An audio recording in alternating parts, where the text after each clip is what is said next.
Hello everybody, welcome to the Chensor Dynasty here on twitch.tv/jchensor.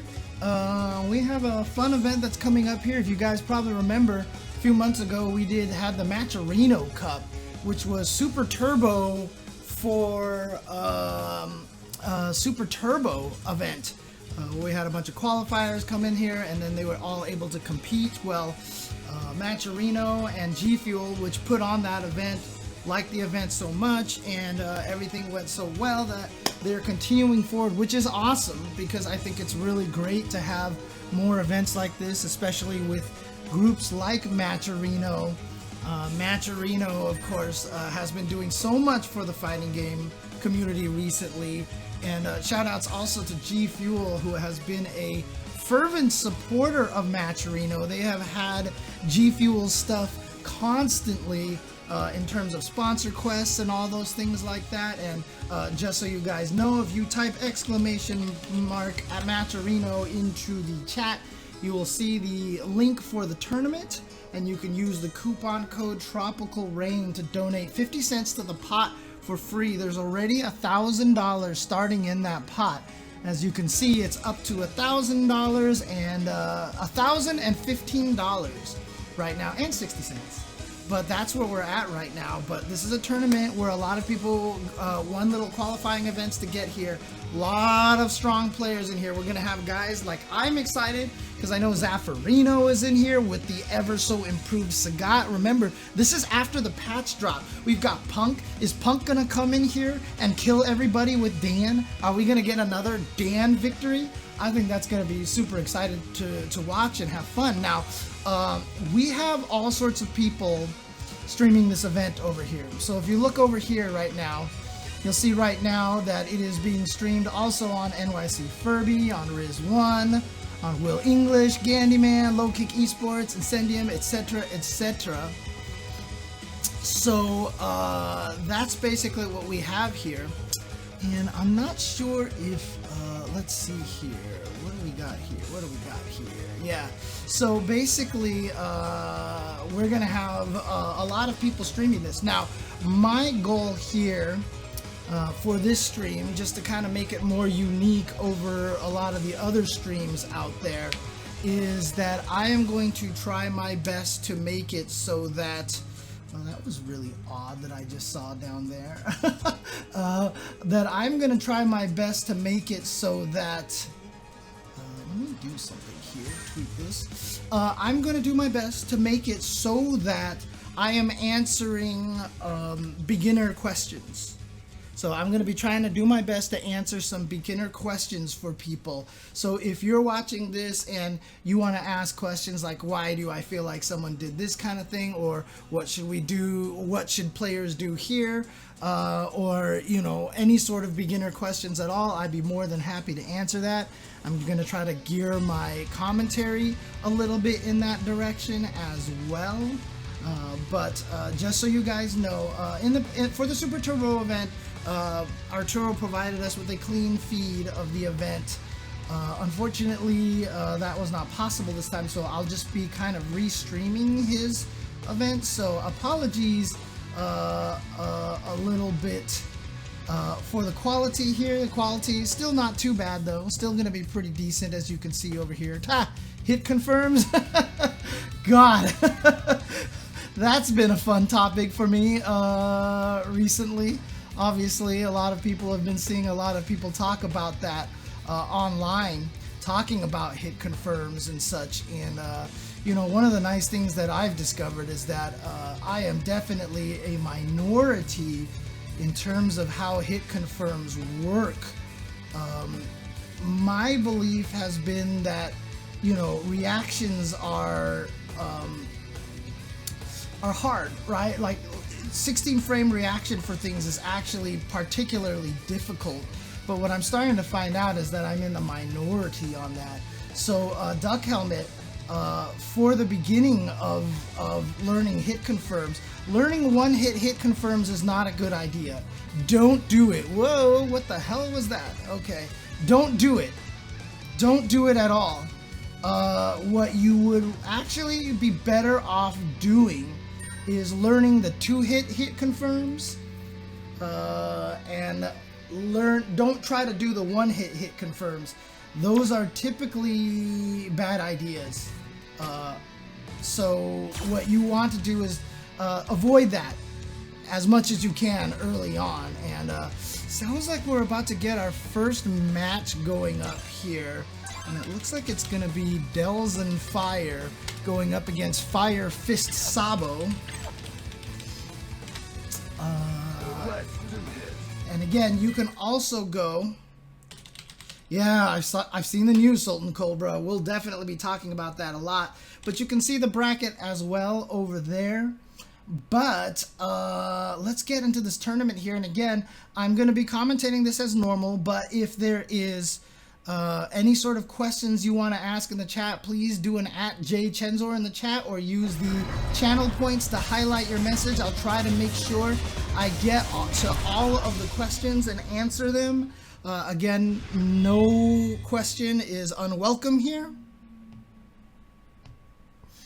Ah, look at this. We've got the ads on. Ah, look at this. Ryu. Ryu, obviously a character who, in this very recent patch, has been one of the biggest beneficiaries of the patch. I mean, it's not even just like he got a couple of buffs. Like, he had like 2 pages of buff. Ryu, the guy from Fortnite, is definitely here and ready to rock. But he's going against Fire Fist Sabo, and here's Mika. And again, this is post-patch now, so this is one of the first tournaments we've had now with this, with a lot of money on the line. As you can see, $1,000 below on the line for this tournament here. Fire Fist Sabo already starting off very strong here. Just tried to armor through the fireball. Did not work. This is mostly an East Coast tournament, so some players like Punk, like Zaferino, are already buyed into the second round, so we'll be seeing players like them coming up a little bit. But nice first round here for Fire Fist Sabo, making it look like Ryu hasn't really gotten any buffs so far, does it look like? So here we go. Ryu, of course, just... I mean, I would go talk about the stuff that he gained, but oof, man, there's just so much to talk about, and I don't know if I could cover it all in a short enough of a time. But he's got new target combos. His V trigger 1 is so much stronger now. He's got a better reaching, crouching, medium kick. I mean, it's just, he ran the gamut of buffs. So here we go. DelzonFire gets the back throw into the corner. Of course, getting people into the corner, a very important thing. Mika is plus after that fully charged drop kick. So you have to deal with the mix-up. And nice job from Fire Fist Sabo, executing another mix-up right there with the crouching light kick into immediate dash up, crouching light kick into throw. The light kick puts the opponent into a oh shoot situation, and then all of a sudden the command grab comes out of nowhere. So they were trying to block at first, and then all of a sudden get surprised by that. So nicely done by Fire Fist Sabo. Just kind of the mix-up right there that you want to go and keep people confused and on their toes, essentially. So here we go. Back to DelzonFire here with the Ryu and the samurai outfit here. Fire Fist Sabo's in that range right there where Mika's at the dropkick, and the dash command throw range is where Mika wants to be. That is her strongest range, because dash up command, oh, dropped the combo unfortunately. But for Mika at that range, being able to dash up command throw, jump down strong to make things whiff, to get the drop kick in there, to use crouching heavy punch as a surprise attack. All of it is very powerful at that range for Mika. So when you fight against Mika, one of the goals is to put yourself at not that range. Try to fight your best at making sure, oh god, here comes Fire Fist Sabo with the mix. Baits out the DP, nicely done. That should be a stun, and Fire Fist Sabo should be able to, no, not quite yet. A lot of scaling here, not quite enough to kill. Both at equal life. Oh man, a backdash on wake up, look at this. And now the ever so massively improved V-Trigger and the surprise EX Fireball from DelzonFire gonna take it. Round 2. Yep, this is definitely an East Coast tournament right now. Ooh, okay, I see you, fam. I see you, DelzonFire, getting the mind's eye in there, and that's why you see Firefist Sabo changing to not charge up the entire drop kick and going for the fake instead. Oof. Oh no, see? That's what you wanted to. That Crouching Fierce was at the right range, but the problem was that DelzonFire read it, got the neutral jump, and was able to punish it. That neutral jump is a very powerful tool at that range because, like I said, Mika thrives at that range. However, the drop kick, the crouching heavy punch, and dashes all will lose to a neutral jump if he neutral jumps right when you do those things. It's kind of a one of those things as the Mika player you have to be cognizant of and aware of to make sure you don't get caught by one of those things. And so there we go. There's the dash up throw, like I said, at that range. And yes, this is a true mix-up. Dash up throw, kick command throw into dash up kick command throw will beat 3 frame buttons. And so that's why it's a very terrifying tactic for Mika. Ooh, we got ourselves our first V-shift in the game. It was a successful V-shift, but no punish. Almost like both players were surprised by it. Yeah, wake up regular DPs are not invincible. The only thing that would work are EX DPs or moves that are armored on first frame. Otherwise, it doesn't work. Oh, the parry! Oh my god! Nicely done. Also gets past Mika as well. DelzonFire. He's literally on fire right now. He is playing so much better than after that first game, and there you go, the improved range on that crouching medium kick. I don't think that would have hit in previous seasons. Oh man, nice. Okay, faked it out there, but that's one of the tough things about Mika's heavy kick fake. When you fake it like that and he whiffs the parry, or somebody whiffs a button to try to punch you out of the drop kick, you can't really punish them all that well. And look at this, a stun. DelzonFire here, gonna spend 1 bar, get an uppercut, just needs 1 more hit, but here we go, Nadeshko. Can she help? No! The DP, the light DP, no invincibility, but fast enough to catch the drop kick. Now I've got to double check if I believe that's the one light DP that has the anti-air invincibility. Let me double check for you guys. I don't want to state it if it's, oops, I'm looking at Rainbow Mika. I want to look at Ryu here. If I'm not mistaken, no, this one's only projectile invincible. Light is only projectile invincible, so it just came out fast enough. Because it's 3 frames, it hit Mika before she got to her active frames. Yeah, V-Trigger 2 parry does work on Sim's stretchy legs. Basically, it just vacuums them in. If you guys want a lot of information in terms of frame data and all that jazz, the best place you're going to be able to do that here is via, let me get this for you. I have this on my phone. This is called FAT, Frame Assistant Tool, I think is what it's called. It's got frame data for USF4, for Street Fighter V, for footsies. And so, for example, I just go to here. This is free on the Apple Store and on the Google Store as well. But I just scroll down here, Ryu is right here, I click on Ryu, and you see a bunch of moves here, and all I have to do is go to LP Shoryuken, and you can see at the bottom of the thing, there it says, throw invincible. What? Did I look at the wrong one earlier? I might have looked at the wrong one. But you can see throw invulnerable on frames 1 and 3. So it's actually throw invulnerable, not projectile invulnerable. What was I looking at before? I might have been looking at the Hadouken or something like that. Yeah, and so FAT isn't updated into the current patch, but they're working on it. A lot of people work on that tool, including guys like Arlieth, who you guys see in the see on Twitter all the time, doing amazing work for that. I need to move my microphone so you can see the beautiful GFuel can here. This is the tropical rain flavor. They just gave us this energy drink, 0 sugar, extreme focus. Yes, the FAT website is also very good too if you need to use that instead of the app, but having it on the app is beautiful. They have all the information in there. All of the information is taken by actually using the move files from the PC version. They've actually been able to basically decompile it enough to get that information in there, so it's really cool.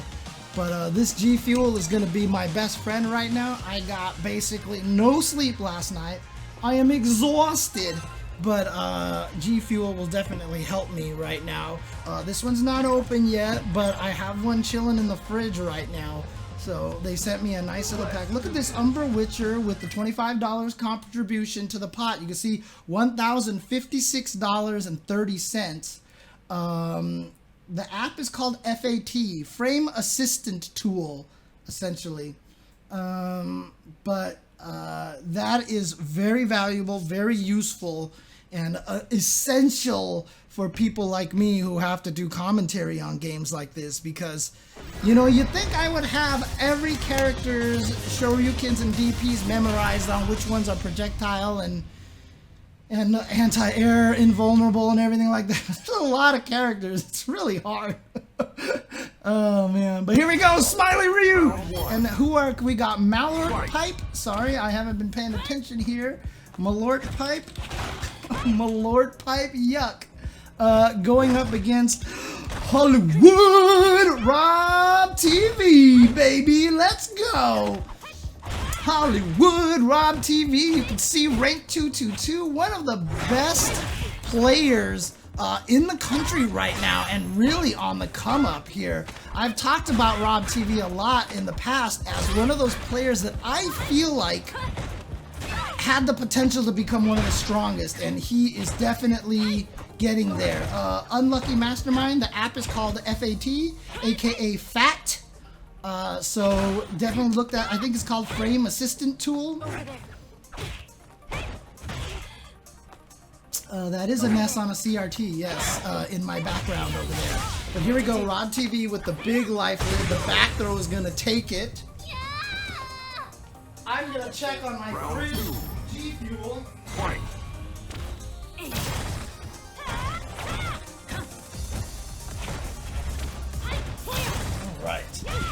And we've got Malort Pipe going with Falke. Falke is a character that did get slight improvements in the frame data, but still probably considered not quite on the level of some other characters.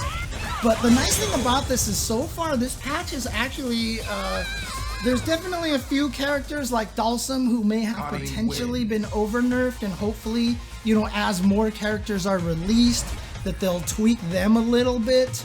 I know a lot of the Dhalsim players are very discouraged by the change to counter hit on air movement options. So Dhalsim's V skill now, if you hit him out of the air, it's a knockdown even with normal buttons, and you can get these nasty combos on him, and it's not really cool. Oh, you're right, it's Malort Pope. My bad, my bad. Thank you, Itazura. Thank you, Itazura. What to do?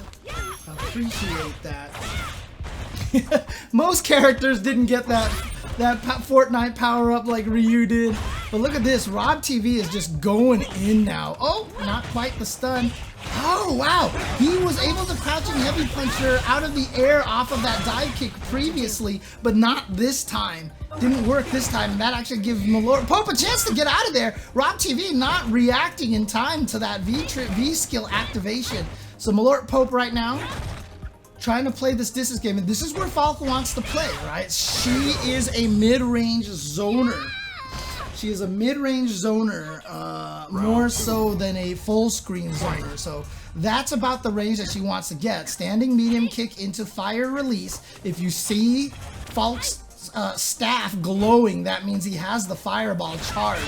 If it's not glowing, that means he does not have a fireball charge. But it's very important to have that fireball charge. It's plus on block. is a true block string off of standing medium kick like that. Standing medium kick has really nice range. So that's what Falke wants to do. And then at this range also, she's got towards heavy punch. Also, her neutral jump is really effective at that range. But if Karin can get in and get you into the corner, Falke is going to have a lot of trouble. Fortunately, she does have an EX invincible move. Get the V-trigger activation over here. Chun got a little nerfed, actually. She got, like, minor buffs to, like, V-skill 2. But she actually got a little nerfed on her back heavy punch, for example. But I don't think it's going to be huge. Oh, the standing light kick nerf, that's right. Because that's not actually a nerf directly to Chun-Li. That's a nerf to everybody. That the lower hurt boxes on jump attacks are now invincible to light attacks. To try to prevent the ability for moves like Bison and Guile crouching light punch to be able to be an effective anti-air.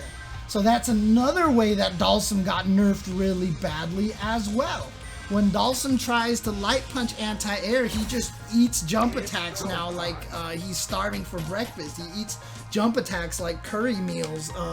And so, that's not, Dhalsim likes curry, okay? That's part of his likes and dislikes. I'm not trying to be racist here. Jesus. But still, so that's kind of the situation for Dhalsim. Chun-Li standing light kick, Lucia standing light kick, Zangief standing light punch. All of those anti-airs are not going to work as well. Here's my nicely fridged GFuel here. This is the Tropical Rain flavor here. Tropical, if I'm not mistaken, I have the Tropical Rain flavor in the powdered form. I'm not 100% sure. But yeah, exactly. The light button anti-airs are actually... Oh, no, not yet, Investigation Cone. I still have 2 more in here.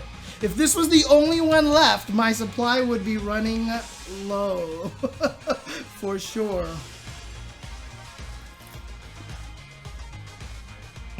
Oh, yeah. So... Ooh. This is sugar-free. That's good. That's good. Got a very fruity, mango-y taste to that. I posted on Twitter that 10-frame gaps can stop slowdown on V-shifts. What this means then is that the window for V-shifts is about 9 frames. That was what was calculated by the person who put that original tweet out there. And also I want to do one more thing over here. Where is that? Where did I put that thing? Is this it right here? No, that's the slide. Ah, there we are. There it is. While I'm on this view, I might as well just throw this up here for you guys. GFuel energy drink here. Nice to Dominion there. Coupon redeemed. Shout out to Dominion, of course. But basically, the window of the slowdown is about 9 frames. So if you guess that the opponent is going to do a wake-up V-shift, if you can actually do an attack that doesn't hit for their first 9 frames on wake-up, so in other words, if you dash in and you find yourself +2, find yourself a move that is 12 frames startup, because then it'll be 12 frames and now 10 frames when they get up. The next 9 frames will not trigger the slowdown, and then the 10th frame will hit them. So what this means is you're explicitly planning to punish the V-shift. If they decide to wake up with buttons, or if they wake up with a throw, they will beat you. But if you predict that it is what they're going to do and wake up with the V-shift, you can time a move that hits 10 frames after they get up, thus the 10 frame gap, to punish the V-shift automatically, essentially, is what it is. That's the best way to explain that there. Round 1. Yeah, stand life kick is such a thing that a lot of people actually have as muscle memory. let's actually change the names here for you guys. So we've got ShockZdamus and ZisNuts. Now, of course, I'm going off of their CFN names. They could be playing off of a lot of other names and more known players, and you can check the brackets. This is, oh, nice V-shift with the V break. If you hold the buttons down on the V-shift, which is activated by medium kick and heavy punch, if you hold the buttons down, you will perform an automatic attack that is invincible. So you can go through a lot of things like fireballs. Oh boy. Oh no, he dropped the combo. Use it as a setup for the throw, but it still wasn't enough to kill. Alex, another character who has been improved in many different ways. I'm not sure how all the Alex players feel right now. Like, I know the Ryu players feel like more powerful than they've ever been, like that kind of power up. I know the Alexes are happy further range on the light punch throw, for example, the light punch power bomb. Akuma's definitely got nerfed a little bit. They don't have the side switch off of the V skill combo unless you just cancel into a teleport now, because they let you cancel it into other special moves now. It was never cancelable into teleport and fireballs before. But now he has to sacrifice a lot of damage for the side switch. And ShockZdamus getting round number 2. Nicely done.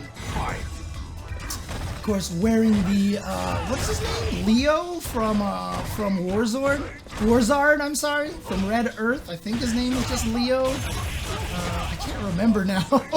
That just sounds so generic that I'm not sure that's actually the name. He was pretty decent in QVC. He was pretty decent, if I'm not mistaken. Ah, here we go. Stun gun headbutt getting in there. Remember, stun gun headbutt and stomp are both cannot hit anybody out of the air. If you can't tell which one he's doing, jump. Now, if he does certain things, though, he can definitely punish you after landing in time. I believe if he just goes for the stomp, for example, and you jump neutral jump, he can recover and actually hit you out of the air. So that's a little bit dangerous, but at least you get away from that mix-up if you can react to the startup of him jumping into the air in time.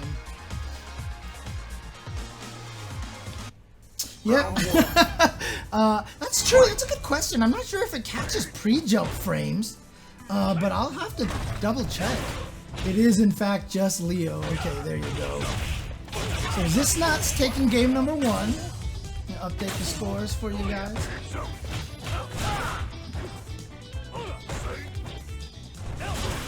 Going in for the elbow at that range. Of course, the light win. Safe on block. Nice confirm for ShockZdamus. ShockZdamus. Dun dun dun dun dun. Sorry. Every time I do these solo commentary things, I always end up singing. I've got to be careful of that. Ah, here we go. Dead. Yeah. Yeah, the damage from EX Powerbomb. Round 2. Yeah, this is from a game called Warzard, aka Red Earth, as it was called. Nicely done with the back heavy punch, and nicely done at that range, because that is one of those whiff option selects and has the priority system working for it to defeat medium buttons, which is exactly what it did. And again, anytime I mention any of these systems, like priority system or whatever like that, feel free to ask away on what the heck I'm talking about, and I will be more than happy to explain. That link should be correct. Did it not work for you? Ah! The link is not working! Final round. Fight. Why is it not working? Alright. Ah, okay. Remove the capital letters from there. Remove the caps. I'm gonna edit it right now. I accidentally put in caps in there, and it should not be caps. It should all be lowercase tropical rain. My bad. My general tendency to want to capitalize letters coming back and catching me. after this, you're gonna resize the capture and remove Steam notifications. Oh, okay, yeah, no problem. No problem, Art. That's all good. Alex Who? wins. What the? What? What am I doing wrong here?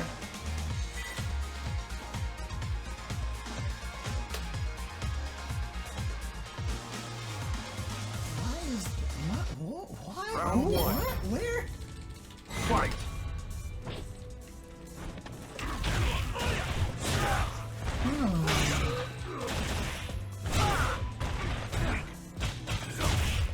Matcherino.com/tropical rain.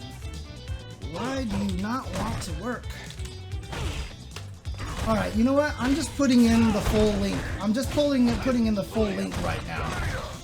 Yeah, it's like, what's the difference between? Hey! There we go. Thank you. Thank you. There we go. Round There we go. fight. There we go. That's it.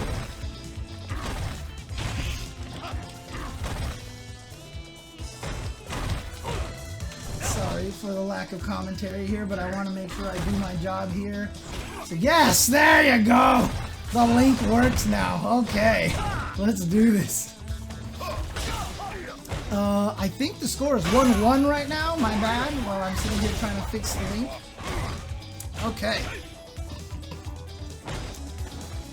Oh, just dives out of there just to get away. He's one round away. ShockZdamus. Dun dun dun dun. Up here. Just needs to win this one round. Nice timing on that to get over the fireball. He's been crouching light punch him out of the air. Prevents ZisNuts from getting into the air in time. Tries to go in there. That was nice. You saw the jump back to avoid the fireball, but then what happened was that ShockZdamus got a little. I'm sorry, ZisNuts got a little eager to walk forward and use the fireball as protection. But what ShockZdamus did, and I don't know if this is something that he has experience with, that he's done a bunch of times, but what he did was he threw out Alex's stand heavy punch, which leans over like this. And the fireball was basically down here while Alex was standing over here. So the punch kind of went over the fireball and was able to hit Akuma. And in hit stop, fireballs don't stop. So the fireball kept going and then hit the ground and disappeared. And then he was able to combo into, I forgot what he did, if it was the elbow slash or not, but he comboed the heavy punch. I believe it was the elbow slash and did not run into the fireball. Nicely done by ShockZdamus. Really smart play there, really knowledgeable play for Alex there. And like I said, I'm not sure if that's something that he's done before, but yeah.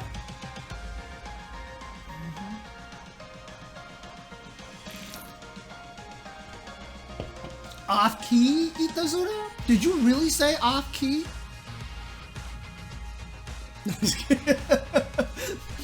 Depends on the situation. If I'm at karaoke, I'll try harder.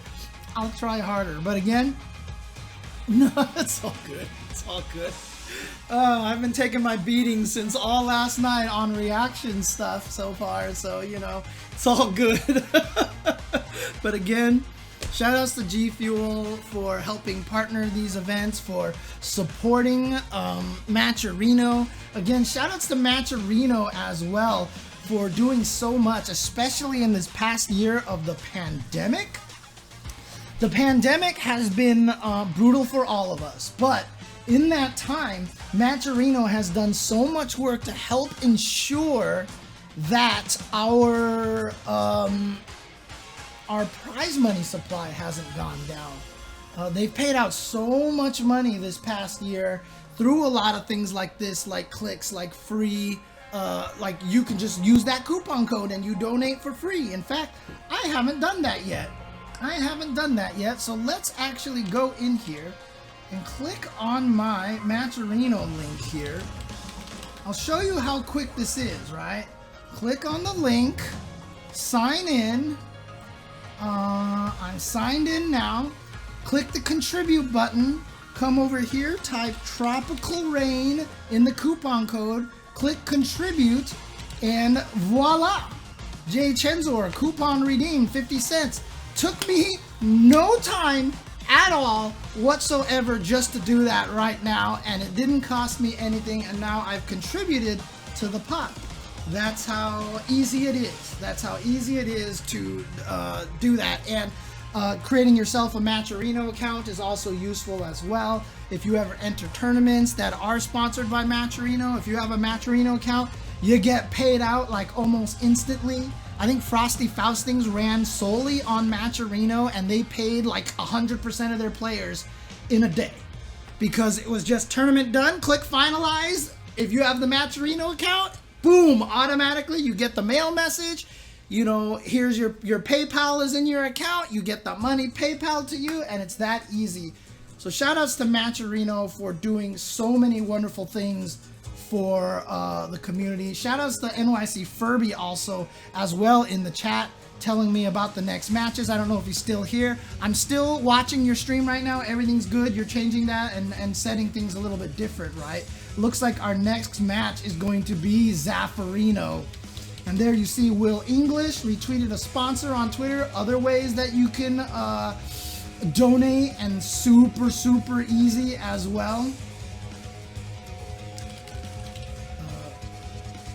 So it's really nice here. I saw a question.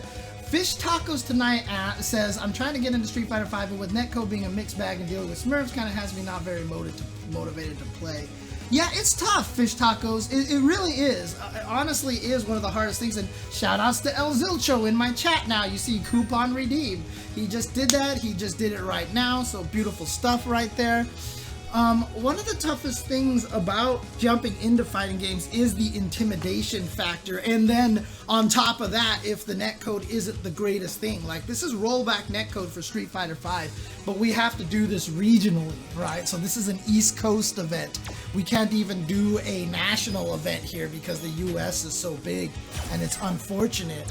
Honestly, you know, after having played the Strive beta and just basking in the beautiful rollback netcode in that, it is hard for me to go back to something like Street Fighter V at this point in time. But you know, you just have to have that in mind. You have to know what you're getting yourself into, and knowing that it's going to be a factor. And if you can keep that in mind and play, just, you know, don't look at it as something as you're trying to have this determine your own value. And I say that as a person who is terrible at doing that myself. I also get I get very caught up in the ranked points as well. It's a tough thing to do, but here we go. It is going to be Zaferino versus, according to Furby, he said to Arturo, he said it's O Crippler. I'm not exactly sure how that's spelled, but he typed it as this. So I'm gonna put that in there. What's up, Raph? But Sagat, one of those characters that, I mean, Zaf, when he was playing Sagat on NLBC and on stream, he was just like, how could you have given this to me? Oh my god. He actually seems really happy with a lot of the things that Sagat got buffed with. So I think he's pretty happy with the way that this character has been improved. He's already been winning with a subpar. Nice sway from Crippler there. Is that the full name, Hollow Genjin? Is that the full name? Oh man, alright, I'll type it in there and we'll see how that works out here. Not my name that oh, he's just O underscore. Okay, we'll just do it that way instead. Oh dear lord. Okay, anyways, here we go, back to Zaf. Yes, this is a Hager Skin Cody.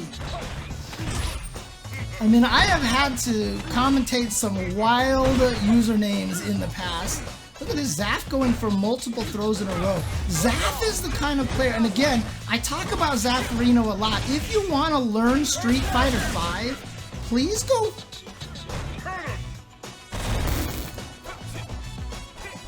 please go follow Zaferino on his Twitter, and he is one of the best teachers of Street Fighter V out there.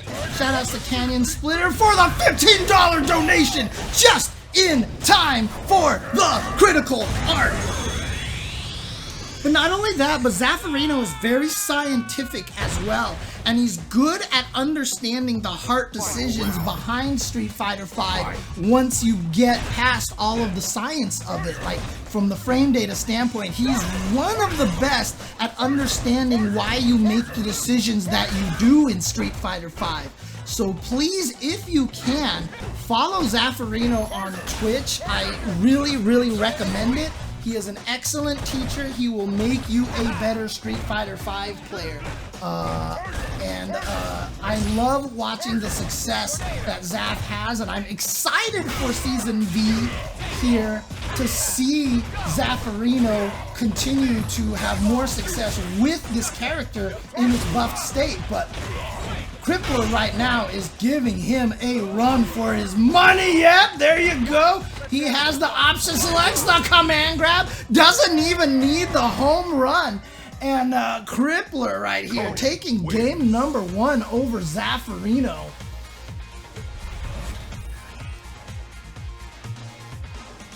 Oh, Raph, I would love that right now. Yeah, it's kind of, yeah, nycfurby says it up there, Arturo. By the way, shout outs to Arturo Sanchez as well. One of the first early believers of Matcherino, has done a lot of things for Matcherino, and now is basically staffed by Matcherino. So shout outs to Arturo for doing a lot of stuff for the fighting game community, for the FGC. Always doing. God, look at this! Crippler right now going in, gets the bait, but a little bit too far away for that shimmy confirmed to work. Here we go, switch sides into the throw. This is the opportunity for Zaf with that V-trigger 1. He needs to get the hit to do some damage, so he realizes that Crippler knows that as well. So that's why he's just going for the throws. Nicely done, a counter hit confirmed off of the crouching medium kick in range for the crouching light punch. Crippler is playing out of his mind so much that he just starts the round with the ruffian kick.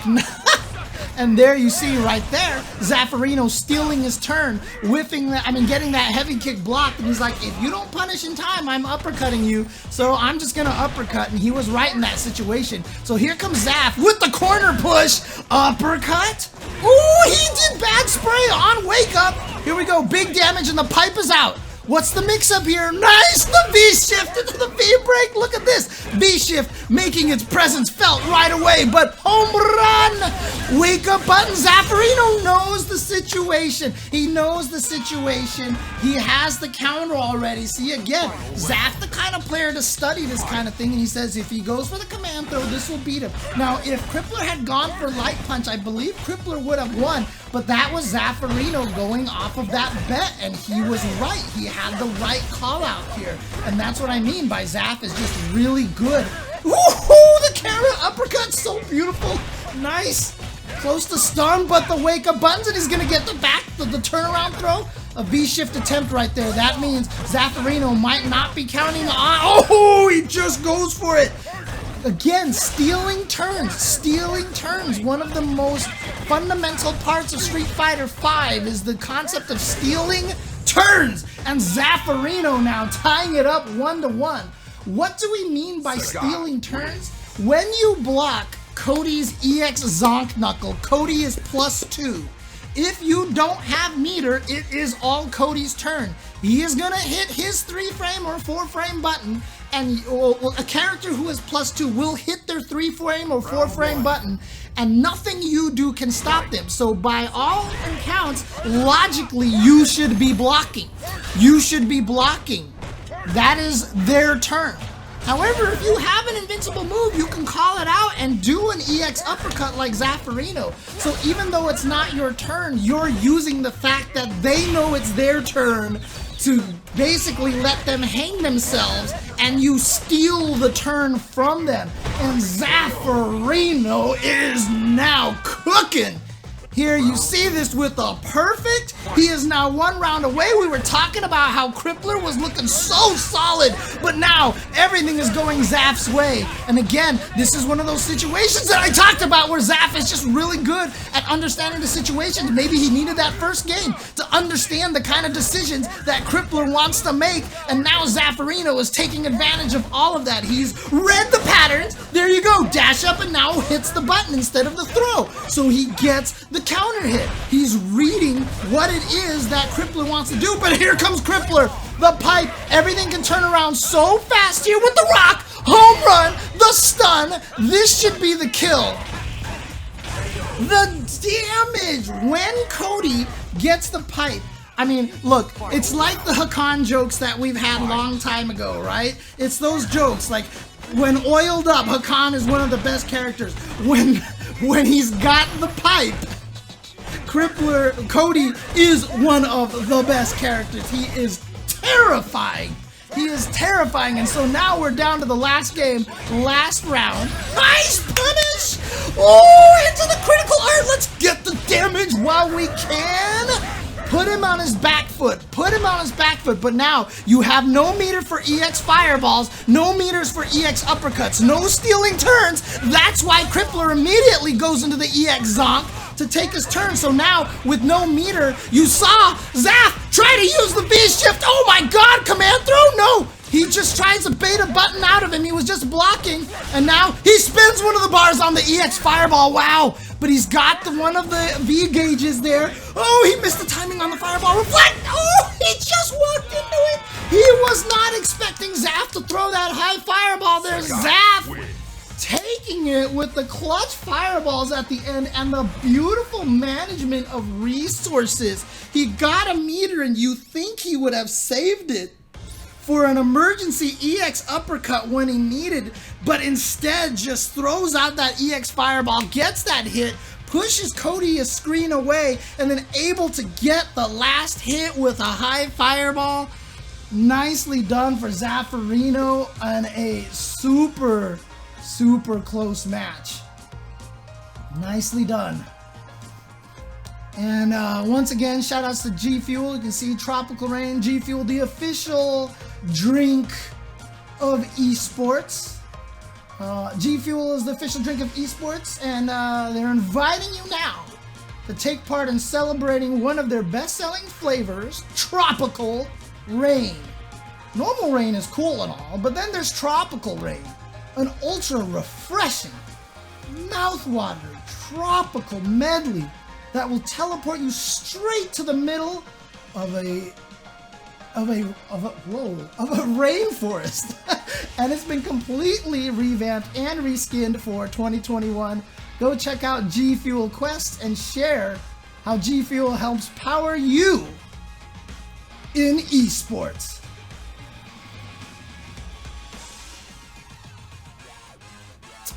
So, we'll get the next match coming up for you guys soon. I am drinking my Tropical Rain right now, like I said. You know, I knew I had to get up around noon today to start working on stuff for this event and everything like that. Climbed into bed at 4 a.m. last night, which is early for me because normally I go to sleep at like 6 or 7 a.m. So I was like, perfect. I got myself ready. Let's climb into bed at 4, and I laid there until like 7 a.m. and never fell asleep. And then I ended up staying up till like 9 or 10 a.m. or something like that. By trying to get to bed earlier, I actually fell asleep later. So lesson to be learned here at this point in time. So needless to say, I'm pretty dang tired. And so by transporting myself to a tropical rainforest, I am going to keep myself awake during this tournament.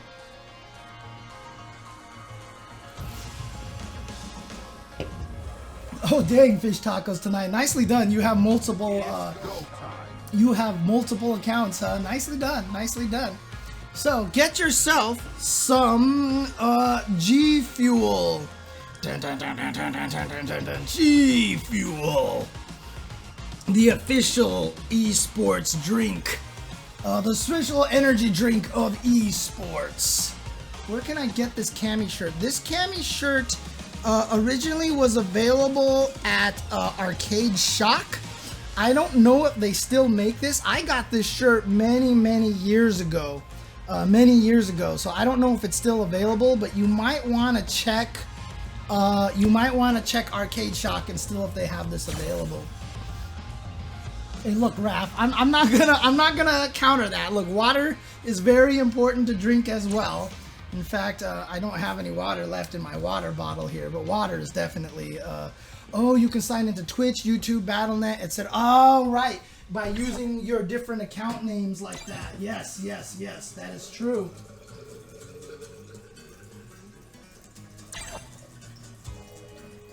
But as a commentator, it is my responsibility to also drink water on stream as well.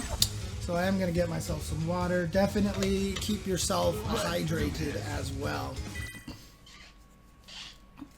You stole my sleep, Cone. You stole my sleep.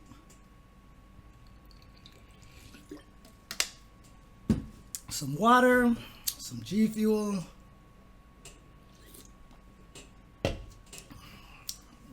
Taking off the shirt, that's right. Yeah. No, this is a friendly stream here. Yep, got my pandemic ponytail here for sure. Who do we have coming up here next? We've got ourselves nice.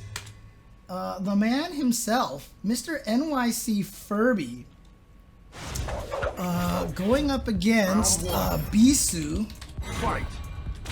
So there we go. Let's change the camera here for you guys so you can see the match. Of course, as I mentioned, Dhalsim may be one of the biggest losers in this patch, and something that nycfurby does not, Arturo, aka Arturo, really dislikes about Dhalsim right now. He thinks Dhalsim is done, so he's gone back to a second character. I have not dropped Lucia yet. I'm gonna play her a little bit more because they gave her a lot of buffs on things that she was kind of good at already, but makes it so that when she gets in, she's gonna be a lot scarier. So I'm gonna see if I can use this opportunity to learn how to play a character that sucks at neutral, but when they get in, they get a lot of damage and can be really scary. If my success does not come after a while, I will switch characters.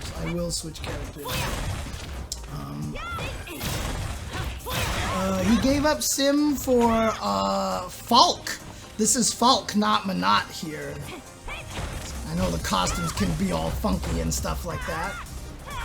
But Falke definitely got buffed, and Dhalsim, while he did get some buffs, he got nerfed in some very crucial situations. Like I said, the system nerfs. He got bodied by 2 system nerfs, and then they nerfed his forward throw in the corner as well. So a lot of very unfortunate situations. Oh, trying a V-shift there, not gonna happen. And see, this is why when I first saw V-shifts, I didn't think V-shifts were gonna be crazy. Now, the beautiful thing about Karin is that she doesn't really need her V-trigger meter to get a lot of wins, and that's one of her things that makes her powerful. Her super meter dishes out so much damage and has the capability of getting comebacks for herself just based off of her super meter alone. So she has a little bit more meter to spend on stuff like V-shifts, but you saw right there, V-shifts, when they don't work, they're just a backdash that are basically have a gigantic blue flash on them that lets you know that they're happening. So a raw V-shift can be pretty expensive. Not yet, Frostab. I do not have another character in mind yet if I decide to drop Lucia. It's going to take some research to figure out who I want to do. And remember the last time we saw Falke on stream, I talked about that standing medium kick into Fireball. And that's plus on block. So it's Falke's turn. And I think Arturo tried to use it for something right there.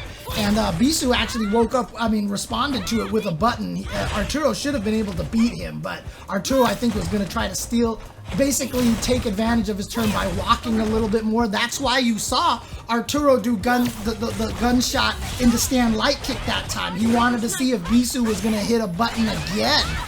Oh, here comes Beesu, here comes Karin. Now, that is the benefit, though, even if they don't trigger the slowdown on the V-shift and they don't react to it, you do backdash and you do get away. So it's still kind of nice in that way, even if they don't actually respond to it. What to do?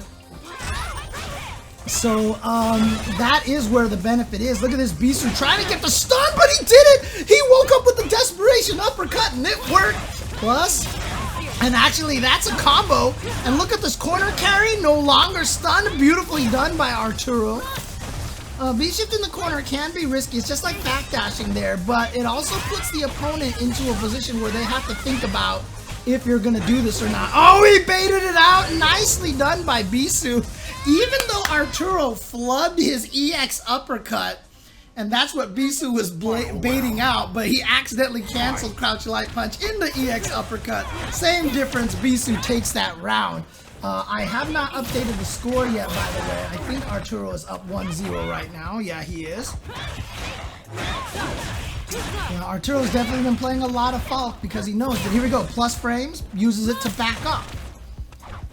Oh, nice whip punish right there. Oh, God, look at this. Beesu is just hitting buttons. He's challenging Arturo in many situations that he is negative on block, and that is something that Arturo has to keep in mind. A lot of... Oh, he got him. He got him. No! Commentator's curse. But that standing medium kick right there again after the gunshot. But Beesu definitely hitting a lot of buttons in situations where it wasn't his turn. That's not to say that Beesu is mashing a lot, but that just means that Beesu is believing. So there's two ways to steal turns, right? So I talked about, for example, a player stealing turns by throwing out an EX uppercut like Zaferino did, right? So for example, after you block EX zonk, you're -2, it's not your turn. So I know you're going to take your turn by hitting a button, so I'll throw out an EX uppercut and steal your turn away from you. One of the important things to learn about turns in Street Fighter V is that you will not lose your turn, but you'll turn everything into a neutral state if you press too many buttons. So for example, if Karin walks up, or let's just say Falke, right? Let's say Falke does standing medium kick into gunshot right there. Boom, he's plus frames. If your opponent knows it's your turn and they respect it, if Arturo does standing medium kick gunshot, standing medium kick gunshot, what that does is standing medium kick gunshot, standing medium kick gunshot, pushes you to a point where you're too far away, where having your plus frames, your turn doesn't matter anymore. So if Arturo did standing medium kick, standing medium kick, like that, he pushes himself to a range where turns are irrelevant now. So it's nobody's turn. It's returned to a neutral state. And so even though if Arturo does stand medium kick into gunshot and it's his turn, he can actually steal a turn while it's his turn, basically by making it so that he can keep stacking turns on top of each other. Let me know if this is confusing, because this is it's hard to explain. But if he does standing medium kick into gunshot, standing medium kick into gunshot, and he pushes himself too far away where his turn doesn't matter, what he can do now is standing medium kick gunshot, because he expects the opponent is going to respect it. He, after the gunshot, instead of immediately taking his turn and throwing out another standing medium kick, he can walk forward now. So he can do standing medium kick gunshot, and then walk forward, and then do standing medium gunshot again, and now he's in range where it's still his turn. So what he's doing by that walking forward is he's stealing a turn in the future. He's stealing a turn for himself in the future. If he does standing medium kick gunshot, standing medium kick gunshot, neutral state. But if he does standing medium kick gunshot, walk up, standing medium kick gunshot, it's still his turn, and he can now do another standing medium gunshot, or he can walk forward and steal another future turn. That's why Beesu has to hit buttons even when it's not his turn. He has to call out those situations where you're trying to steal future turns. Otherwise, you're just going to be blocking that forever. If Beesu says, I'm never hitting a button in this situation because it's not my turn, then Arturo's going to be able to walk up standing medium kick gunshot, standing medium kick gunshot, standing medium gunshot forever. And that is a problem. Looks like we've got another Ryu. I use an arcade stick. Very dependent on which platform I'm on. So let's do Joe-UmeRogan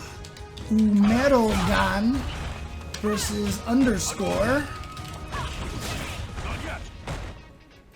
Thank you for the sub, Gutsy. Really appreciate that very, very much. All of those subs help a lot. UmeRogan. Ah, got it. UmeRogan. There you go. Does anyone know the frame startup for V-Shift? I know it wasn't working on Wake Up for me much, or was that because I was minus?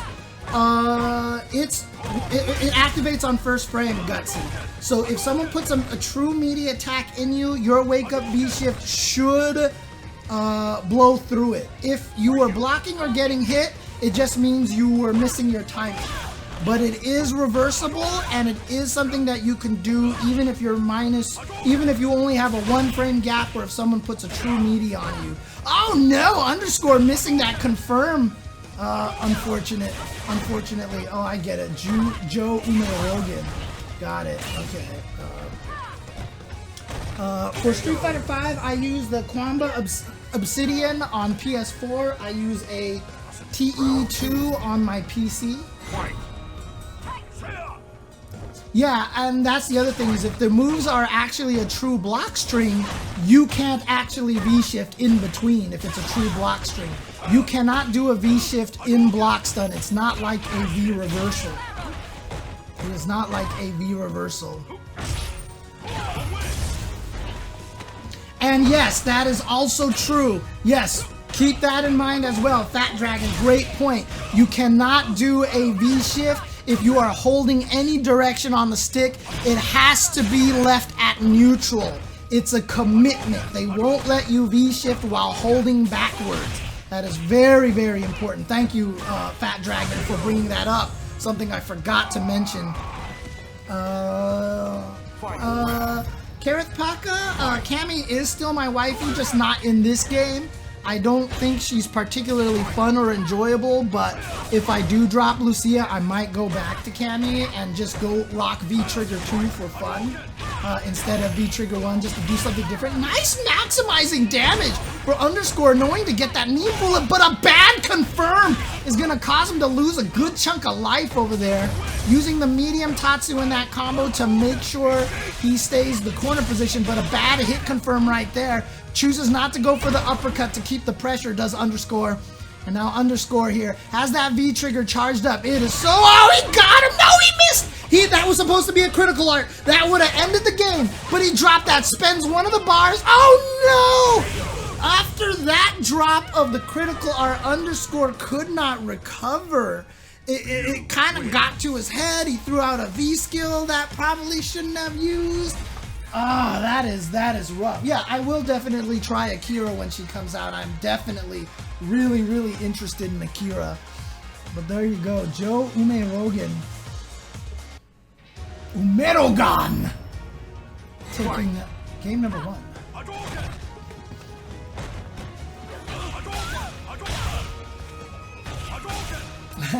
Nice. Nice, Gutsy. Alright. Ryu, like I said, much improved character here. Goes for the knee bullet, because that's plus on phrase. And the knee bullet is actually... Ooh! Ah! But see, there's the tricky part. Like, there is still that delay, even though you get that. And Cammy's dive kick can't land in time to be safe. So, especially at that angle. Wow, just goes for the hooligan. Okay, nicely done. Obviously, Joe-UmeRogan was not ready for it.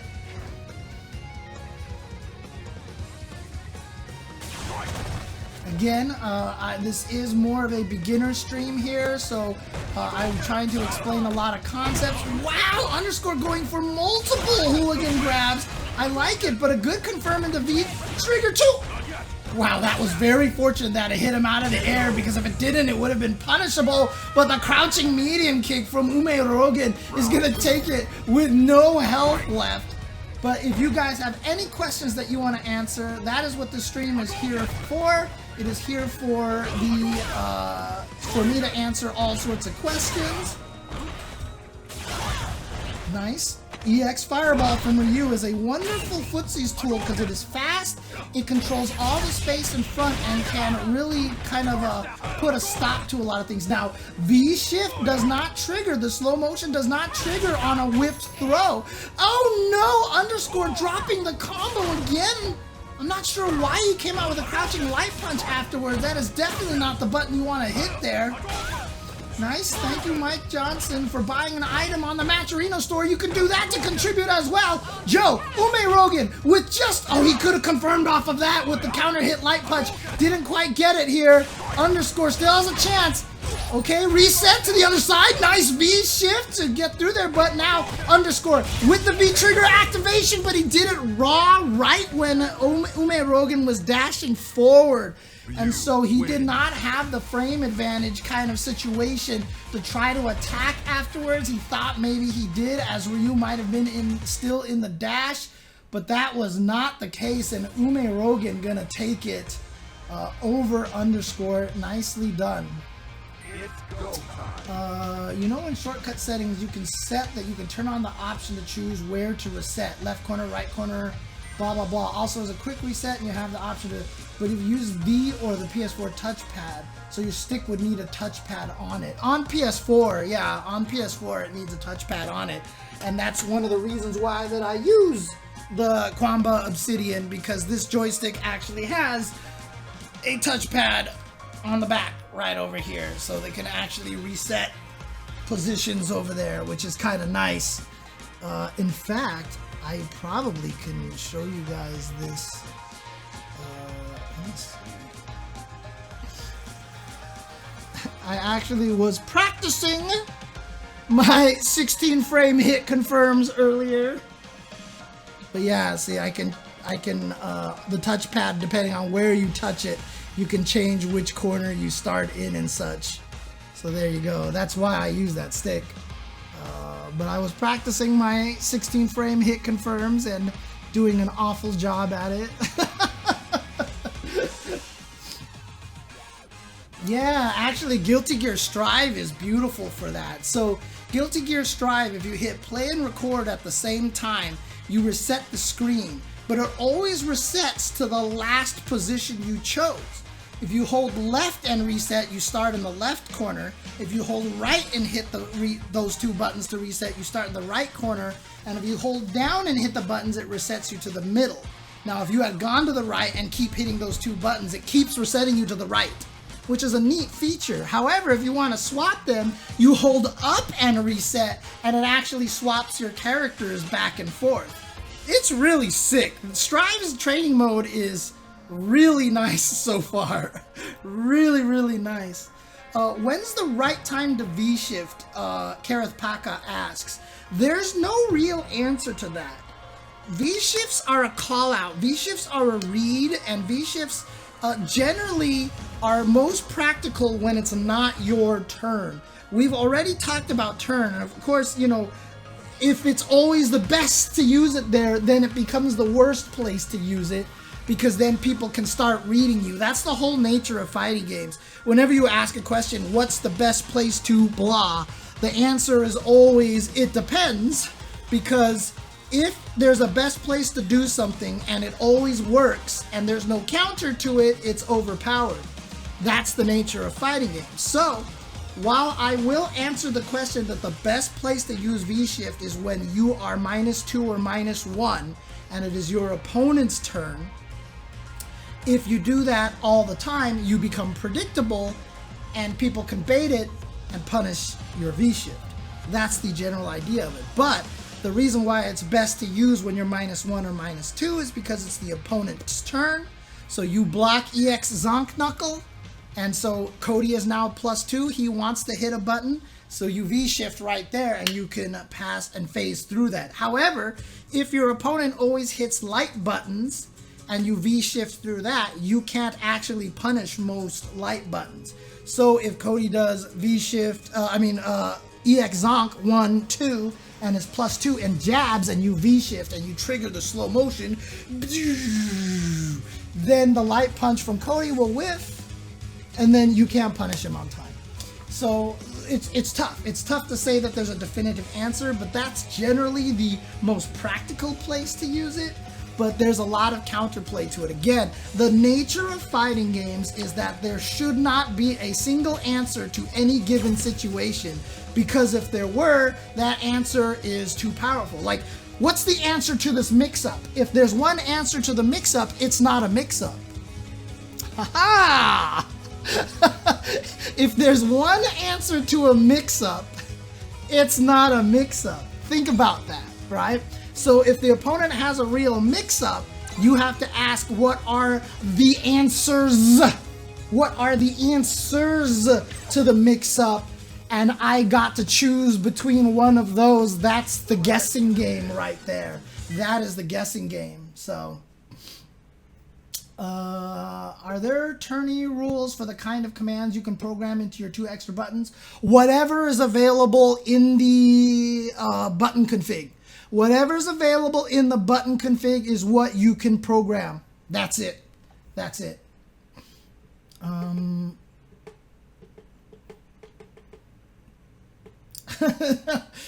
mean, honestly, most crouching medium kicks, fish tacos tonight, are negative because they're such powerful tools. They are wonderful, wonderful tools. So most of them will be negative. So it being -1 is actually considered pretty strong.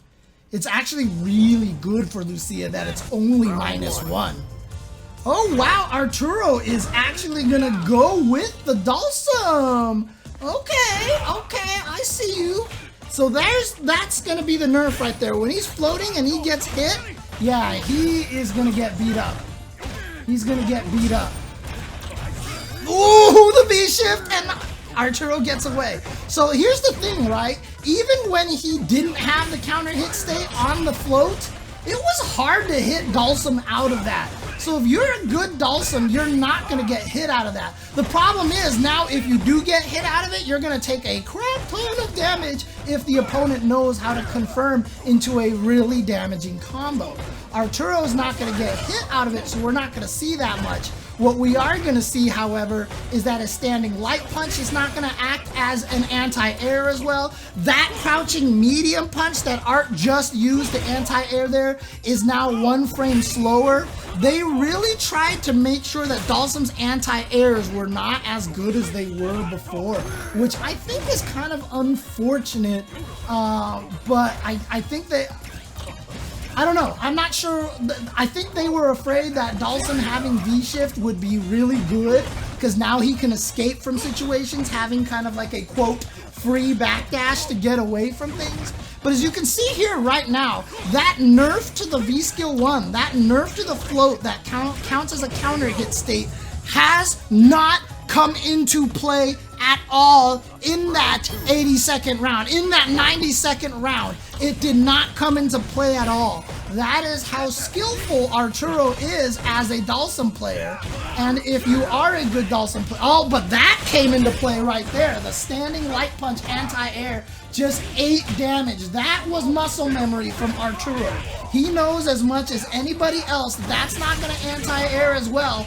But it's just muscle memory at that point. He hit the button and ate the damage. That was definitely one of the big nerfs to not Dhalsim, the system mechanics, but Dhalsim had one of the best anti-air light punches, and so it's actually a problem for him. Here we go, slide, activate. What side? The other side? And that means OrangeMan should take it. That's a true mix-up for Zeku. If he gets the crush counter, then the wake-up timing is going to be the same no matter what. He has distances where he can decide to use the kick to stay in the front or the punch to go behind, and you have to hold that mix-up.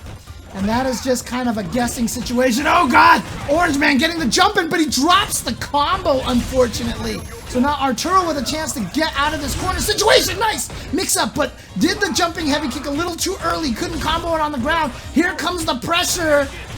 And I think it's ironic that in the patch notes it said Dhalsim doesn't really have good offensive pressure. And I was like, what are you talking about? Dhalsim's offensive pressure in Street Fighter V is terrifying. Nice V-shift out of there. And there you see where the V-shift does benefit Dhalsim. Having a hit invincible backdash is a very powerful tool to have. Oh, he got the counter hit confirmed. Big damage, dead, not quite. Arturo with the chance to live. Good block on that overhead.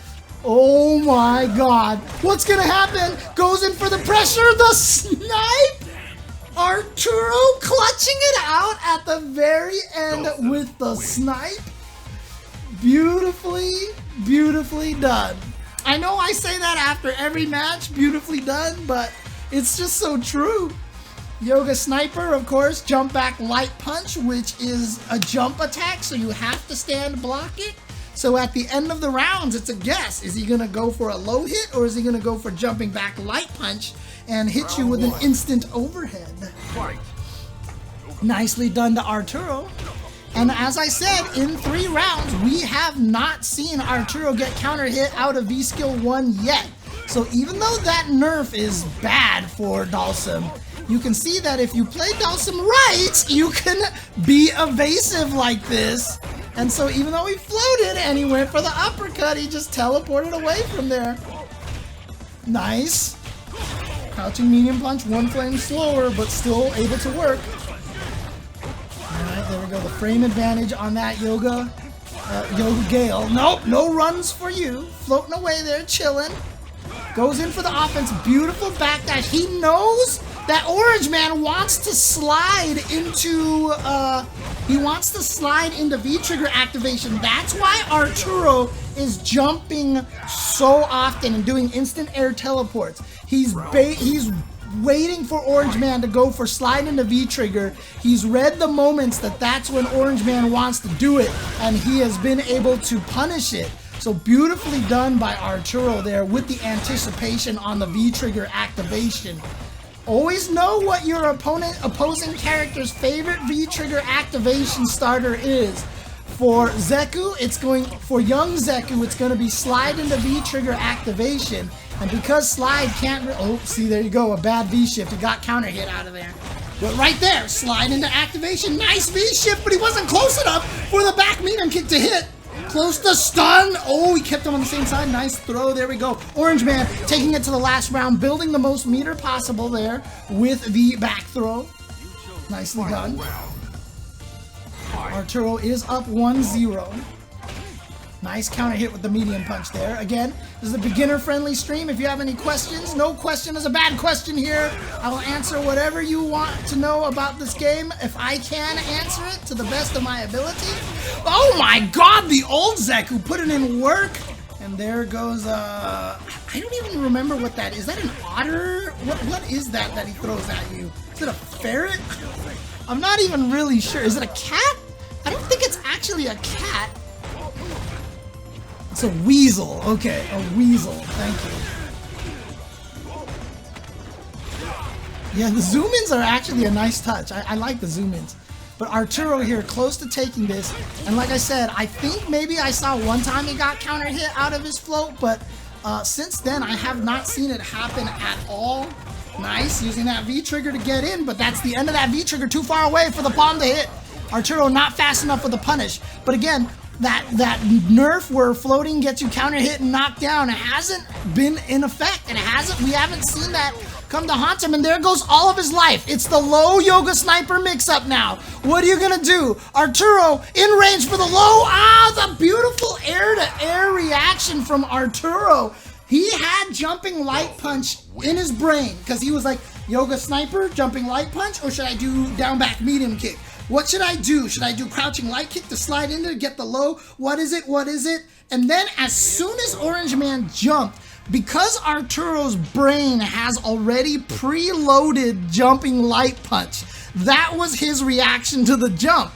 It was going to be the sniper, but as soon as OrangeMan jumped, he was like, gotta do something.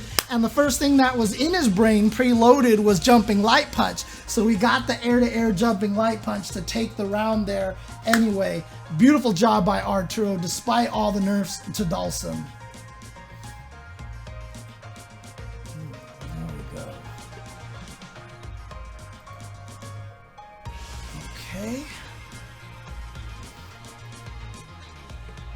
Is projectiles good for pressuring, especially in the corner? In the corner, yeah, but one of the toughest things about Street Fighter V is that they've put in a lot of anti-projectile stuff in here.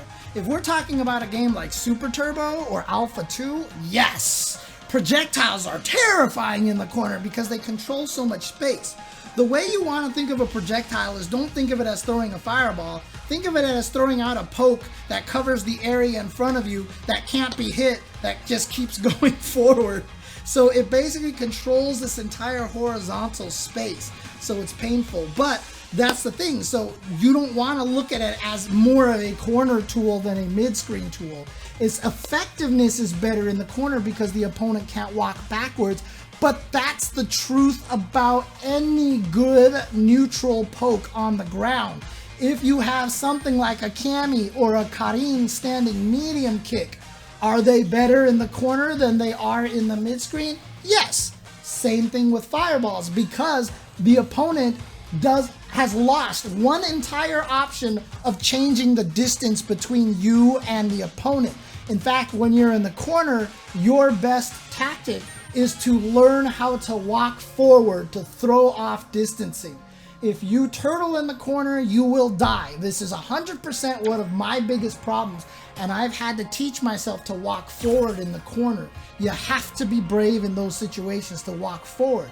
So a projectile in the corner is going to be great because they can't put the space between you and the fireball. You have control for that. But in mid-screen, it's just as formidable as a weapon because it does still control that space. And if you still use it like a poke, you can use it in a way that's extremely effective in mid-screen. So that's a really, really important thing to understand about projectiles. How good are normals in Street Fighter V? Very good, depending on the character, but normals is going to be the main tool that you're going to be using to get most of your play in neutral. Normals is going to be where you get most of your play in neutral. Some characters will have great special moves for that, but for the most part, you're going to want to actually pay attention to the normal buttons. Delay tech? Yeah, Coco Ferocia. Oh, this is Punk. Dang, and he's going with Kage. Interesting. No Dan this time. He's going with Kage. Interesting choice here. I'll explain delay tech in just a second. Remind me in a little bit. Okay. This is such a long explanation to talk about delay tech. I'll get to it in just a second. Here we go. Forward throw into the corner. Punk now trying to apply this pressure here. Now, if he's not doing the heavy axe kick, that is negative, so Evil Ryu loses his turn. That's why you saw Crouch Fierce steal that, take his turn, basically. Not steal the turn, but take his turn. There, Punk stole the turn with the crouching light punch because Crouch Fierce decided to do nothing. Oh no, he was just too close for that to be a true whiff punish. But here we go. Oh, look at that. Tried to bait something out of Punk. Punk does not bite. Gonna get the kill here? No, he didn't spend the meter for the critical art, but goes with the crouching light punch. Punk plays everybody, dude. Punk can play anybody in this game. Punk is clearly one of the most talented people, and yes, one of the biggest talents that he has is reaction speed. He's the king of the one-hit confirms, and that's awesome. I don't want to make it so that everybody can be Punk with the one-hit confirms. My original mistake and my assumption is I felt like 16 frames perhaps limited it to like 1% of the players out there, but that's just because my reactions are absolute garbage. And really, limiting it to 16 frames is probably more like 10, 15, 20% of the people out there can learn it, which I think is acceptable. So I changed my mind on the 16 frame things. But here's Punk trying to get the comeback. Oh, he's gonna get the cross up and the confirm, spends the bar for the guaranteed kill. Nicely done. Dude, Fat Dragon, I know exactly what you're talking about. Oh, dear Lord. So in Street Fighter V, when I talk about turns and everything like that, what happens in Street Fighter V is what I call the Street Fighter RPS. The Street Fighter Rock, Paper, Scissors.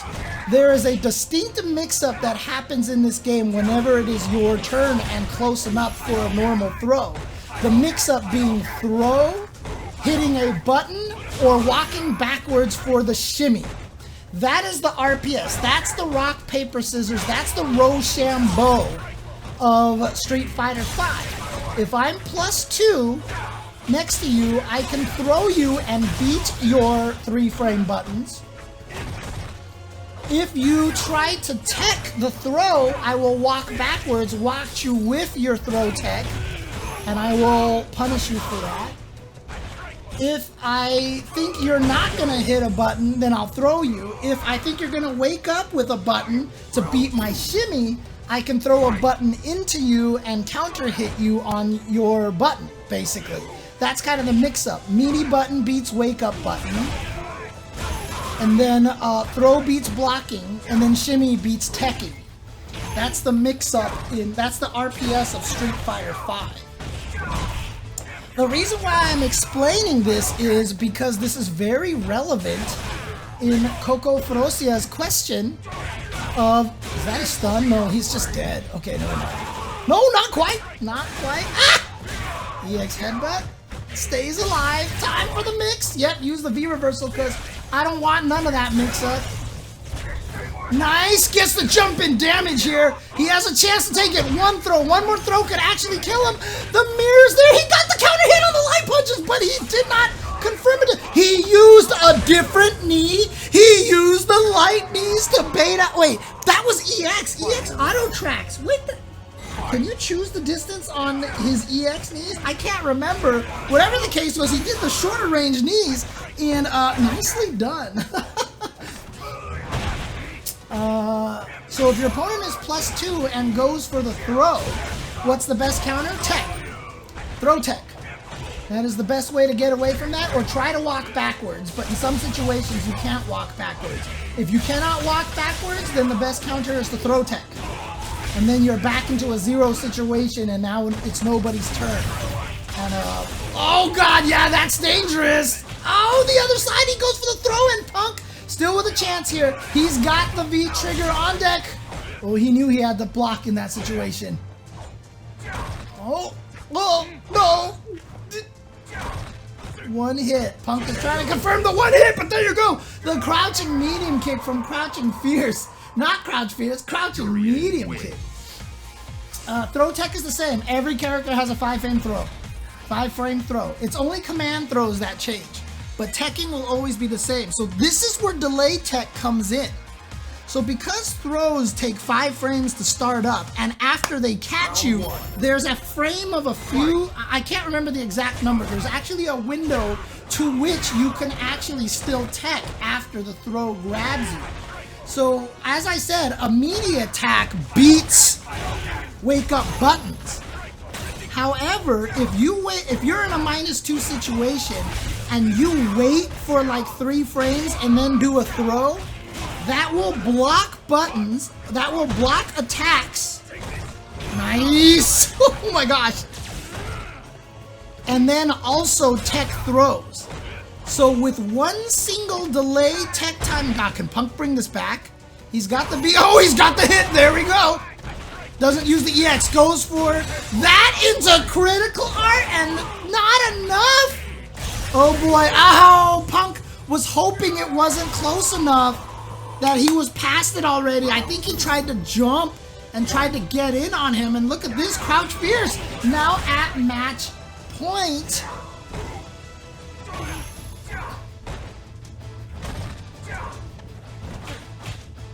Oof. Oh, wow, that should have comboed, but it was a little slow or maybe too far away. Probably was too far away, actually. Nice EX headbutt through there. Crouch Fierce with the throw. Evens the life. Has the pressure in the corner now.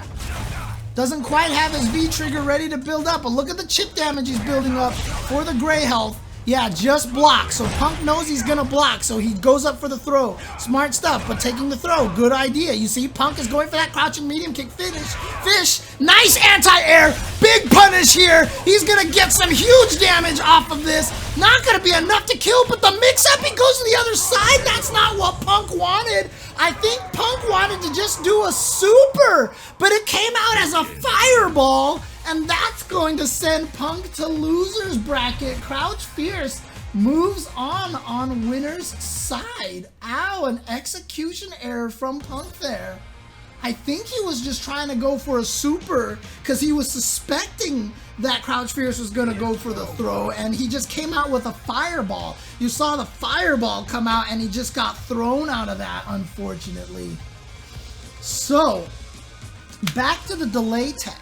There is a timing, basically, if you take the two options of meaty button and throw when you're +2, and there is a timing that if you wait a few frames and then press throw, you know, then stand up and hit throw, you will block a button and you will tech the throw, because the window of the throw after it grabs you and has this tech window is long enough that there is a timing that you can delay the throw enough that you will stop both options. In fact, because I actually have this up right now, I might even be able to demo this for you guys real quick.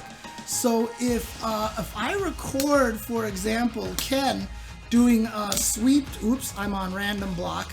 If I record Ken on, if I record Ken to do this, for example, let's have him sweep, dash up, throw, like so. And then I'm gonna record Ken to do, well actually let me do that again. I think this is right actually. Let's record him to do sweep, dash up, button, like so. Actually, let's do a different button. That's not a good button. Dash up, sweep, dash up, back. Ooh, that's too fast, okay. I guess crouching medium punch, let's see. Like so, right? So this is a mix-up now. So what I'm gonna do is I'm gonna turn on both of these options for Ken. Whoops, I have to quick rise. All right, let me also record this one over again. Oop, too fast. Like so. So now I've recorded an actual mix-up for Ken. If I quick rise, I can actually hit my buttons at a late enough time that, you see, I hit it and I block. Oops, I have to quick rise. And I can tech. So I'm hitting the buttons late enough that I can stop both options. So there's the tech. Whoops. Ooh, I'm holding down, that's why. You can't tech while you're holding down. Well, actually you can. You can tech. But so I can tech, and if he does a button, I will block it. This is what is known as delayed teching.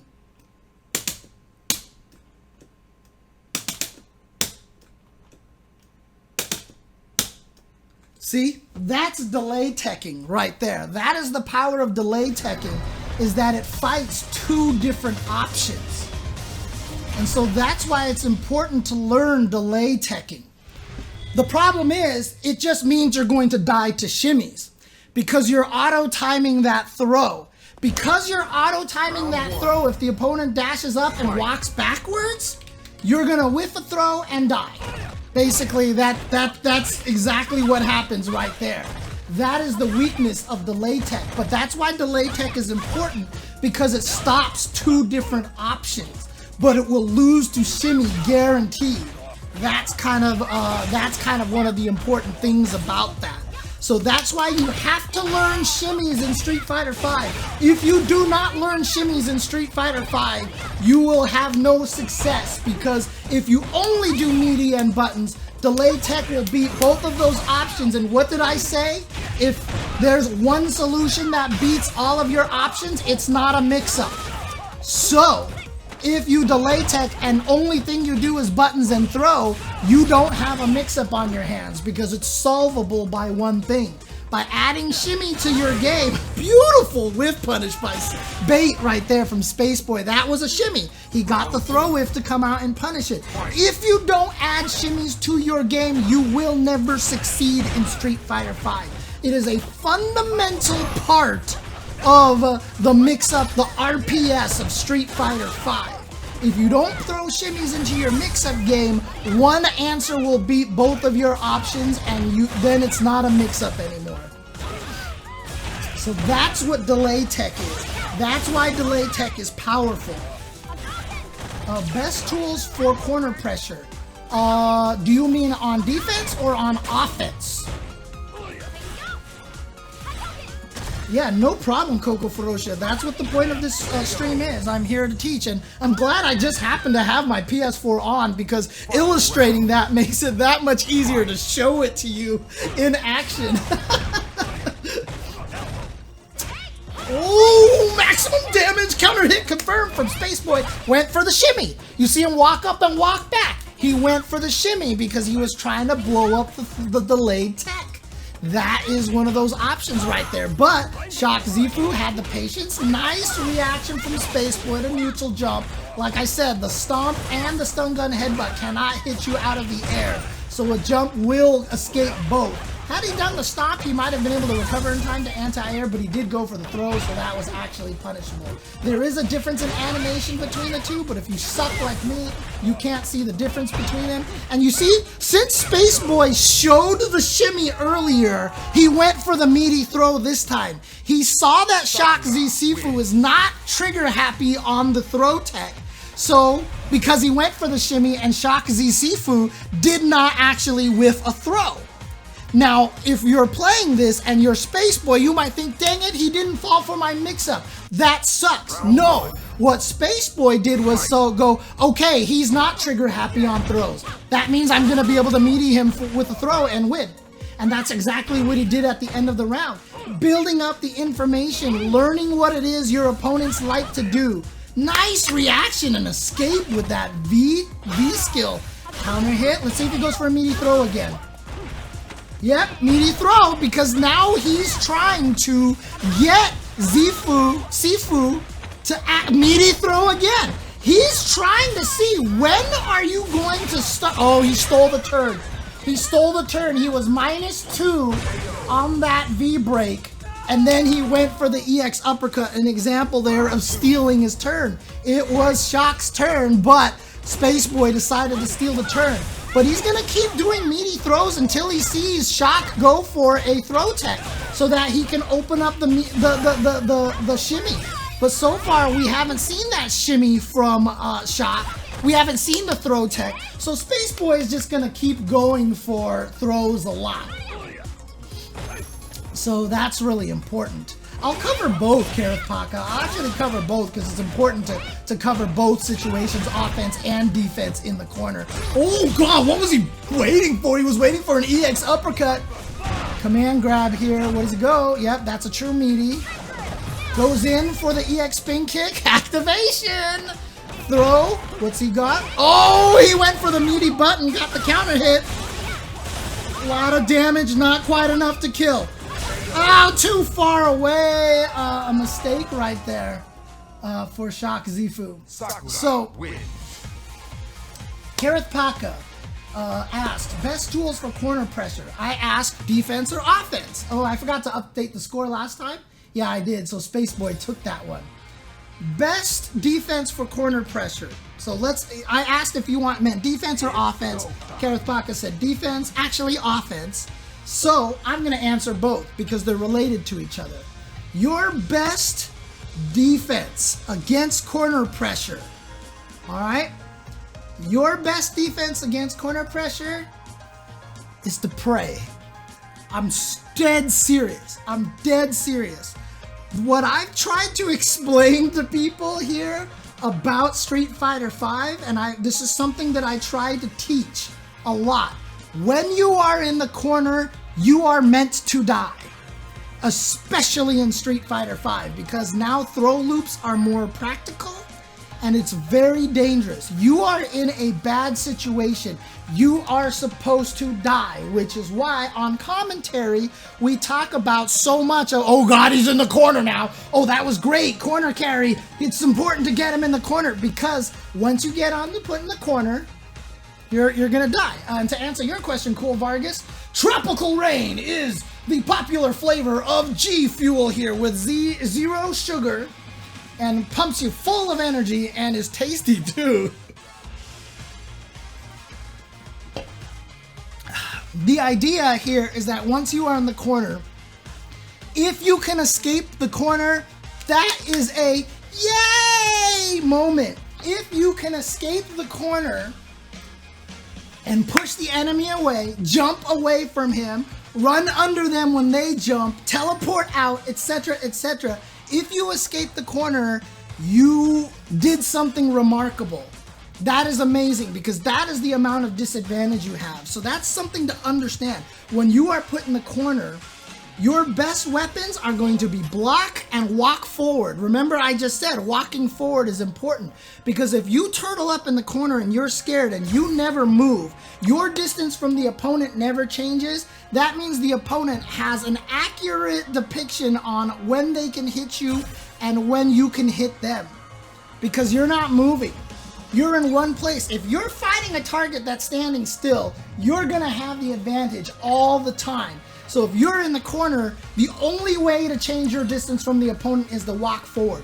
If you can find moments to walk forward, or if you can find moments to actually counter poke them in between blocking all their attacks, that'll get you out of that situation. Is it risky? Is it dangerous? Yes! That's why I said when you're in the corner, you're supposed to die. Everything that you do in the corner to get yourself out of the corner is higher risk. And it's designed that way. It's supposed to be that way. You're supposed to be rewarded for pushing the opponent into the corner. So when you think to yourself, man, every time I get pushed in the corner, I feel like I can't do anything. Yeah, you're right. You're absolutely 100% right. And that's something to understand about Street Fighter V. Once you understand that, you will now play with the mindset of, I'm not gonna lock myself to the corner. I want to avoid this combo, getting hit by this combo because I don't want to get pushed in the corner. Now you're gonna play more of a prevent defense to keep yourself from actually getting pushed into the corner. If you're in the corner, the computer already, your opponent already did something right. And they should absolutely be rewarded for that. So that's the defense part of there. I'll talk about the offense part in just a second. Shout out to that $35 contribution. You can see the GFuel amount is up to $1,241 already for these players here. Again, we've got awesome players like Zaferino here using Sagat.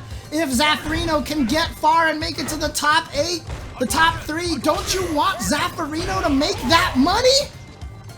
Please contribute to the Matcherino. You can also do so for free by putting in 50 cents by going to that link that you see in your chat right now and putting in the Tropical Rain code to donate 50 cents to the pot at no cost to yourself. Joe-UmeRogan using this new buffed Ryu to counter the new buffed Sagat. Okay, so after this, we're going to take a little bit of a break. That's great, because that'll give me the time to explain the offensive side of corner pressure. But Kareth Paka, if you have any questions more about the defensive side of corner pressure, please ask away. But like I said, the answer is literally, you're supposed to die.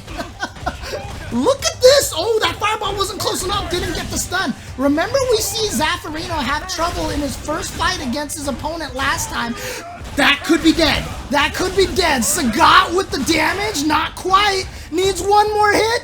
Auto-correct uppercut! I'm jumping up and down in my chair right now. Let's go, Zaferino. Not biased commentary, but that was sick.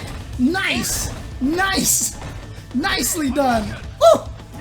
Good stuff to Zaferino with that comeback on the autocorrect uppercut. And there, see, he's starting to read Joe's timing here. So he got the counter hit on that stand medium punch.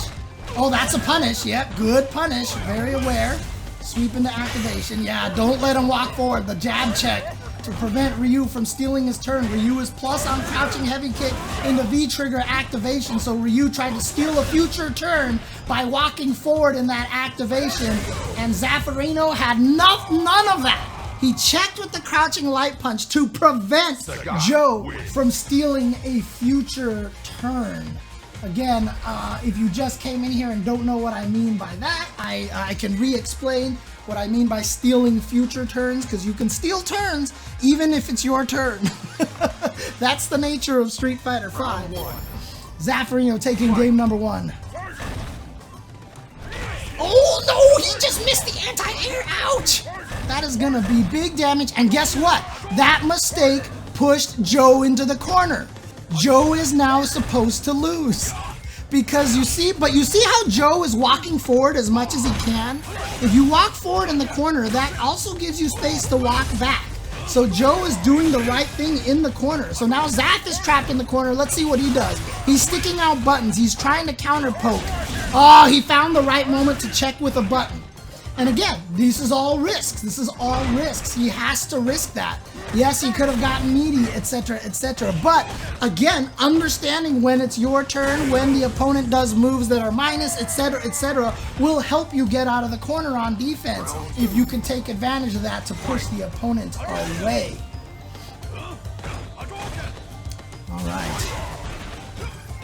Ooh, look at that. Zaf stealing turns after blocking that standing light punch. Oh no, he missed the timing on the throw and he's gonna get back thrown in the corner. One mistake and he's in the corner could cost him, but Joe escaped the corner by dashing forward. What did I say? One of the best ways to get out of there is to realize when the opponent is not gonna hit a button, move forward and get the hell out of there. Crush counter pushes him into the corner. Nice! The V-shift! Let's go! He's gonna do it again! Using that resource to get out of the corner to punish fireballs. It is invulnerable if you do the V-break, but look at this! The buffs to Ryu! The buffs to Ryu! But Zaf made the comeback last time. He's got the V-trigger activated, but Joe gets the button, and there we go. Ties it up 1-1. So Joe is the one making the adaptations now, tying it up 1-1. Against Zaferino with this new character, Ryu. I believe he's a guest character from Fortnite. I think he was a character in Fortnite and they added him in this patch. I believe so because I never saw this character before in Street Fighter V. And I think he was added as a guest character from Fortnite. So there you go. There we go. Going back to the fireball war. Nice! Read on the fireball timing from Joe.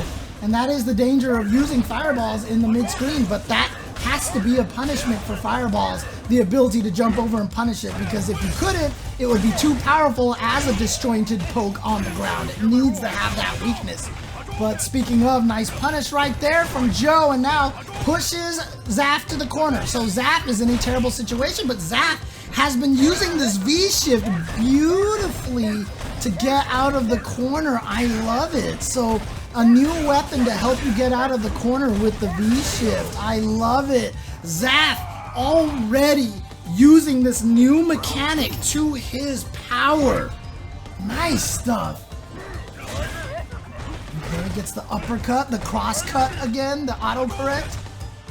And now slowly trying to push him into the corner. Yeah, so there you go. Meaty fireballs to keep pushing him to the corner. This is where Zaf wants Joe to be, is in this corner. Now, Joe needs to learn to use the V-shift to punish Sagat's fireballs now. So he's going to go for the sweep activate, but tried to steal a future turn, and Zaf blocked it. Gets out of the corner, takes that damage, but he's out of the corner. That's okay. That is intended. You are willing to take that damage because now he has Zaf in the corner. But what he has to learn now is watch out. Actually, Zaf doesn't have the meter for it. He does now. Watch out for that V-shift again. Oh no, he just walks into the fireball instead. And see, Zaf detected that Joe wasn't going to hit a button because Joe was like, shoot, if I throw a fireball, I'm going to get V-shift, V-braked again, V-broken again. So there was a slight moment of indecision in Joe's mind right there that Zaf was able to take advantage of, found that Joe did not hit a button, and then Zaf hit his own button and caught Joe and to get out of the corner. That's the idea of how that whole thing works. So, Kareth Paka, to answer the question on what you're supposed to do on the offensive side, is understand your range on buttons and understanding what your turn is and understand how nervous the opponent is. Once you get him into the corner, you have to have an established mix-up, and a lot of that mix-up is going to come from the RPS if you can get in close. If not, then it's just about pressure, trying to get the opponent nervous, trying to get the opponent scared. Take advantage of the fact that if they're not walking forward, you can aim all of your buttons, and this is something you just have to practice in Street Fighter. You have to know how to aim your buttons at the right distance so that your Karin standing medium kick barely hits at the tip, for example, or that you know you're in range to walk up and crouching medium kick with Karin and stuff. And so you have to understand what your character's offensive options are in the corner. This is where your character knowledge comes in. On the defensive side, it's more of a universal mechanic on how to escape the corner.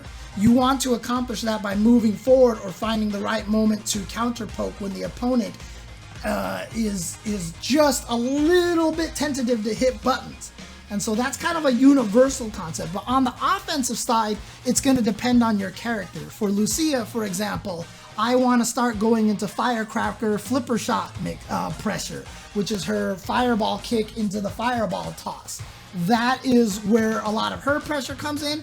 Dashing in, she's got a 16 frame dash, as well as run cancel mix-ups, etc., etc. Throw the up fireball to give myself some free turns to walk in there because the fireball is going to drop on their head, etc., etc. There's a lot of little things like that that are important for Lucia. For Zaf, you see that it's going to be a lot of standing medium kicks with Sagat. It's going to be tiger shots. It's going to be finding the perfect distance to do a tiger knee that's plus on block. And again, a lot of that isn't just on sight. Like a lot of that, for example, is, hey, I know if I make you block this standing medium kick from Sagat at a specific range, that sets up a tiger knee that is plus on block at this range. So even though it looks like he's doing the tiger knee on sight, it's just because he kicked and he goes, he barely blocked that kick with my toes from Sagat. So now I know he's at this range that I know this tiger knee is safe. Zaf has done the experimentation. He's done the research. I don't know if that's actually true with Sagat. I made that up. But Zaf knows. He definitely knows if he's point blank in the corner and he goes jab, jab, strong, low forward fireball. Now I'm in range for light tiger knee to be safe, or whatever the setup is. He definitely knows those things. And so again, to apply the pressure in the corner is going to be very character specific. But the idea being is that you want the opponent scared to move forward so they can't change the distance. And you want to scare the opponent from not doing much and going up for the throw. Last important thing is be aware that a lot of people, because they get scared in the corner, jump back in the corner a lot. They like jumping backwards in the corner. It's a panic move, so you have to have your anti-airs kind of ready for that as well. Happens less on higher levels because they know jumping back in the corner is not a good idea, and most top players will punish you for doing that. At medium ranges and beginner levels, people will be jumping backwards in the corner a lot. People will be jumping backwards in the corner now. Another key thing, this is a universal mechanic, but also keep in mind when you're pressuring the opponent close up, they're also going to be tempted to jump over you to get out of the corner. So sometimes if you're going in pressure, like let's say I'm Lucia and I go strong, flipper shot, firecracker, flipper shot, standing fierce, EX run, low jab, and I'm pressuring and I know my opponent's scared and I'm like, yeah, I'm feeling this pressure. Look at my pressure. I'm really good. And then my opponent jumps out of the corner. I'm like, what the hell? And they escape. Sometimes even when your pressure is flowing, you kind of have to let go because either they're going to jump out of the corner or try to steal a turn with an EX uppercut. The more you make an animal feel like they are trapped in a corner, the more lethal the animal becomes. Right? So the more you pressure someone in the corner, the more likely they're just going to bust out an EX uppercut all of a sudden out of nowhere. The more likely they're going to be like, screw this, I'm jumping out of the corner. That's basically the idea of trying to play the offense in the corner. Kareth Paka now asks what's mix-up and how to use it. So what a mix-up is forcing the opponent into a guess. You have a situation where you can get damage on the opponent through multiple options that the opponent does not have one solution for. So the standard Street Fighter V mix-up, which is attack, throw, and shimmy, that's a mix-up because there's not one solution to answer all three of those. If you have to guess, you have to try to figure out what to do. So if I throw you, you're going to want to tech. You can't react to throws in this game. You have to preemptively tech throws. So it's a guess to tech throws. But if I suspect that, I can shimmy you, watch you whiff your throw, and then I can punish you for it. I can whiff punish your whiff throw. So then you're not going to do anything, and then I'm going to throw you. Okay, so if you think I'm going to throw you, then you're going to try to hit a button to stop me, to stop my throw perhaps. So then I'm going to throw a meaty attack and hit you. In other words, I'm giving that option. So another great example, very classic example, is a Urien Aegis Reflector mix-up. He hits you, he plants a mirror, hits you, so you reset out of the air. Now you got to guess left or right. You've got to guess left or right. He's going to go to this side and you'll land in the mirror, or he'll go to this side and you'll land in the mirror. It's a mix-up. He has to guess. Granted, he can uppercut, but that's part of the mix-up because you can block the uppercut and then you can punish it, right? If he EX uppercuts, I should say. Hi. So that's kind of the idea. A mix-up is forcing the opponent into options where if they guess wrong, they take damage.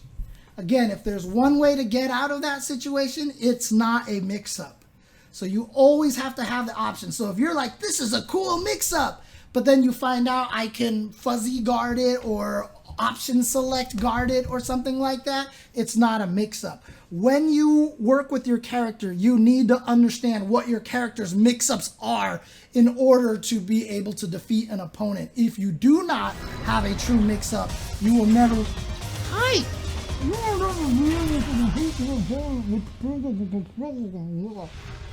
If you do not have a real mix-up, you will not be able to open up your opponent and they will be able to defend it every single time. All right, what match do we have here? What's going on here? nycfurby is back. You're gonna knock over my drink, kitty. And he's going up against Shoto868. I don't know who this is. Let me look in the brackets and maybe... Hi, kitty. I'll be able to figure out who this is. Oof. Let's see here. Oh, this is on the loser's bracket over here already? What's this? Oh no, this is Taiga. This is Taiga. Oh, okay, nice. This is NYC Taiga. There we go. Alright, back to the match here. Still winners here. Oh, goodness gracious. Pressure in the corner. Oh, see the teleport to escape. Nicely done. And here we go. You got to deal with this pressure. Yep, and now he's out of the corner. So that is a standard way for Dhalsim to escape the corner. Throw the fireball, and if they jump over the fireball, teleport behind them.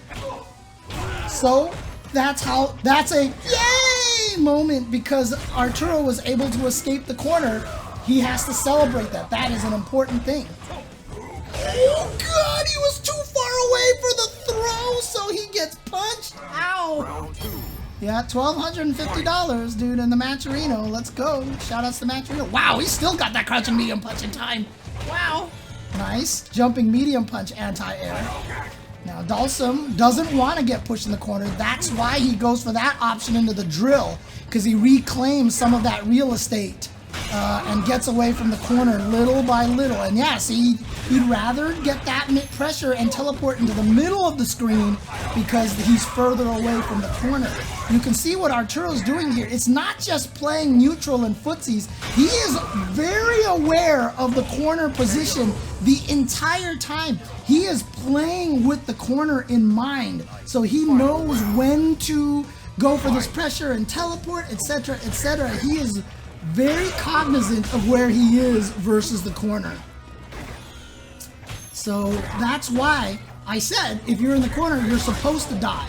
And so good players will make sure that they try to escape the corner all the time. That they will always be thinking of it. See, Arturo's already thinking about that corner. He's not in there already, but he's already thinking about it, so he teleported out. See, he found that one moment that he believed Tega wasn't going to be ready for that air teleport, and he got out of there. He's already thinking about the corner right now. He's already thinking about the corner. So the best defense, I'll tell you this right now, of getting out of the corner is don't get put into the corner in the first place. One more hit from Tega is going to be able to take this with a critical art, probably. The properties of V-Shift are indeed universal. Yes, every character's is the same. Although I think their V-breaks differ. I think some characters... Oh, no! Is this going to kill? No, it's not! Wake up punish! That didn't kill either, and he didn't punish it! Oh my god! What a throw tech from Art!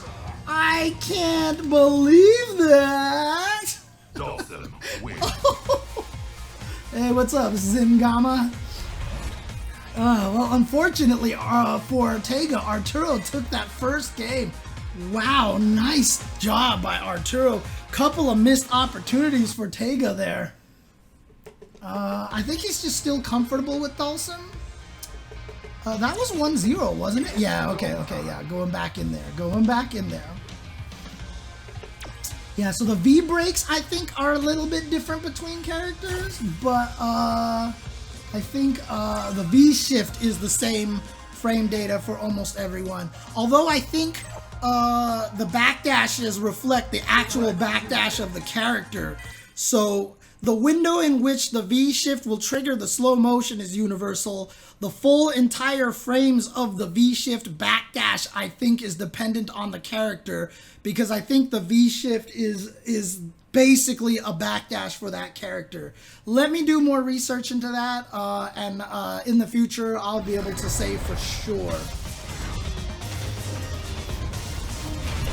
Actually, never mind. Super Mecha Kupo just answered in the question. He just answered the question. What are some easy combos for Balrog? Nice combos for him are the target combo into V-Skill 1, combos into Dash Punch, also combos into EX Upper to get a juggle afterwards. Those are some of the best combos for him. But again, it's going to be very situational. So I talked about mix-ups on stream a little bit earlier. I don't know if you missed that, stupid fun, Tim. But I talked about what a mix-up is that, you know, you want to put your opponent into a guess situation where they have to guess to avoid taking damage. The best combos for every character are going to be your combos that come from the mix-up.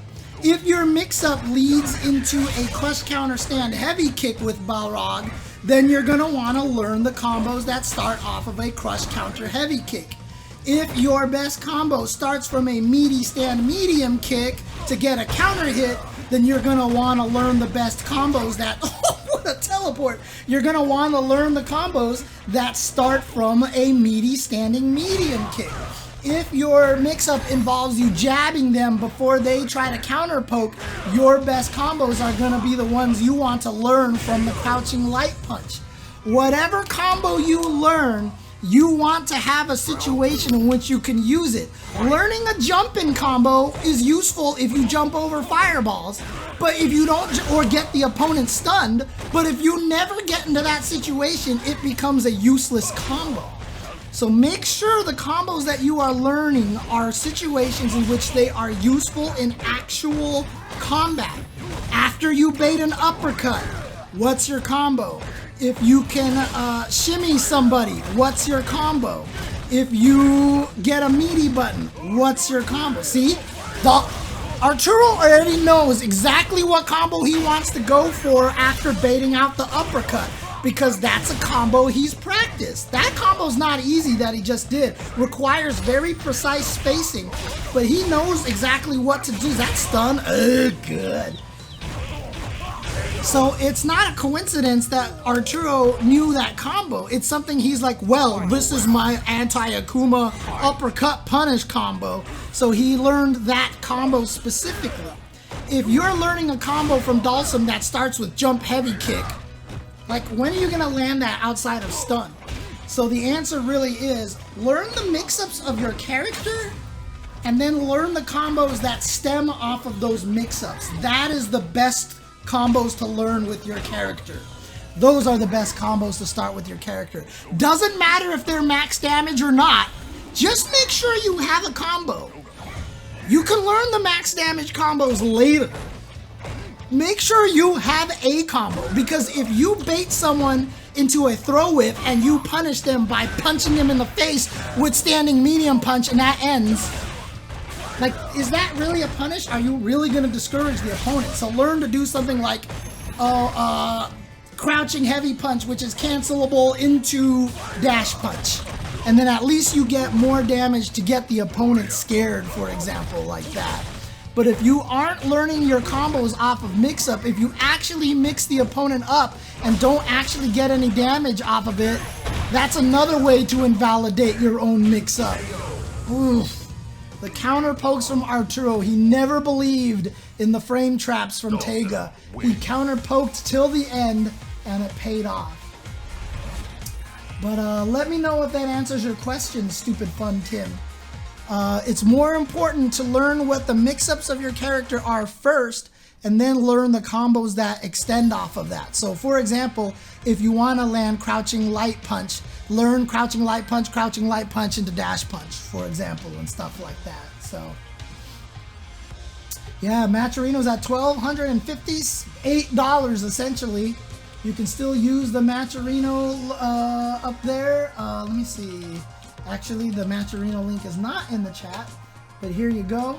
Use that link that you see in the chat right now. Use the coupon code TROPICALRAIN to donate 50 cents to the pot for no cost to yourself. To add to this pot, you want to see guys like nycfurby here, who is still rocking through that winner's bracket, get more money for his achievements at literally no cost to yourself. Now, you can donate money yourself if you want, and if you do, domo arigato, you know, thank you, shisha, you know, whatever, merci beaucoup. Thank you to everybody who helps contribute to that. Dankeschön. You know, but it's very easy, and shout outs once again to Matcherino. I really hope Matcherino sticks around for a long time, because they have done so much for the FGC, as has GFuel here. Shout outs to GFuel, who have been a fervent, feverish supporter of Matcherino. They are one of the people that has always had the sponsor quests that you can do, like retweeting things to add to the pot for free as well, sending us really cool products like this, and also making sure that events like this can happen. Matcherino is planning to continue running things, more Street Fighter V events, maybe another Super Turbo event in the future, Mortal Kombat 11, anything that you can shake your fist at. Matcherino would like to support it, and a lot of that is done through the supports of... Really, Nathan? Are you ruining my sponsor talk here? You're standing in front of all of my product here? Nathan was blocking the product on my stream here, so you can't see Matcherino. Muchas gracias, yes, super peepee. But there you go, there's the product. You like the product, Nathan? Nathan wants the tropical rain. Jasmine, I think, is sleeping on my bed. No, she's here. She's here. It's go time. Hi, Nathan. Hi, buddy. Sorry, I'm super affectionate with my cats, so if you think that's gross, too bad. You have to deal with it. You have to deal with me and my cat affections here. Good boy. Good boy. Shoutouts once again to GFuel sponsoring this event. You can see here, GFuel is contributing $1,000 to the base prize pool over here. I don't know if everybody on there is restreaming this. I know Gandyman is, because you've seen him in the lobby over there. He's been doing it that way. I've just been restreaming the feed that Arturo's been giving us. But if you want to see more events from Matcherino and GFuel, definitely give a shout out to GFuel for the help here running an event like this. You can see Wallach TV right there contributing, and GFuel. And actually what I'm gonna do here is give you guys the GFuel spiel here, give you guys the GFuel talk. Where did it go? There it is. Shout outs once again to GFuel. GFuel is the official drink of esports, and right now they're inviting you to take part in celebrating one of their best-selling flavors, Tropical Rain. Normal rain is cool and all, but then there's Tropical Rain, an ultra-refreshing, mouth-watering tropical medley that will transport you straight to the middle of a rainforest. And it's completely revamped and reskinned for 2021. Go check out GFuel Quest and share how GFuel helps power you in esports. There you go. Meaty button. Kareth Paka, a meaty button. Let's see if I can do this. A meaty button is a button that hits the opponent on their wake up so that they can't do anything. So, for example, I am going to set Ken to wake up with Crouching Light Punch. Like that. You see the reversal on the right side of the window. That means if I knock Ken down, if I turn this on, that's a wake up button. That's the fastest he's going to be able to do. If I try to do something to him and I'm too late, that means I have failed my meaty attack. If I hit him, like so, if I can put a move into him so that I hit him and his quickest button on wake up gets defeated, that means my button is a meaty button. That's a meaty button. If I throw him and I hit standing heavy punch, that's a meaty button. Because if I throw him and I let him get up and he does that, that's not. So if I do heavy kick, which is too slow, he's gonna jab me first. That is not a meaty button. But standing heavy punch is timed just perfectly that I will hit him as soon as he gets up, not giving him the window to hit a button. If I can do that, and it works off of air resets as well, you'll hear it in the situation, although you can't set it up in training mode. But if I hit someone out of the air and I hit a button so that they land into it and can't do anything, that as well is a meaty button. So that's meaty. And a meaty fireball, yeah, basically is a meaty fireball, for example. Let me see if I can actually set up the computer Ken to do this. Oh god, the quick rise. Let's actually turn off. Actually, you know what? I might be able to do it off of uppercut. That's a meaty fireball right there. So that is a meaty fireball. So if I turn on this over here, if I wake up with a button, I'm gonna get hit. So that's a meaty fireball. I can't do anything about that. I have to block this fireball. So I cannot wake up with a button. That is a meaty fireball. I will give you the best Oki explanation you will ever see, Coco Ferocia. I will give you the best Oki explanation you will ever see in just a minute. Whoa, that is the patch notes. Oh, Arturo is back. Arturo now going up against Space Boy. Yeah, probably doesn't want to do the Dhalsim versus Sakura. That might be kind of bad. So here we go. Would Cammy standing HP be meaty, or would I use standing medium punch? Depends on the knockdown. Depends on if the opponent quick rises or doesn't quick rise. Depends on if they back roll, etc., etc. It's gonna be unique in every kind of knockdown that you have. But every button can be made a meaty attack if there's enough time. Most characters, if you forward throw someone away from the corner, they're pushed so far away that you cannot land a meaty attack at all. So it's just dependent on how you knock them down, where you knock them down, and whether they quick rise or back roll, etc., etc.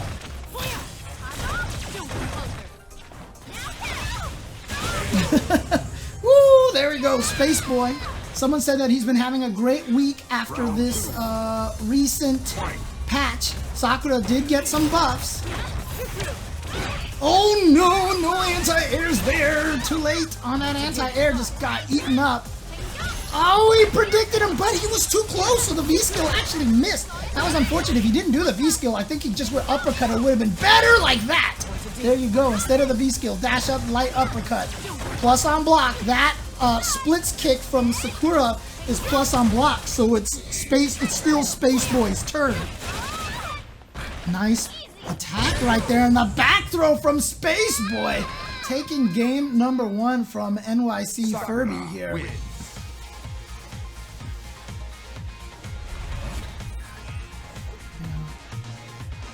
need to find a folder here. Let's go here. Oh, is he going Dhalsim? Oh, is he going Dhalsim? Woo, let's go, let's go.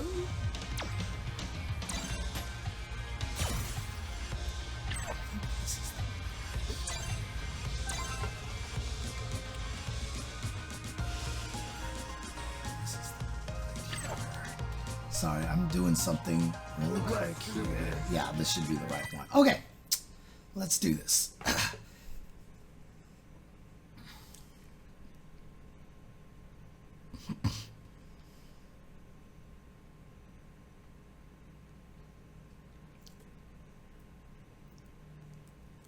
Yeah, Jiangsu, is that Chinese? I don't know what the accents are. Jiangshi, or that sounds like dirty, so I don't think that that's what that is, unless it is. But yep, definitely going for the Dhalsim, but they've switched sides. Let's actually change it. Zhang is fine, okay. Round 1. Here we go, or Jang. Here we go, goes with the Dhalsim. Let's see how this works out for him. But Sakura, once she gets in there, it's gonna be a problem. Wow, look at this, Arturo just never stopped hitting buttons. Arturo just going crazy here. And yep, see, he knows, he has the frame data in his head. He knows if Sakura jumps on a certain frame of his button width. Oh, what a meaty to punish that Tatsu. Wow. God, Arturo, you can't give up on Dhalsim's character. Still good. Oh, never mind. Commentator's cursed. I just shoot.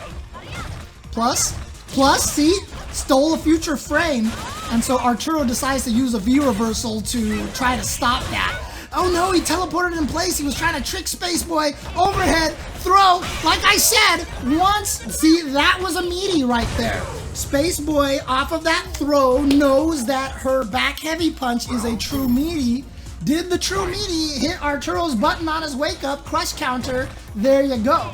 He knows his meaties on the certain knockdown situation. So like I said, anything can be a meaty as long as you have enough knockdown time to set it up. And there you go. Like I said, common tactic. If the opponent jumps over your fireball, you teleport out of the corner.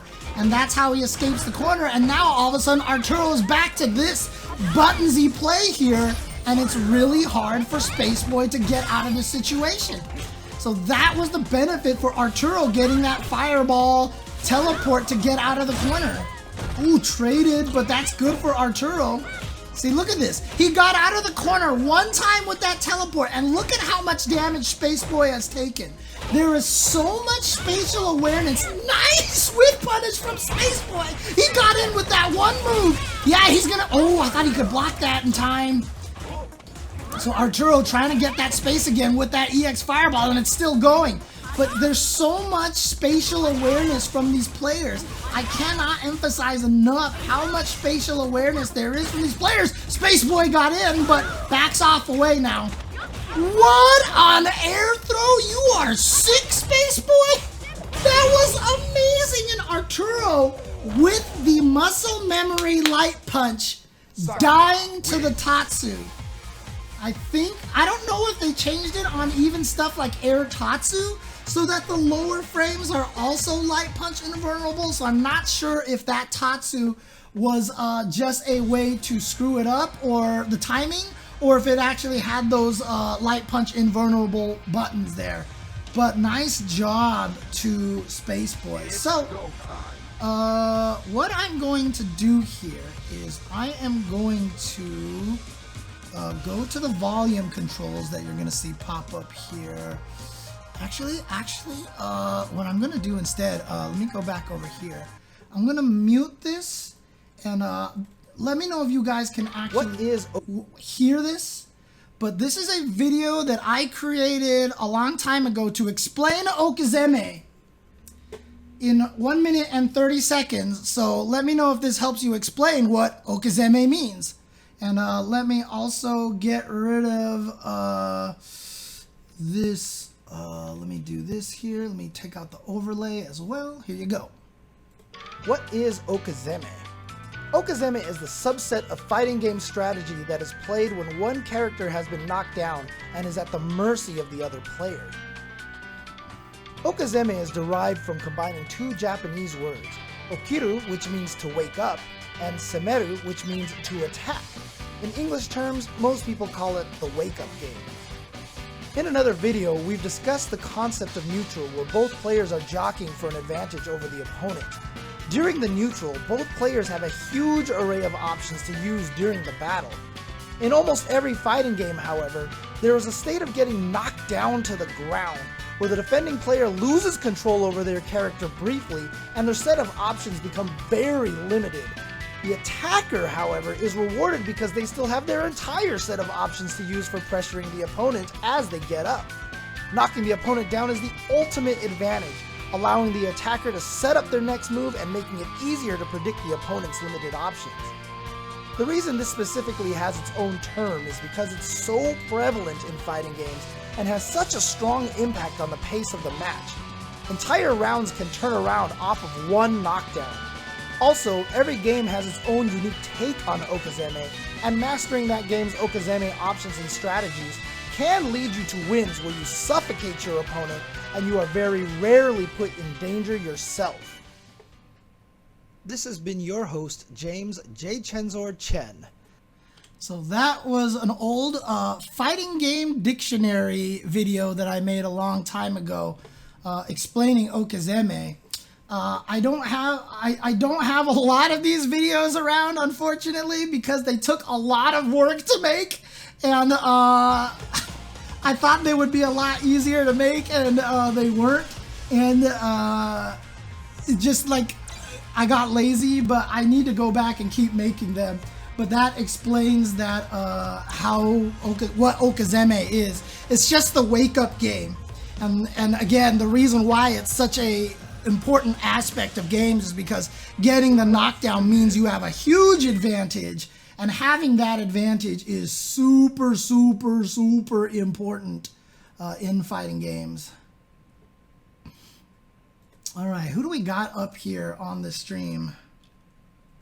Dude, I should show you the project, Gutsy. God, these things, those videos took a lot. They would take me like 2 to 3 weeks to make a 2-minute video like that. Who do we got here? Looks like Zaferino again. Zaferino going up against, I didn't see who the other person was. Crouch Fierce. Okay, the person who sent Punk to losers. So here we go. And shout outs, $1,270 for the Matcherino. Keep going with that, guys. Check out the chat for the links of that. Alright, yeah, you gotta watch out. High Tiger recovers very fast.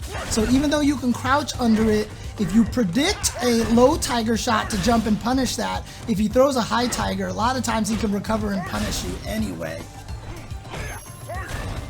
Here we go. Being slowly backed in the corner, and you see how Zaferino walked forward a little bit?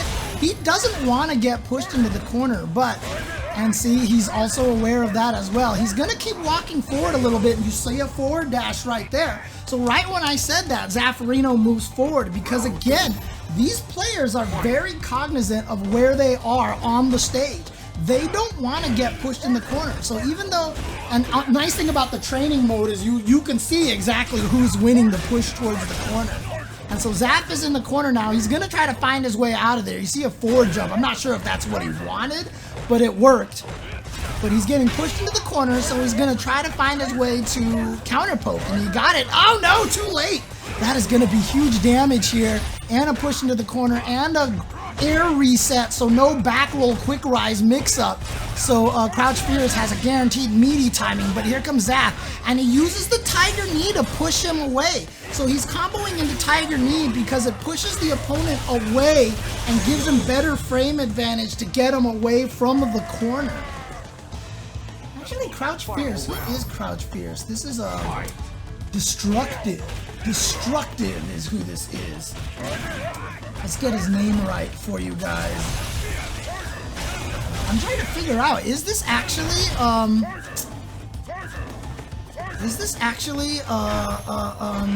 Rushdown? Does anybody know if Destructive on Matcherino is Rushdown? I'm curious right now, because he's using I feel like the same color that Rushdown uses as well a lot of the times. Nice anti-air. I'm not sure yet, Gutsy. I'll take a look. I'll take a look. Okay, so this is not him. Okay, thank you, top floor view. Okay.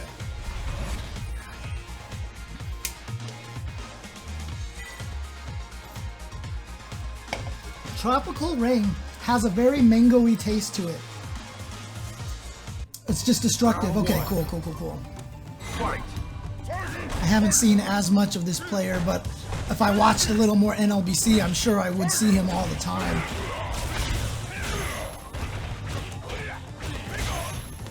Yeah, I mean, I'm not a fan of like zero sugar kind of things. Usually the sugar taste, the sugar substitute is kind of bleh to me, but actually, to be honest with you, to be really straight up with you, I don't get that out of these GFuel drinks. I don't get that weird aspartame-y kind of sugary taste to it. It's not bad, actually. It's actually really good.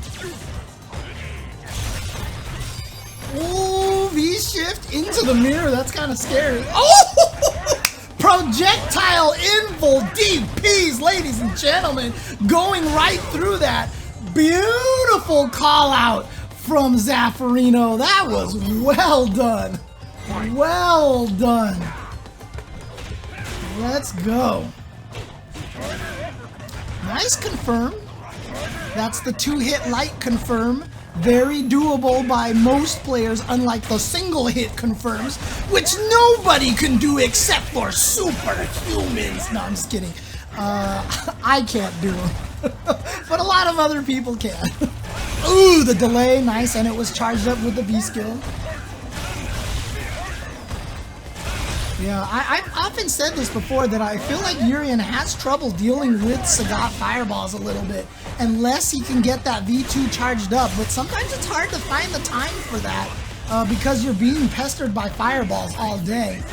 Oh, yeah, doing that so he can charge up. Oh, actually did not get reflected. The mirror just ran out. Nice timing on Zaf's part right here. Ran out of that V trigger, however. Oh, the EX gets the knockdown, and he's pushing now, trying to push Destructive towards the corner now. Punishes the knee. Uses the EX, trades EXs, so neither of them with the EX fireball. And see, this is what I mean. Urien has the ability to use the V skill to charged up fireball to stop Sagat's fireball game. But you can see if the Sagat player has the timing on deck, he's gonna keep throwing those buttons out, and it's actually gonna be really hard for Urien to charge that up. So Sagat can have an advantage in that situation. Oh, sucralose instead of aspartame. Okay. Thank you, Investigation Cone. In case people don't know, Investigation Cone is a chemist, so he'll know. Nice jump in by Destructive. Here we go. And yeah, if Destructive ever watches this replay, I apologize for not knowing his name as well as some of the other players. Obviously, I've seen the name before, but I'm terrible with names. Oh God, look at Zaferino with a great call out on that walk-up throw after the empty jump. Destructive did not want to hit a button on the way down because he was scared he would get uppercutted. So if he didn't stick out a limb, the uppercut would whiff. Zaf read that, walked up and got the throw. And here we go. This tiger shot, like I said, as soon as Zaf can get the fireball game going, it's really hard for Urien to get through this.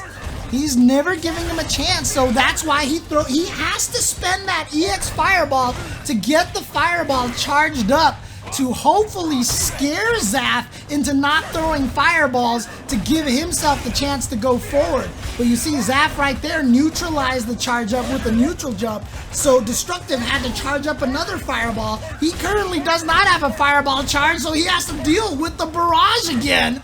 That's gonna be a counter hit, confirmed, beautiful stuff. Now, Destructive has to find a way in. Gonna try to use that EX fireball? No, Zaf dashed forward, so we couldn't charge up the B skill because a Kara uppercut would have been waiting for him in his face had he actually charged up. Finally got within the range, goes for the counter hit, fakes the throw, so he has another mirror here, a V-shift. Good block on that and a beautiful V-skill to get out of that situation. The EX uppercut from Zaferino is gonna put Zaferino into winners finals to go up against Space Boy. Great job to Zaferino. The man is feeling the power from the Sagat buffs. Ooh, he is a happy dude. He is a happy dude. Zaferino feeling it. Feeling it. And again, I'm gonna plug it again. If you aren't already, follow Zaferino on Twitch, because not only is he an amazing player like this, but he is a wonderful teacher of the game for Street Fighter V. I will be able to help cover a lot of the basic beginner stuff. My skill level at Street Fighter V at the highest level is dicey at best. Zaferino will definitely be able to help you with that. However, I'm still going to commentate this game because my goal is to help the beginners a lot of the time. So, and I understand the high level strategies enough, but Zaferino's understanding of those strategies are going to be at a level that is beyond a lot of people. So definitely follow Zaf for this information. Definitely follow him for a lot of wonderful, wonderful knowledge of fighting games. I am trying to find something for you guys here. This is the bracket here.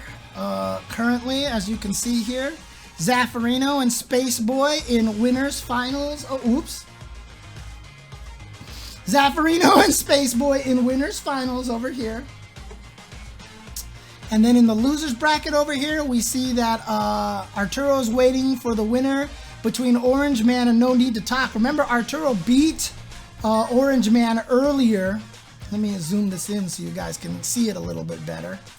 Arturo did beat OrangeMan earlier, so this will be a run back. And then on the other side of losers bracket, Destructive is waiting for the winner between ShockZdamus, who we saw earlier, ShockZdamus, and O Crippler. So those are the matches that we have coming up next.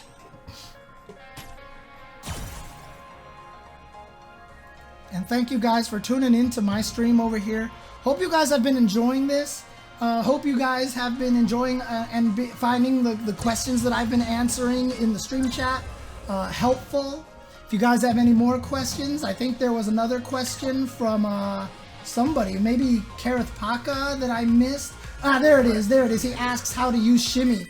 So remember, I said the mix-up, the standard Street Fighter RPS is attack, throw, and shimmy. Just understand that RPS, right? Rock, paper, scissors is rock beats scissors, scissors beats paper, paper beats rock. That's the RPS. Street Fighter V RPS works the same way. The shimmy is to beat throw tech. So the best way to stop a throw is to throw tech. And so if you're right next to somebody and they try to tech the throw, but you walk backwards, aka shimmy, they whiff a throw and die. Here we go. No Need to Talk. One of the best Honda players in the US right now. Honda, a character who got a lot of buffs because he gets beat up a lot by some of the V-shift changes.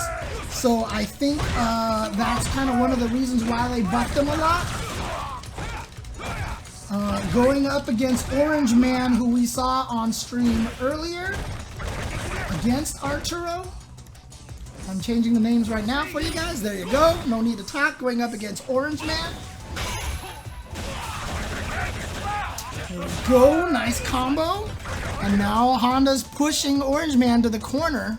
He actually backed off. Remember I talked about sometimes you don't want to go too ham on the pressure? That's what No Need to Talk was trying to do right there, but OrangeMan actually did not try to counter anything. Here we go. Activate. The slide into activate. The classic way to get going here. He has no need to talk in the corner, but a headbutt just to blow himself out of there.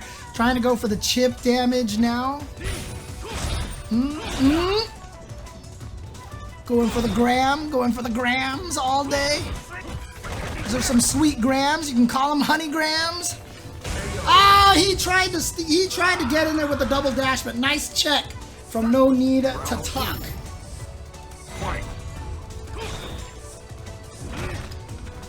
Right.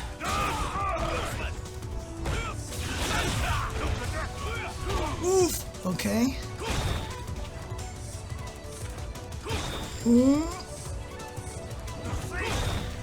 Just zoning right now. OrangeMan going with the zoning strategy here. And I do oh no! If you block Honda EX headbutt, actually I don't remember if that was one of the things that was changed, but if it isn't changed, if you block EX headbutt, dash up and kill Honda. He is like negative a billion. Oh, that's cool, Renkaru. Oof. Ah, yep, the whiff option select to get that headbutt combo. Nice! Walking up just enough to get that counter if it wasn't close enough to get the combo to hit. That's confirmable. Nicely done. Throw into the corner. Here we go. See? Exactly as I said to Kareth Paka earlier. What do you do in defense in the corner? The answer is you die. And that's exactly what happened there. The corner is a tough place to be. Nice use of the armor from No Need to bust out of there. Oof. Ow!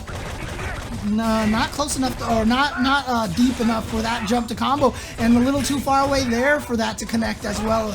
Honda, of course, can change the trajectory of his neutral jump heavy punch, which is what makes it kind of tricky to deal with a lot.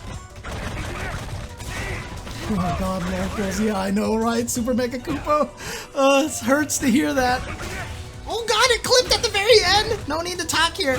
Yeah, the standing heavy punch anti-air. You nerfed the light punch anti-airs, not the heavy punch. Honda win. Reversal basically means you did something on your wake up at the first frame possible.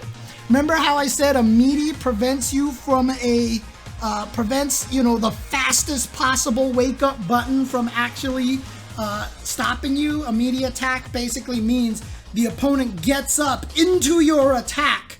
Well, doing an attack the instant you get up is a reversal. That is a reversal. So if I can do a wake up EX uppercut, which is invincible on the first frame, it will beat Meaty attacks because I'll go from being on the ground to getting up into an invincible attack in my very first frame. And if I do that, there's nothing to hit.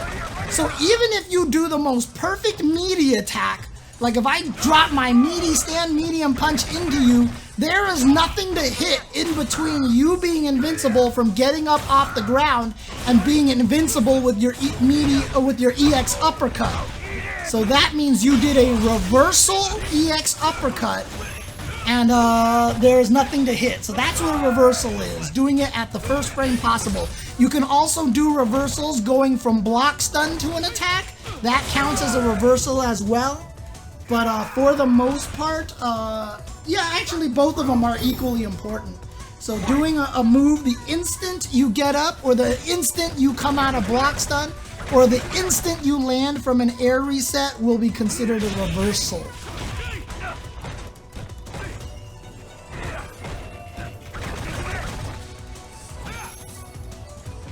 It's an interesting question. Might be just OrangeMan is just really used to Zeku now. Apparently, according to Renkaru. Oh, nice, finding that. You see that when he whipped the throw? Instead of punishing the whip throw, OrangeMan found the opportunity to jump out of the corner instead. That's how important getting out of the corner is to some of these guys. He's like, I could get a big punish, but I might actually be better off just getting out of this corner. Nice! Baits the throw. The damage into the critical art. Is this going to kill? Yes!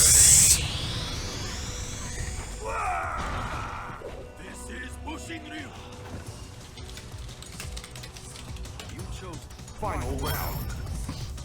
Fight. All right.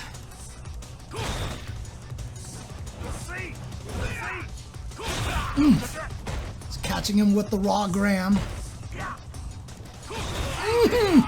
Oh no. Nice punish on that V-skill charge. That means Honda doesn't have the V-skill charge. You can tell because the 2 next to Honda's meter down there is not glowing or flashing.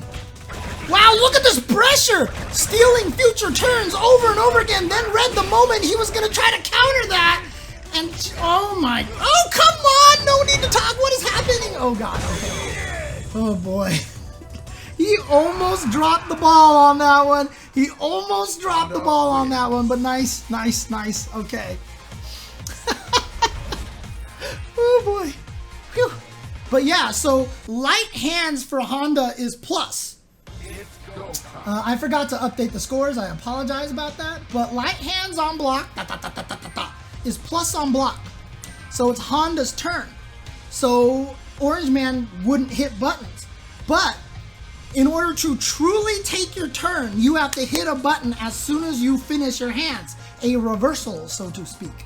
So in other words, you know, no need to talk in hands. And then if you hit a light punch afterwards, that's taking his turn. He was stealing future turns by instead doing hands and said, OrangeMan is going to respect my turn and block. So he respected my turn and instead he walked forward and did jab in the hands again. And then he stole another future turn by walking up and doing jab in the hands again. And then he took his turn with the EX butt slam, and that's exactly when OrangeMan tried to move forward and he ate the EX headbutt. So again, walking forward or using bigger buttons that don't create the perfect frame trap are ways to steal future turns for your characters. So that is what No Need to Talk did at the end. Jab in the hands, steal a future turn, jab in the hands, steal another future turn, jab in the hands, take my turn with the EX butt slam. And that's what he did, and sure enough, he got OrangeMan antsy enough with 3 stolen turns that OrangeMan finally decided to try to check this turn stealing, and he ate the EX headbutt, the EX butt slam instead. That's the mind games of Street Fighter V right there. No Need to Talk played it classically there. Steal a turn, steal a turn, steal a turn, take the turn. Because he got OrangeMan antsy enough to finally say, you know what, I'm tired of you stealing turns. And he read that exact moment perfectly. And there you go. Beautiful stuff. Beautiful, beautiful, beautiful stuff. Honda's hands is +2. Light hands is +2 on block. Medium hands is +1 on block. Heavy hands is -2 on block. Let's see. Back to the match. And so you have to be very aware of that. You have to watch that carefully. If you don't watch that carefully, you're going to miss that. This should be... Oops. Round 1.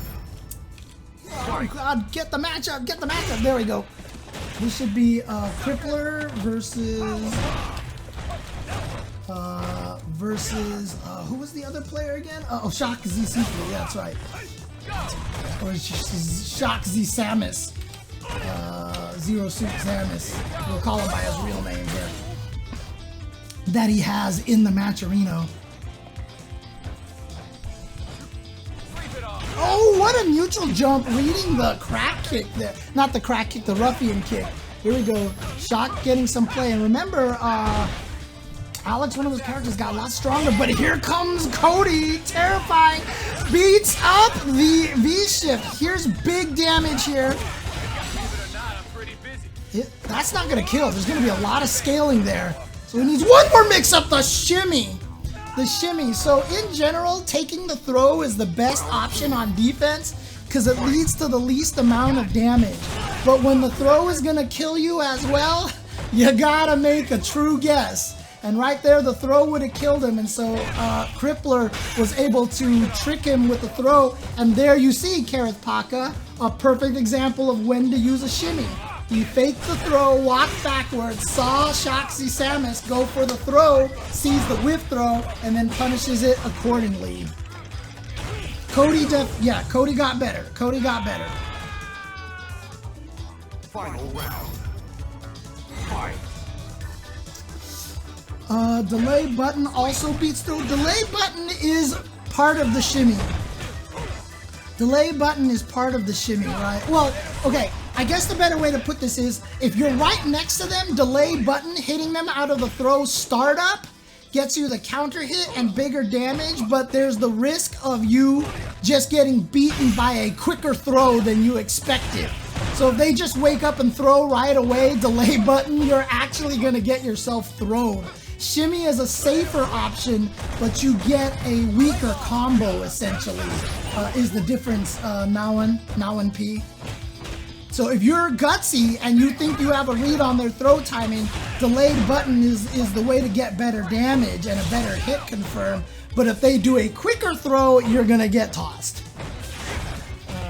Welcome, Mr. Zajo, to the Chensor Dynasty.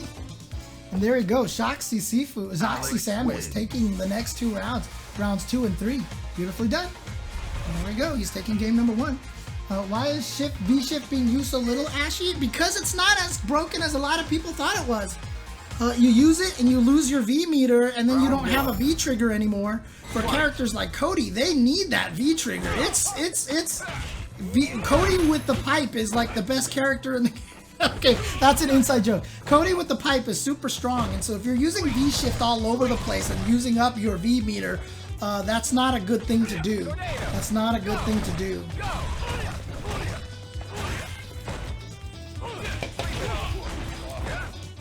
It's just meter management, resource management, which has always been a super powerful component of fighting games, which is why I've always liked it when super meters were added to fighting games.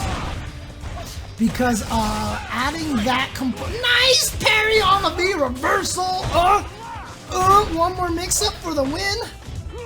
Oh, the stun gun headbutt, last thing he was expecting. The ShockZdamus now, ShockZdamus maybe, in there, one more round. Right, that's also a good way to put it. Someone asked me what's the best place to use V-shift. I talked about it like when it's not your turn, when it's the opponent's turn, etc., etc. Using V-shift is something that you have to calculate properly. Just using it random is a really terrible idea. Wow, see? You saw that counter hit after he blocked the V reversal. Everybody is negative on V reversal. Everybody is -2, I believe, on their V reversal, so it's not your turn.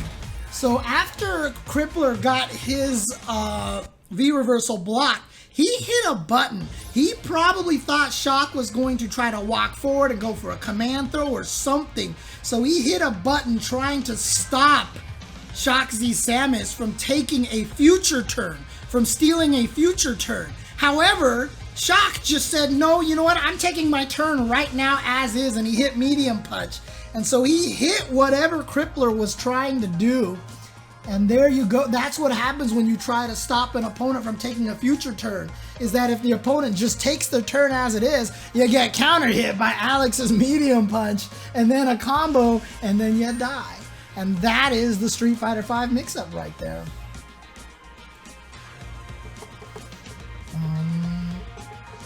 Yeah, dude, I'm terrified of Alex, even when he sucked.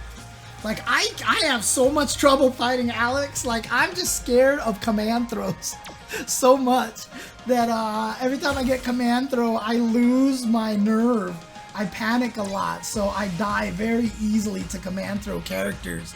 Even though I take regular throws all the time, for some reason when I get command throw, that just puts extra, oh my god, into my brain. Dude, the light power bomb range is so good now. That is definitely one of the favorite buffs for Alex players out there. He's a threat from a lot farther away now. Oh, it's scary. Yeah, same thing. Especially because both Mika and Alex have the Lady Mika, and the Lariat, which leaves them plus on block. So even if you guess right and block, you're still in a mix-up, which is terrifying. Yeah, we were saying that earlier, Renkaru, that TVC, probably the last time Alex was kind of considered this strong. I do think I saw nycfurby coming up, Arturo coming back up, yep. Oh boy, nycfurby versus No Need to Talk. This is going to be a scary match here. Oof. Round 1. Fight. Oof. Nice teleport to punish the V-skill charge up. And again, oh, actually, Honda actually managed to get the V-skill charged up. He's got it charged up. Yep, there's that. There it was, right there. You saw that Standing Fierce actually knocked Dhalsim to the ground. That's the nerf. That's the first time we've seen that movement nerf really rear its ugly head here. Oh, come on, Art. Your stream is buffering. Oh yeah, an ST. ST, this is the couch match if you're talking about El Trouble and Killer Miller. Killer Miller time. Nice V-shift! And that's why the devs felt the need to nerf Dhalsim a little bit because of the fact that he has that V-shift. Having a powerful backdash like that for Dhalsim to escape pressure, they felt like was a little too helpful for Dhalsim. So they actually, that should have been Arturo's turn. That was Fierce Hands. So if you block heavy hands, you should take your turn in that situation. But No Need to Talk hit a button because I think he suspected Arturo was going to try to do something sneaky. V-reversal to get out of that situation.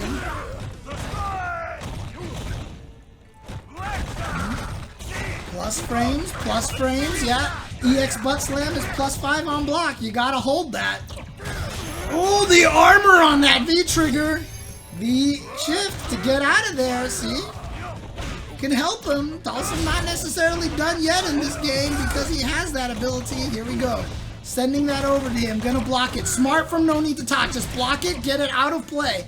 Get it out of play. He's scared, but he's just blocking it. Nice throw tech. +5. And see? Right there. Stole the future turn. Right there. Arturo, even though the future turn didn't happen because he died, but +5 on block, Arturo's like, I'm not hitting a button. And so No Need to Talk said, oh, you're going to respect my turn? Let me walk up and throw you. It's not real. If Arturo hit a button, he would stop that command throw. But because he respected No Need to Talk's turn, he did not hit a button, and he ended up dying to the command throw. That is the Street Fighter V mind game right there. Do you respect turns? Do you steal turns? Etc., etc. That is how this game is played. How does this match usually go, Super Mech Koopa, between these two guys? Actually, it's hard to say because obviously the match is different now because of the buffs and nerfs, so it's probably pointless to talk about how the match usually goes. Oh, that was sick! He canceled on the block of the V-shift! There was slowdown everywhere, baby! Oh my god, and he just did it! He just did it! Whew. Block strings are just sequences of moves that are effective to poke at an opponent. Block strings are not an actual system.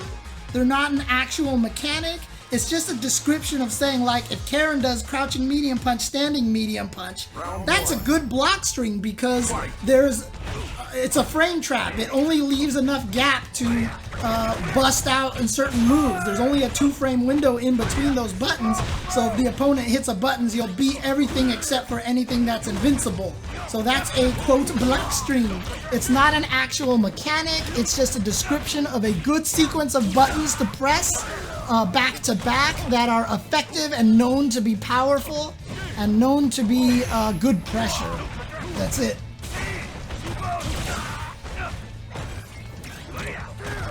And block stun is when you make an opponent block your move, they're stuck for a while.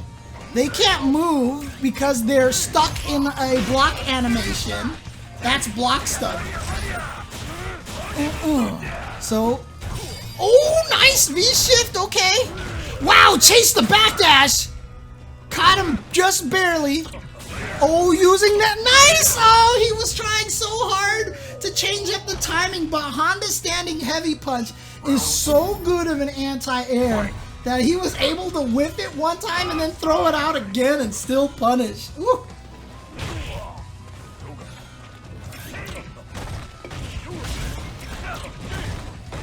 That standing heavy punch for Honda is so good. What a good anti-air button. Frame traps, yeah, okay, I'll explain frame traps, and just that one's gonna be a little harder to explain.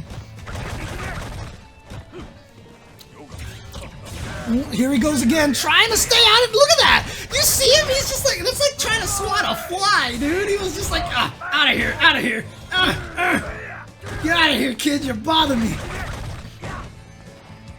Jump backwards. Oh, nice jump back, but that wasn't out of the B skill, so it wasn't going to be a counter knockdown. And you see, no need to talk. He tried to walk up and block that V trigger, just missed it. Oh, man, got him. There, that's considered a block string, for example, right there. That little pressure that Arturo just used. Every time he goes in the air, oh no, he tried to jump at the last second, so he's gonna take all that damage. That's, oh yeah, that was gonna be unblockable. If you charge that all the way, it was gonna be unblockable. Arturo didn't believe No Need to Talk was gonna charge it the whole way, but at the last second, he was like, oh crap, here it comes, the unblockable. So he tried to get away in time, couldn't do it. No Need to Talk is gonna send Arturo out of the tournament, and he's gone. So Arturo now is just on streamer duty now, but great job to Arturo. Shout outs to him as well for all the work that he does for the fighting game community. A frame trap is basically a sequence of moves that gives the opponent enough room to hit a button, but never win. So the Karin example that I just gave, the Karin example, crouch medium punch, stand medium punch, there's only a 2-frame gap between those. The fastest move in this game is 3 frames. So if I give you a 2-frame gap, even if you hit your fastest move, you cannot hit me between those buttons. Karin will do crouching medium punch, you'll hit the fastest button possible, but I only give you a 2-frame window in between my 2 buttons, so no matter what you press, you're getting hit. In other words, it's a frame perfect, it's a perfectly timed trap based off of frame math. That's why it's called a frame trap. If I do crouching medium punch, standing medium punch with Karin, there's only 2 frames in there.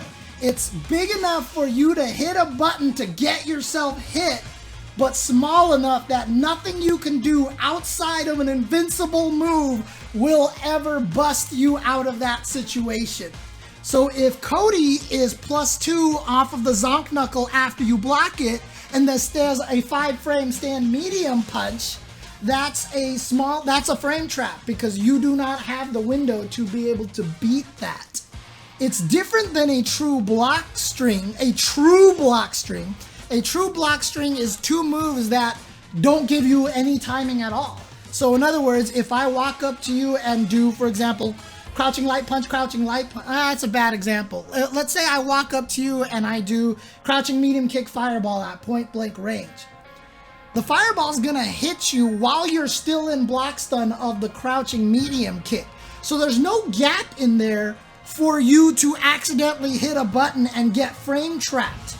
You did not give the opponent enough rope to hang themselves.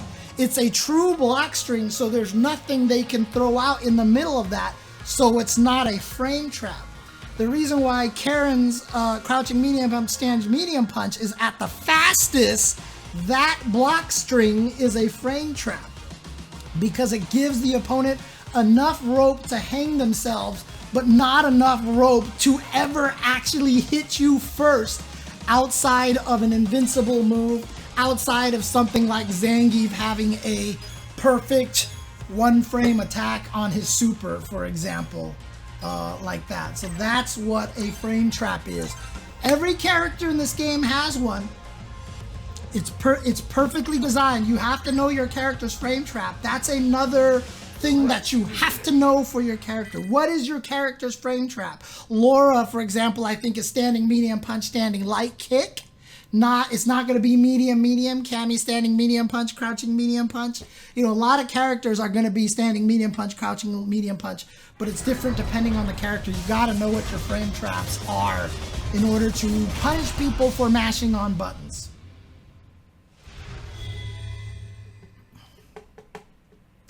Here we go. I saw Round 1. I saw ShockZdamus going up against Destructive. Here we go. This is the other side of the loser's bracket over here. Right, frame traps aren't fancy looking or anything, but they are crucial to your Street Fighter V game. Absolutely. Oof! Beautiful whiff. That was just kind of one of those guess whiff punishes, but educated guess whiff punishes. Oh, too far away for the crouching heavy punch to hit. All right, ShockZdamus in there. That's not real. That dash up isn't real, but the range on the light power bomb is real. That is definitely real. Round 2. Fight. Doing, cat? Oh, he's attacking a straw. That's what he's doing. Ashy, you don't have to know frame data, but it'll take you much longer to get good at Street Fighter V. This is Street Fighter V in particular. Not every game requires frame data knowledge. A lot of games will require some frame data knowledge. Some games will require absolutely no frame data knowledge. Street Fighter V is probably the most frame data knowledge heavy fighting game maybe in history, outside of like maybe some of the Tekken games, but this one is very, very frame data heavy knowledge. So you can learn Street Fighter V without learning frame data by just going, every time I hit these two buttons in a row, nobody has been able to jab me in between. This must be a true frame trap. Or you go look at the frame data and do the math and you're like, oh, that's my frame trap. Like, knowing frame data is going to get you better much faster in this game. You can learn it without it, but for Street Fighter V, I wouldn't recommend it.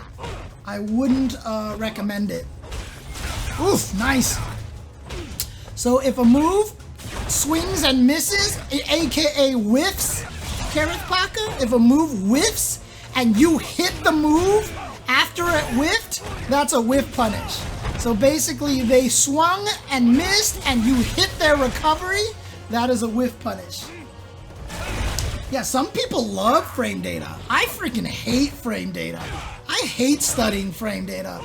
It makes me mad to play games with math like that. Even though I know the frame data and I understand the frame data, and sometimes it's cool looking at it, I'd rather learn a fighting game without it, which is what makes Street Fighter V hard for me to learn. Which is why I can understand the game, but I'm not very good at playing it.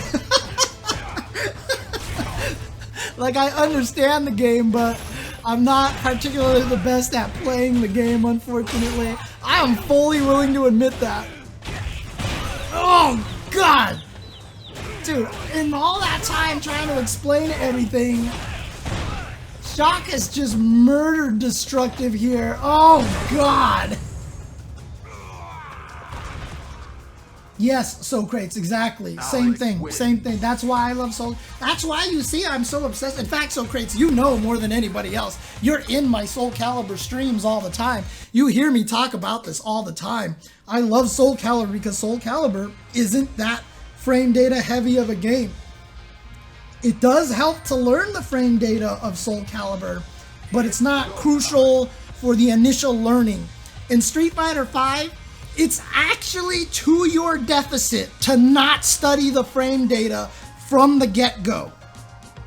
It's actually to your deficit to not study the frame data from the get-go. And that's why Street Fighter V can be a little difficult. That is why I say that now in P. I don't know how many other people out there also prescribe to that theory. That is a thing that I've been preaching a lot, that Street Fighter is much more of a mind game than a heart game, because the frame data is so vital to the game. And so that's my take on it. Some people don't agree with that, and that's cool. I like having the different philosophies out there. And the other thing that I really like is GFuel, the official drink of esports. And right now, they're inviting you to take part in celebrating one of their best-selling flavors, Tropical Rain. Normal Rain is cool and all, but then there's Tropical Rain, an ultra-refreshing, mouth-watering tropical medley that will teleport you straight to the middle of a rainforest. And it's been completely revamped and reskinned for 2020.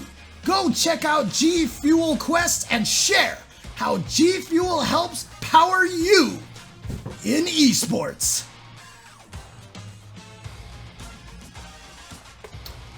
Thanks, guys.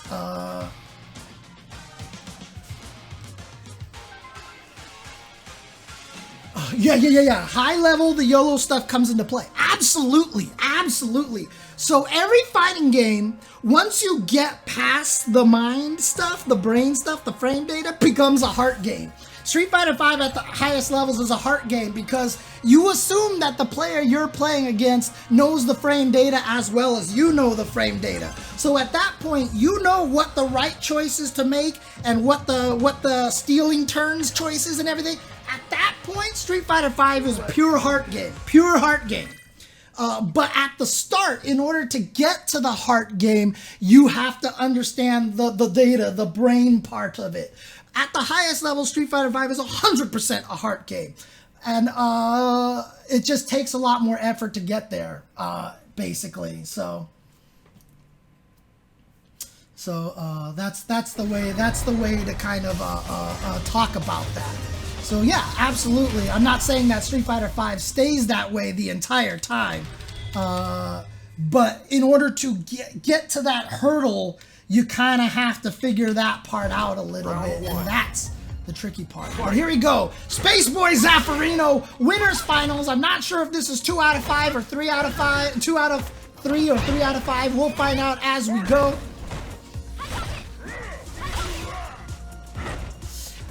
It kind of is one of the reasons Super Mecha Koopa, but honestly, it's still not as necessary. Like, Guilty Gear Strive, the frame data is not gonna make a huge difference. Samurai Showdown, frame data means almost jack squat.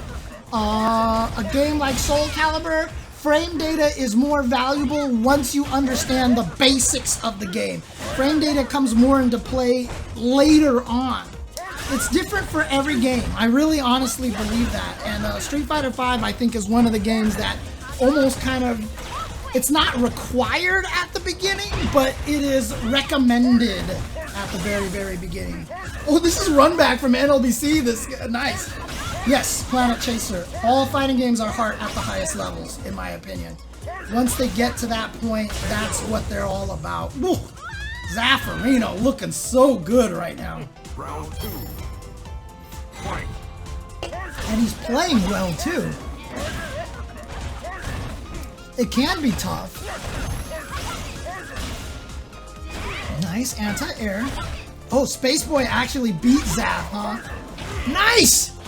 That's a guess jump over fireballs, but you gotta do it. Otherwise, if you don't do that, your opponent gets free reign of fireballs. And there was a defensive throw from Spaceboy, accidentally back throwing and taking Zaf out of the corner. So kind of an error there, even though it was a punish. So now he's got to do all this work to chase Sagat down again. Nice! No, a little too slow on that Kara uppercut. That was the right choice, but he timed it a little off. All right, here we go. Ooh, just fireball in your face. Uses that V trigger, but doesn't have that much. Oh, that's dead! That is dead! Oh, 100% Zaf labbed this up. That is the kind of player that Zaf is. Zaf is a lab monster, a scientist, a researcher to the nth degree. Street Fighter V is made for a player like Zaf because street fighting games are made out of repeated situations, okay? After you block this, it's gonna be mostly the same every time. If you block this and then throw a tiger shot, it's mostly gonna be the same frame data every time. Zaf is one of those players that will research all those situations, and he's good at memorizing all of them too. So he will always be put into situations where he knows what to do, and that is one of his strengths. See, that sequence right there, crouching medium kick, block, whiff, standing medium kick, he knows he can uppercut in time. That situation again there. Zaf knows that situation again. He has that uppercut ready to go because it's a practice situation. That is what Zaferino does. And so if he labs this matchup here, he's going to know a lot and he's going to have a lot of strength here. Is there a way to break down frames yourself? Is there a slowdown method in the game? Well, Street Fighter V has the frame data information in those little frame data boxes, which does help because a lot of times it's more important knowing what stuff is on block and on hit as opposed to what the actual numbers of a move are. You can learn it that way, but also you can record footage of moves and just count the frames. Literally watch it in VLC, advance it one frame at a time, and you'll get the frame. You can get the frame data that way a little bit. You won't know exactly when the active frames stop, so you don't know when the startup active recovery frames and stuff like that, but you can get some decent idea of how frame data works that way. Is there a way to break down frames yourself? Is there a slowdown? I'm sorry, if you have 100% talent and heart, you can achieve different skills. Frame data is there, but you don't really use much in this game. It's about practice, just like going to the gym. Yeah, absolutely. Absolutely. Once you get to that point, the frame numbers don't matter anymore. You just understand the situations. Like, these players aren't sitting here going, oh, that's -2, oh, that's... No, it's just more like, oh, nice using the Sakura buff anti-air with the offensive heavy kick. But these players are just going, oh, that's minus, oh, that's his turn, oh, that's my turn, oh, this is a situation where I can uppercut, oh, this is... They don't really know the numbers as much. Some players do, but they've learned to understand what the numbers tell you about the situation. Because Street Fighter turns are limited to +2, +2, +1, -1, and -2, there's not really that many situations to learn. Really, in almost every fighting game, it's almost always a neutral situation, his turn, my turn, punishable, or true block straight. Like, those are kind of the situations that you want to learn. So, at this point, you don't care about the numbers. You just care about what the numbers tell you. So, these guys don't have every frame data memorized. They just know, oh, I blocked Sakura's heavy Tatsu. It's my turn now. Oh, I blocked Sakura's offensive crouch heavy kick. It's her turn now. They don't really care about the numbers. They care about what the situation is. You read the numbers so you just know right away. If you look and see Sakura's offensive crouch heavy kick is +2, you're like, oh, okay, if I block this, it's her turn. Like that. It was her turn. That's what they care about at that point. So to Provisual Fight's point, you don't have to memorize frame data, but looking at frame data and knowing what the numbers tell you is what the key is. Oof! Shimmy, damage, close to stun. Wow, expecting a wake up EX. And so Zaferino right there was like, he's probably expecting a wake up EX, so I'm just gonna block. Nice, anti-air. Switch sides, that's why they do crouching heavy punch into the V skill, specifically to switch sides for Sakura to get Sagat back into the corner. Again, spatial awareness of where you are on the stage plays out 100% of the fight. If you're not thinking about it, you're making a mistake. Nice trade combo. Oof. What the heck? That was an execution error, or that was a Hail Mary. One or the other, it didn't work. Sakura wins. So there you go. It's now 2-1. Sorry, I haven't been updating the scores properly. Do I think you have to buy all DLC so you can lab against any character? It's helpful. It's honestly helpful. If you don't want to do that, then at least download FAT or any of the other places where you can see the frame data. And study the frame data for the characters and just know what each move looks like. And then you can kind of lab it a little, but distance changes the way you want to react to a lot of things, so the numbers aren't always the end-all be-all of things. And so it helps to have them. If you don't have them, having the frame data tables will help you learn how to fight them, so long as you know what all the moves look like.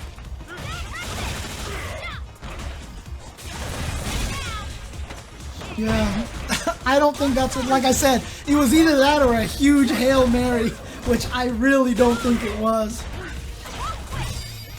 Oh, nice, but too far away for it to punish the startup, to punish the delay of the fireball. Ugh, uppercut. It's funny, I can actually anti-air with Sagat pretty decently just because his uppercuts feel so good. So I just try to uppercut everything. Oh god. And see right there? So earlier Karathaka asked about the offense. Space Boy won that last part right there because Zaf was stuck in the corner and he had all the spacing down pat. And so Zaf had trouble dealing with that pressure from Sakura because she had all of the ranges on point because Zaf was stuck in the corner. So again, stuck in the corner, has to deal with all this, so he's going to use the V trigger cancel to try to get his turn, but Space Boy smart using the V reverse. Oh my god, they're both swinging for the fences right now. This is a home run contest now. Woo, they're going EXs. Ugh, the big damage from Zaf. Here we go, activation. Yeah, still throws that EX. Oh my god, the foot speed of Sakura. But of course, no chip damage here, doesn't have that available, but does have the charged fireball and just clips with his own fireball. Zaf accidentally walking into it. Space Boy tying this up 2-2. It's not over yet, ladies and gentlemen. We're going to the final game. Let's go. Woo! Here we go. Final game between Space Boy and Zaferino. Who's guaranteed top 2? They're both guaranteed top 3, but who's gonna get the lion's share of that $1,307? Of course, if you guys haven't yet, please contribute to the Matcherino and using the Matcherino code. There you go. Please, if you haven't yet contributed at no cost to you, no, he dropped his own combo. So Zaf actually was just like, if you drop the combo, I'm DPing you, and he was right.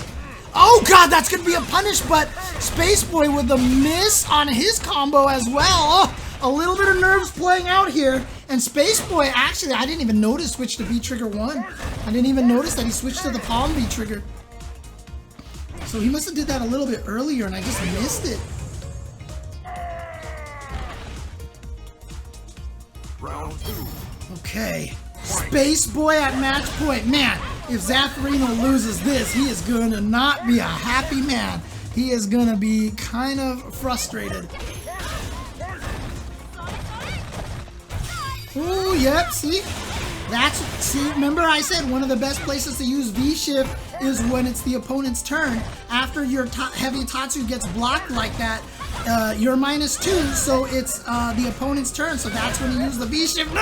No jumps for you. Here comes Space Boy. Goes for another throw. Oh, tries to shimmy. No, baits out the light punch. Gets another throw. Baits out the uppercut. Didn't quite get the punish. Oh boy, that's my kill. That should be dead. No, he was greedy. He went for the max damage. Didn't get it. Oh god, the overhead from downtown. It's good. And a Space Boy advances to grand finals over Zaferino. Wow. Nicely done by Space Boy there, taking it 3-2. Another question asked by Kareth Paka in the chat, and again, I don't mind this. I don't care that Kareth is asking 700 questions. I like it. I'm happy he's doing that, because that means he's finding the information that I'm giving him useful here. The philosophy of spacing. That is a tough question, Kareth Paka. That is a very, very tough question. If you go to youtube.com/UltraChenTV and look up the playlist of First Attack videos, I go into very heavy depth about the triangle of footsies. Footsies is also a rock, paper, scissors game. The idea of spacing in a nutshell is that you want to keep yourself right outside the range of your opponent's moves and understand when to brave it and get in there. Again, the RPS is walking forward, whiff punishing, and poking and zoning and controlling space. So if I'm just hitting buttons like this to prevent you from walking into me, into my space, I'm poking. However, if I'm hitting buttons like that and you can whiff punish me, that'll stop my poking. However, if all you're doing is waiting for me to hit a button so you can whiff punish me, you're trying to space yourself outside of my range. So if I walk forward, I push you into the corner. Remember how much I've talked about how dangerous the corner is. So if the other guy's trying to whiff punish you all day, they're not hitting buttons, they're trying to space. So if I move forward, they move back. If I move back, they move forward. Oh, okay. So why don't I not walk back and only move forward? I'm gonna keep moving forward. So now you're going to get pushed into the corner. So moving forward counters whiff punishing. However, if you know I'm gonna keep moving forward all the time, you're gonna try to hit buttons a lot to stop me from moving forward. So now you're hitting buttons a lot, so now it's my job to whiff punish you. And if I try to whiff punish all day, then they're gonna walk forward, etc., etc. There's the RPS again. I talk about it in heavy detail in the span of like 9 videos. It's like hours of footage to watch, but you can use it. DM me somewhere if you want a link to the playlist and I can send that to you. Twitter is the best place to DM me if you have Twitter. But that's essentially the RPS of footsies. So that's the idea of spacing right there, is whiff punishing to beat poking, poke to beat moving forward, move forward to beat whiff punishing. That's kind of the idea of how you want to play neutral. And this applies to most fighting games, actually. This is a very universal concept. So that's the philosophy behind spacing when you play a fighting game. And that's also like Sagat. Sagat standing medium kick. Great button. Learn how to space yourself outside of Sagat standing medium kick. Then you fight Lucia. Lucia has no range on anything, so you can play footsies a little bit closer to Lucia, etc., etc. Understanding what your opponent's ranges are and stuff. Finding out what their optimal range. Early on in the tournament, I talked about our Mika wanting to be at the range where she can dash up and command throw you. That's her optimal distance. That's her favorite distance. So now your spacing wants to be either closer or further away than that distance. And that's how you kind of play the spacing, etc., etc. Hi, kitty. All right. To the match. This should be Space Boy versus... no, I'm sorry, this is No Need to Talk. No Need to Talk versus Shock. And I'm glad to see Shock in this right now. I'm super glad to see how well he's doing with this Alex, showing that Alex is definitely not a character to take lightly anymore. Nice trade. Command throw.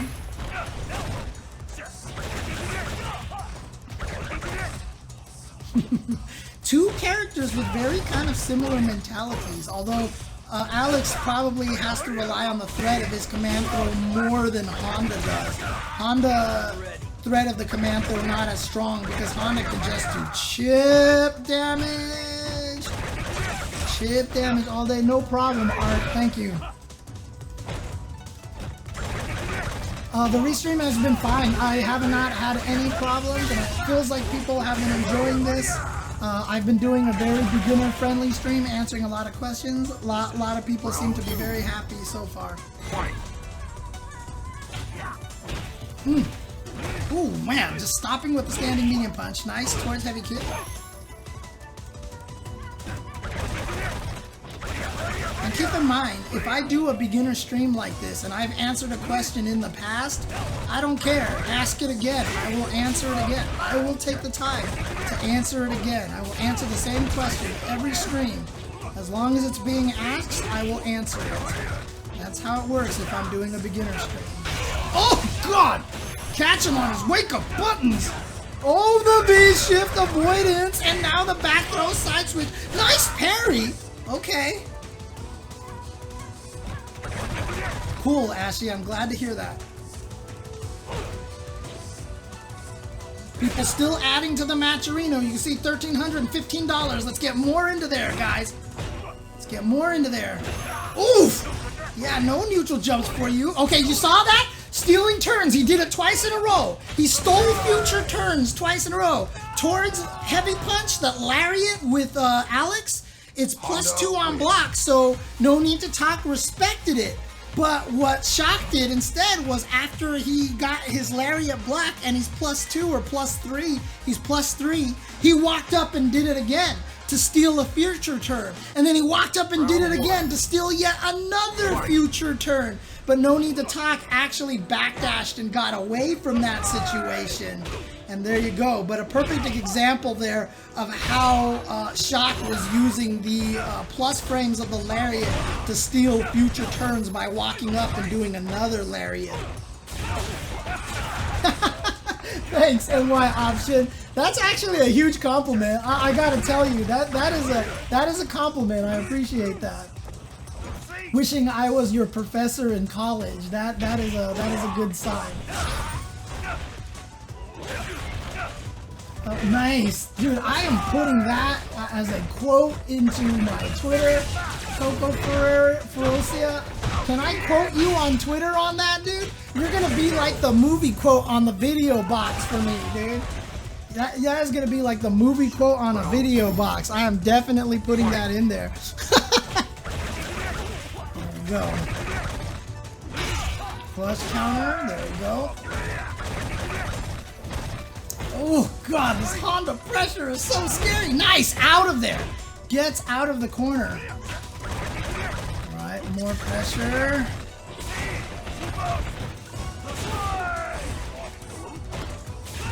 Gets in there, that's plus. Oh, he got him touching buttons. Gonna be damage here.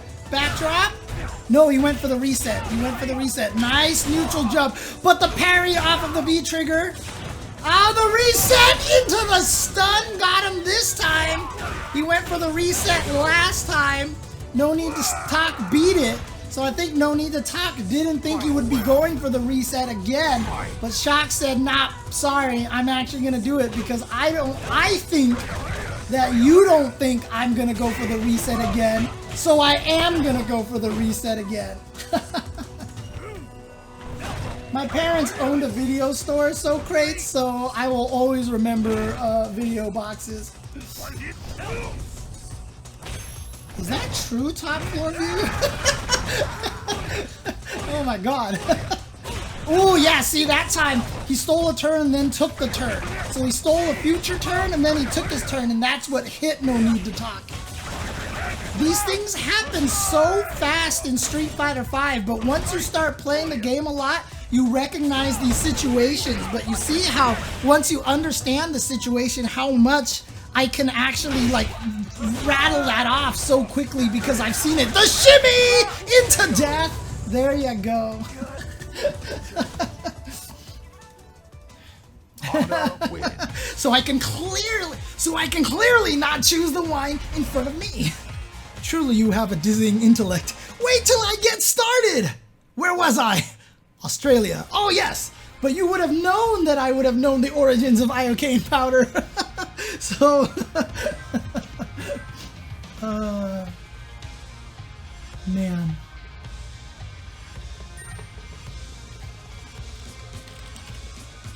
It's my favorite movie of all time.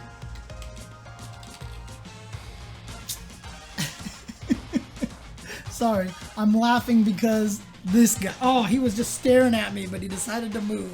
He decided to move.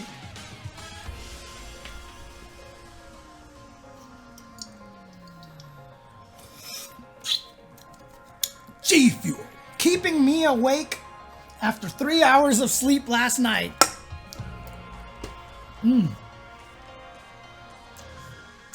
It definitely will, Juno. But sometimes you need that. Sometimes you need that because GFuel is the official. Oops, wrong. There it is. The official drink of esports. And right now, they're inviting you to take part in celebrating one of their best-selling flavors, Tropical Rain. Normal rain is cool and all, but then there's Tropical Rain, an ultra-refreshing, mouth-watering tropical medley that will teleport you straight to the middle of a rainforest. And it's been completely revamped and reskinned for 2021.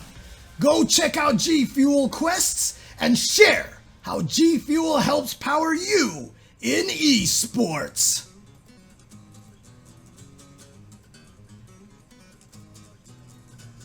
Thanks guys for tuning in. You see 1,320. In all seriousness, shout outs to GFuel. They have been supporting Matcherino forever. I did a little clip a long time ago for the Super Turbo stuff.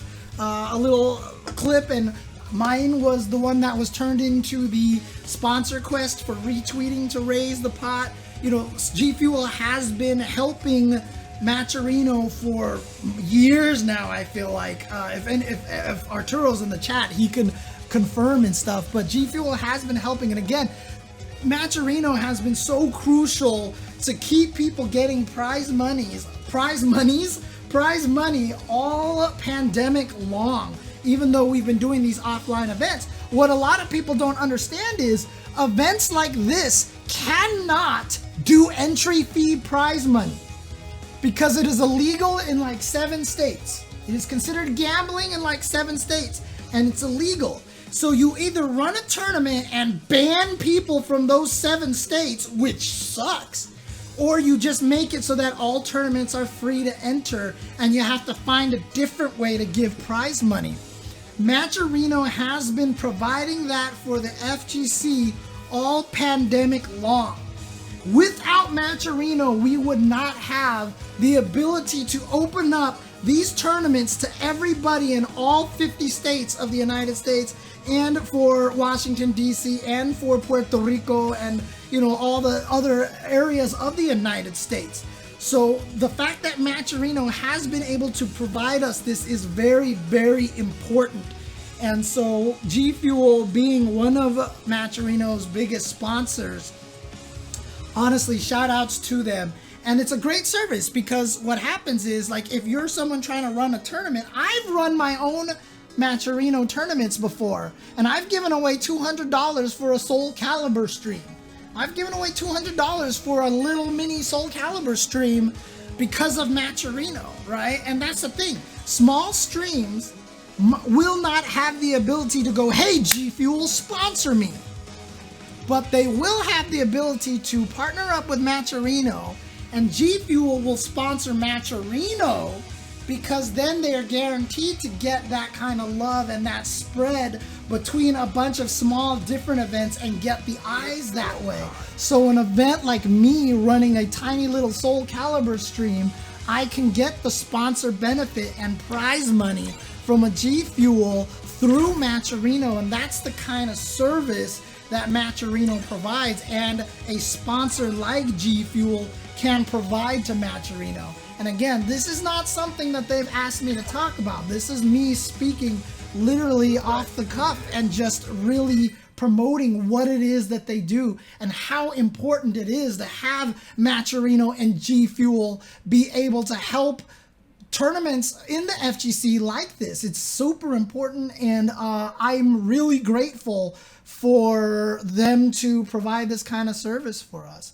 Otherwise, we wouldn't have cool events where we can give out prize money to players like this, and that's super cool.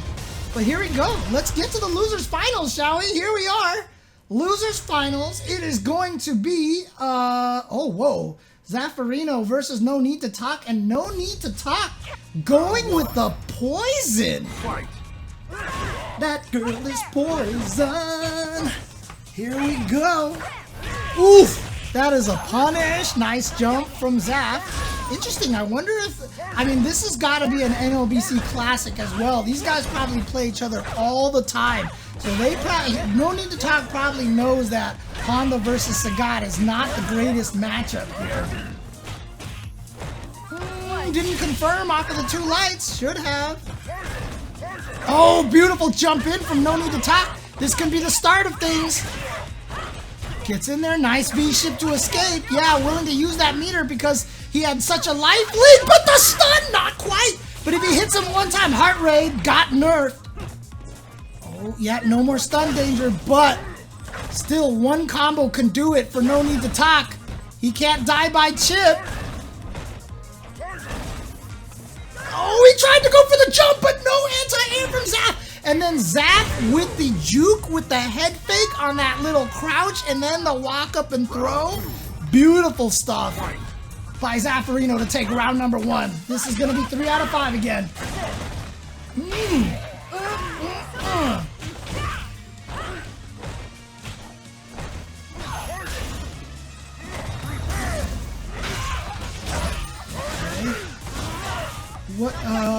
What's Shoto's big? What's the main weakness of using projectiles?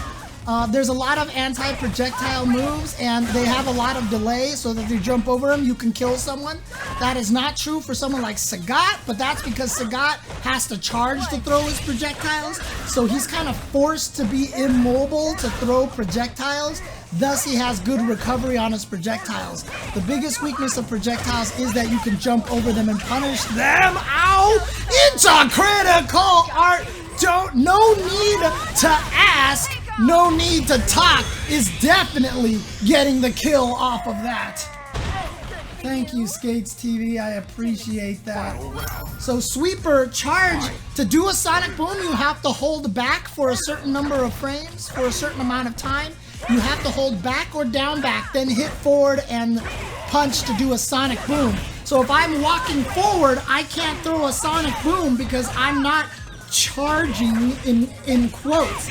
I'm not charging for the sonic boom. Nice bait on the uppercut. There you go. So, you can't charge. You have to charge back to get a sonic boom. You have to charge down to get a flash kick. If I move forward, I cannot throw a sonic boom. I'm not charging for it. So that's what I mean by charging for it.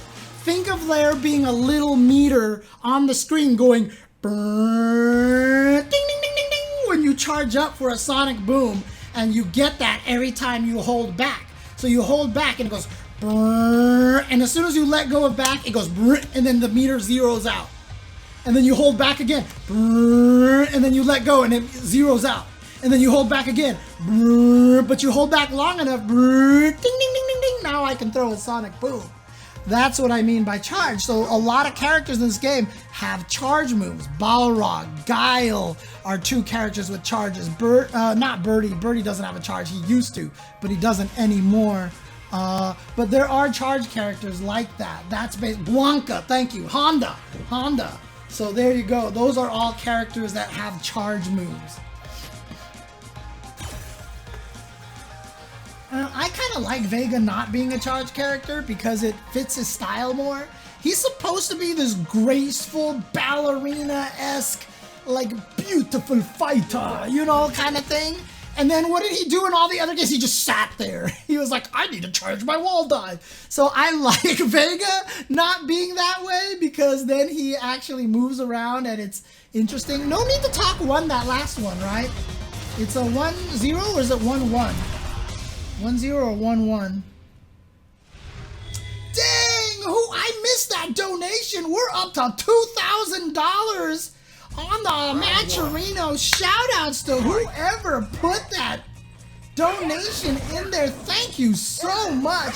$2,000 going to players like No Need to Talk, to Zaferino and to Space Boy, rewarding them for the skill that they have in these games.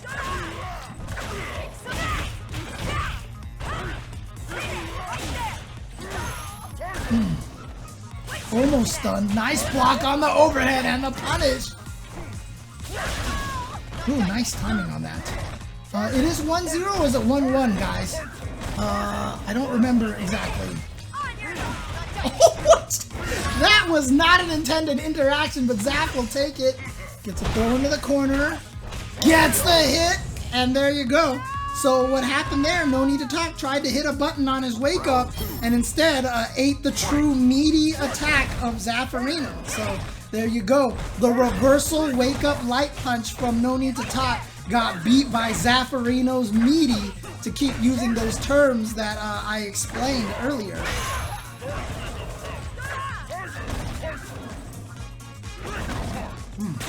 Nice tech. Oof, nice. Damage. Nice. Look at these combos from Zaf. Let's go. Oh, nice. Knows the range. Counter hit again, but too far away to get the full confirm, unfortunately. But the DP is there, and Zaf says, no, no, no, James.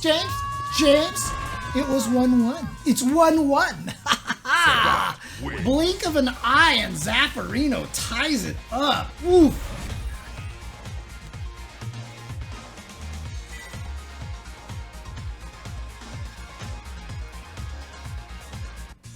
Round 1. Fight. Okay. 1-1 here in the losers finals. Ooh, okay. Definitely lost this turn, but was safe, I guess, off of that Tiger knee. Here we go, getting in there for the pressure. Nice empty jump to make that crouching minion punch whiff, but I don't think Zaf even believed it, because he didn't hit a button when he landed for the whiff punish.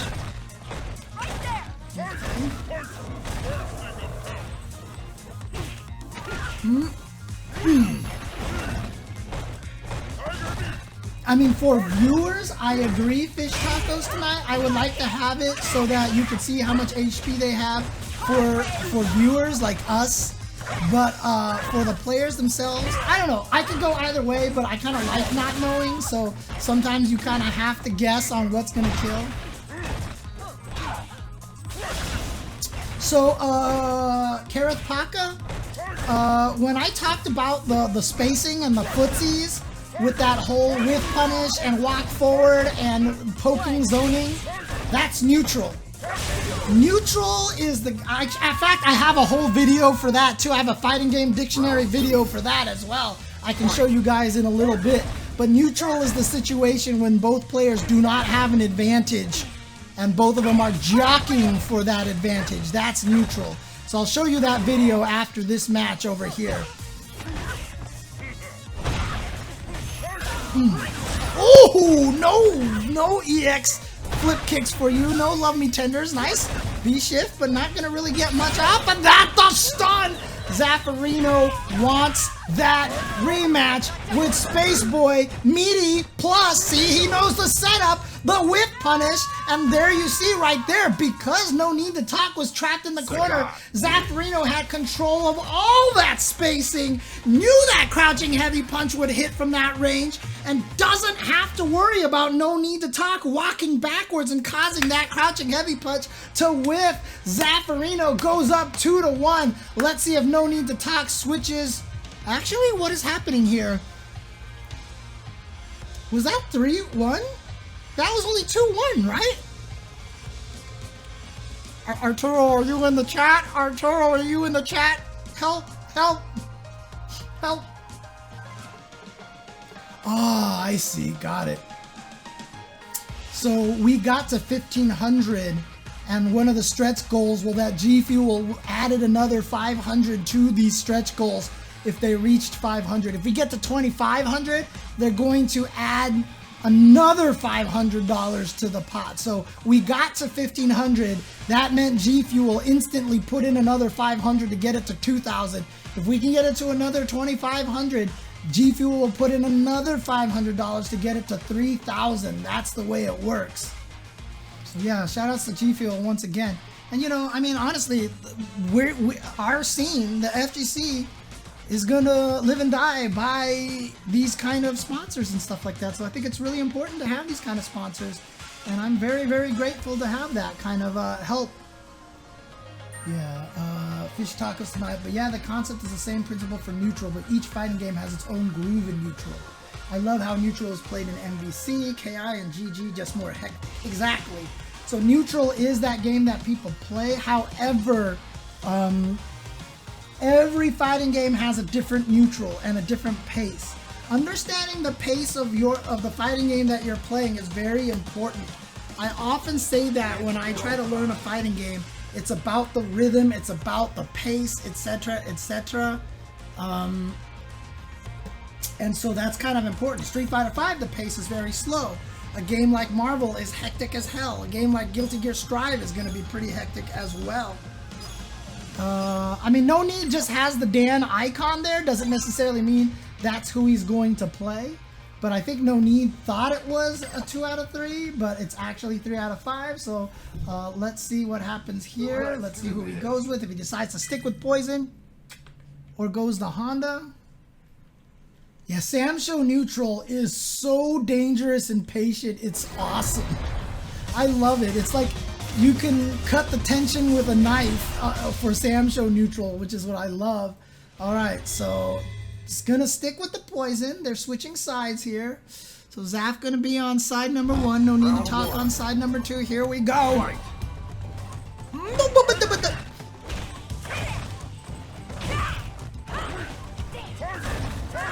Oof.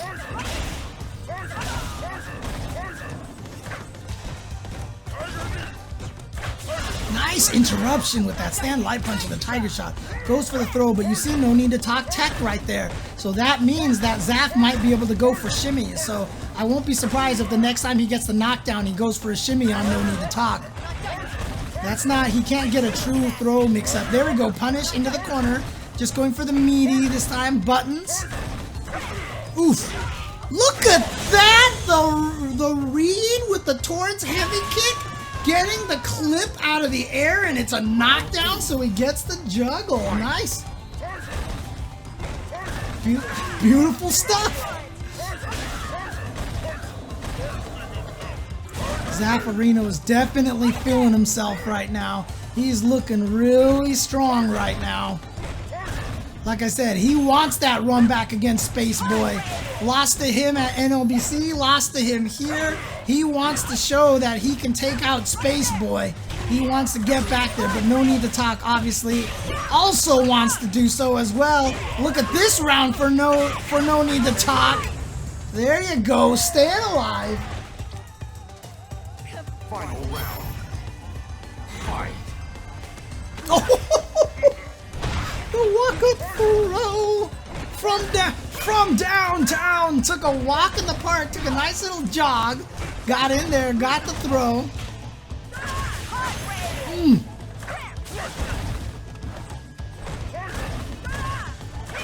Oof. Just interrupt it. Just go for it. Just that Zaferino right there. Understanding when to be a little extra aggressive, and he took that. He just needs to win this round to get back in the grand finals, really even in life. But look at all that gray health on No Need to talk side. He's blocking everything. That EX Fireball did so much damage. That EX Fireball did so much damage because of that. Ooh. Ah, critical art though. Is this going to kill? Wow, nicely done. No Need to talk. Tying it up 2-2. It ain't over yet, ladies and gentlemen. It ain't over yet, folks. We got ourselves a real match here, ladies and gentlemen. Round 1. Let's go. Fight. Final game. No need to talk with the poison. Moving away from the Honda. Zaferino going with the Sagat. Sticking with the Trident. The King. Sticking with the King. No need to talk right here. Trying to trade with those fireballs. Life lead now. That's minus on block. That step kick is minus on block. So you see, no need to talk taking his turn afterwards.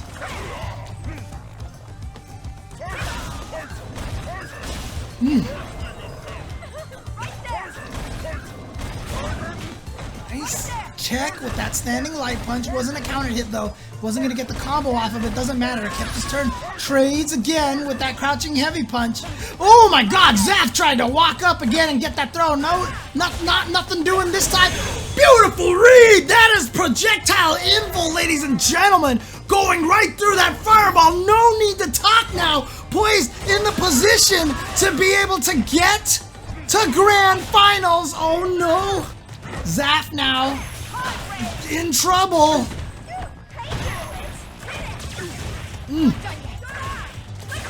Woohoo! The prediction! And Zaf actually jumped into only the second hit of that. Oh my god. Nice empty jump. He could have confirmed off of it. Instead, goes for the throw. The V-shift out of there. There you see the power of that again. Nice to have. Oh, the interrupt on the forward dash. Yep. Checking that forward dash. Sagat does not have the fastest forward dash. Tries the crouching medium punch. A little bit too far away. Oh, the gray health. He's cooking. He's cooking. He's going to lose all his health. That's why Zaf backdashes. He wants to try to build some of that life back. That's a punish.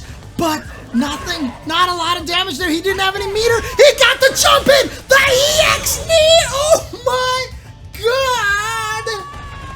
Oh, my God. We got ourselves a final game. Final round. That's going to be a punish. Here we go. And now, towards the corner, coming down to the last round between these two players. No need to talk. Gotta find a way out of this corner. Having trouble, but gets the jump in. Here we go. Big damage. And you see the space that he builds off of this and the damage. Goes for the pressure. Uses the V-shift to get out of there. Nicely done. Builds that space up again. Checks the forward dash again. So far, no need to talk. Doing a great job checking that forward dash. But he's down in life right here. He's got that V-trigger. If he can get the single hit into... There we go. Gonna get the knockdown and the cook. And the pressure now. Zaf backs away, so the Molotov no longer draining any life. Yep, that's close enough for that crouching medium punch to definitely hit. A lot of gray health on no need to talk side. Oh, God. No, he got him into the critical. No need to talk is going to advance to grand finals over Zaferino. No need to talk. Thought he was out at 1-2. He thought the match was over. Found out he had 3 out of 2. I mean, he had a best out of 5. Comes back to wins 2 straight. No need to talk in grand finals versus Space Boy in a clutch, close match between these players. Great match. Woo! Oh, heart bleeds for Zaferino. Heart bleeds for Zaferino. But man, what a good match. And Zaferino probably gonna study that poison. I mean, you know he knows that fight because he's probably fought Idom in that fight plenty. But, oh man, Zaferino, what a great player. What a strong player. He played amazing all tournament long there. Hate to get to grand finals and then go down 0-2 from there to finish in 3rd place, but he is going to get a good chunk of that $2,000 prize money down there. So thank you everybody for chipping in and donating. He will definitely be rewarded for his efforts and for the skill that he displayed there. But unfortunately, he is not going to move on for the rematch against Space Boy. It is going to be no need to talk going up against Space Boy in grand finals. Yeah, Zaferino, he's one of the new threats, the new blood right now. And with the buffs to Sagat, we are not going to stop seeing Zaferino in tournaments, he is definitely gonna still be kicking ass for a long time to come. Great job.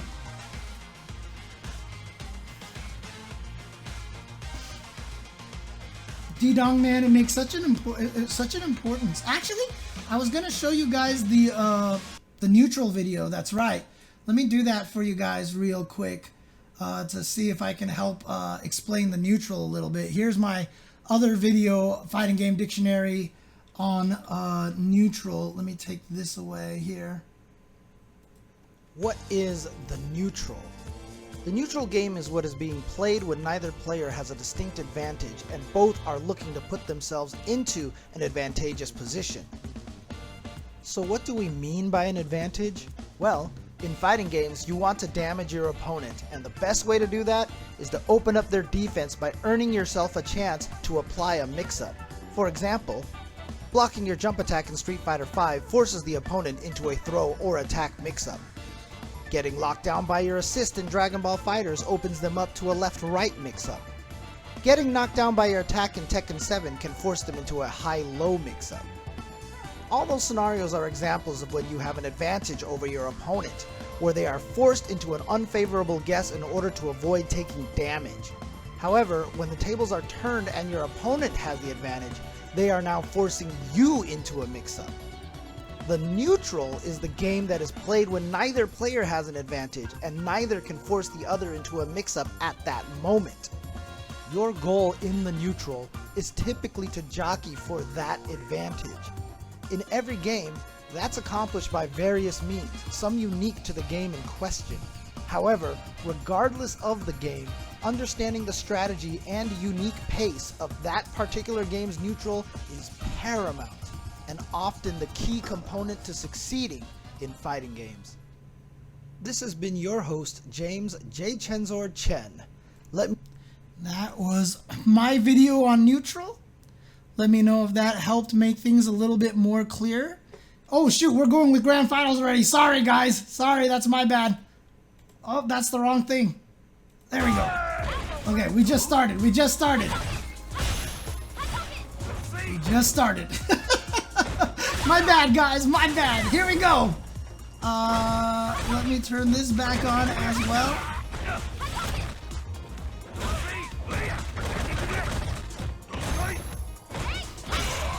Nice. That's a frame trap right there. Got the crush counter there for Sakura.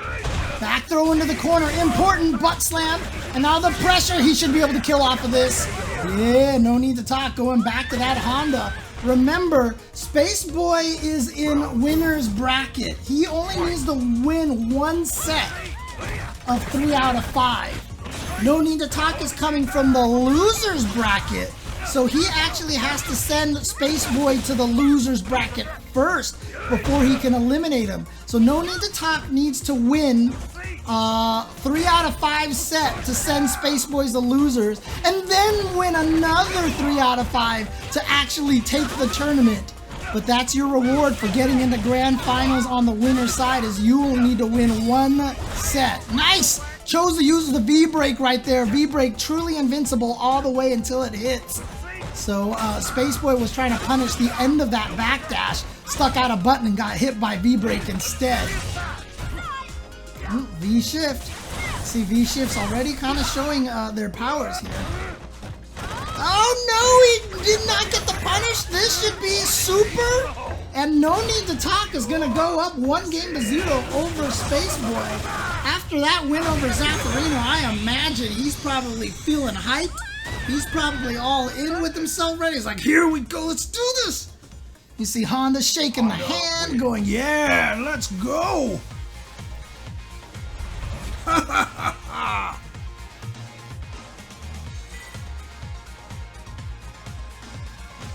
Yeah, especially because he thought he was out, yeah.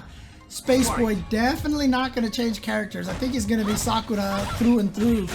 Alright, that was kind of like a whiff OS right there. Throwing out that stand light kick at a range orbital whiff, unless they walk forward. And most likely they aren't going to be blocking while walking forward. Dr. Spaceman? Could be. No cross-up. I thought No Need to Talk was gonna cross up right there.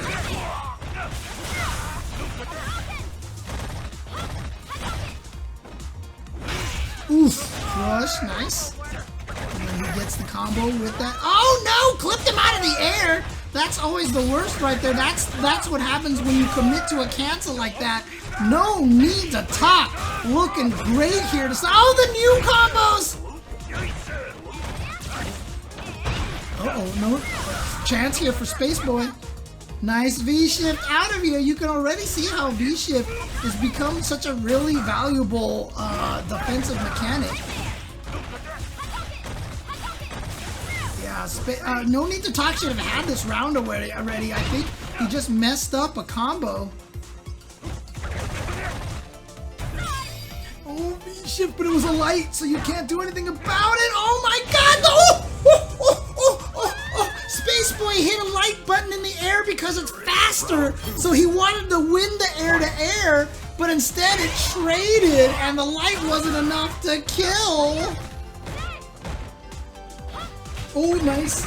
Oh, but he went for the heavy hands right there, so that didn't combo off of light punch. And then remember, the heavy hands is makes Honda actually lose. Actually, was that heavy? Was that light medium? You have to count the number of hits and also listen to the audio as well.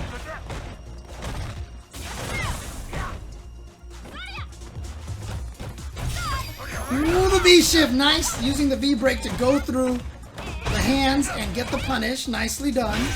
Uh-oh. Is he gonna throw him back? Yeah, that was a combo off the crush to get the corner position. Again, the crush counter, he could have got a lot more damage than that, but he wants the corner position. I tell you, man, corner is so important, and that's just something you have to be aware of. Oh, what? He just did it? Oh boy, how much damage? Not enough to kill. Gets the cross up. So one of the ways to beat Shimmy is to hit a button. You beat Shimmies by hitting a button. And No Need to Talk, Red Space Boy going for the shimmy and walking backwards. So No Need to Talk threw out the crouching light kick, comboed into the crouching light punch into the headbutt. What a wonderful read from from No Need to Talk, punishing the shimmy and going up 2-0. Wow. Wow.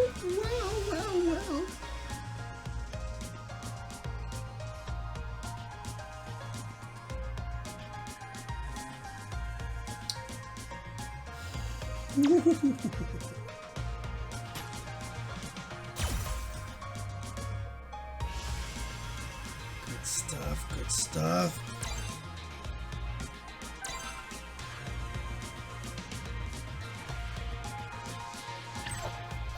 Okay. Again, still not too late to add to that pot. Let's at least get it above the year, right? Let's get it to 2021. What do I think about V-Shift for charge characters, seeing how they can't get charge in it? It's always been a weakness for V-Shift, for charge characters, that kind of thing. So it's nothing really brand new. They've always kind of had those kind of weaknesses. So you know, it's nothing crazy to me. Let's just put it that way. All right, changing sides. Maya, Maya. Anyways, I'm never not gonna be able to see that Ryu head and not think of that anymore. Stupid clip. But No Need to Talk is going in. One hit boost. Oh no, he threw him before he finished the offensive crouch heavy kick. Oh yeah, he's gonna respect that. Oh wow, hit him out of the air. Yeah, that's the knockdown. Shimmies him, but how did that miss? How did that? That was so weird. It's like Honda had no head. Same thing, Fat Dragon. I'm sorry I did that to everybody. Oh, that fireball just barely missed Honda. Oh, man. Oh boy, punish time. No Need to Talk is at reset point, and I believe it's been 6 rounds straight, almost 6 rounds straight. It's been 5 rounds straight so far. No Need to Talk dominating this grand final so far, +5.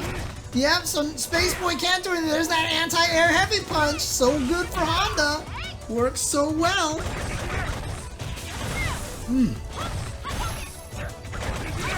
Yeah, tired of that pressure. I think that's the medium hands. And the medium hands are definitely plus on block. So that's why Spaceboy is using his V reversal to try to get him off of him. No! Oh god, that hurts! Oh, here we go. Opportunity now for Spaceboy. Nice! Gets the crush hit counter on the back. At the end of that, the forward throw, he can take this still, but wake up buttons from No Need to Talk. Sends it back to neutral and trade. Oh my god. Yeah, the jab, and No Need to Talk sends it back to 0-0. And Spaceboy is now in loser's bracket. We have a bracket reset here, ladies and gentlemen. Hey man, Honda got buffed, man. He got buffed. One of the things that Spaceboy might need to start looking at doing is, you know, trying to V-shift the headbutts and the butt slams, but I just think that No Need to Talk is just doing them at moments where the reaction isn't there, or it hits on the way up, so it's hard to time it right. But whatever the case is right now, No Need to Talk, I believe with 6 rounds straight, it was 6 rounds straight, right?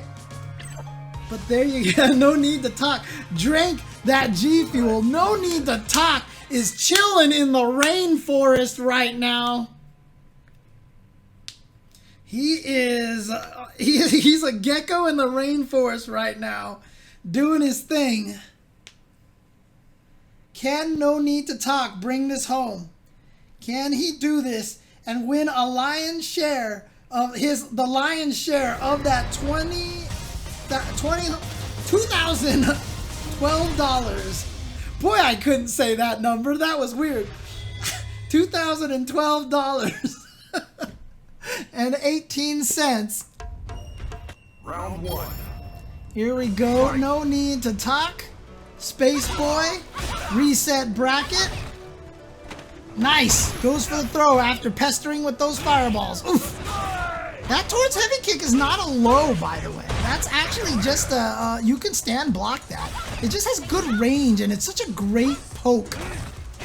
But punishable if done too closely, especially by Sakura's standing light kick. That's one of her biggest strengths, is that 5-frame standing light kick, which punishes a lot of things at ranges that other things can't punish, and it's still cancelable. But No Need to Talk. Look at this, taking the life lead. Nicely done, though, by Spaceboy. Goes for the throw. Maybe realizing he needs the throw. No! Why was the uppercut coming? That was a bad confirm, and then No Need to Talk dropping his combo, but that light punch combos into the headbutt there almost every time. I think it's the medium headbutt, and so he's still able to take that round. So a little bit of franticness at the end there, but No Need to Talk still taking it. Has the light headbutt the heavy headbutt anti-air again. Again, the heavy headbutt is the one that you use for the anti-air. Nice shimmy! This time his punch is not going through Honda for no reason.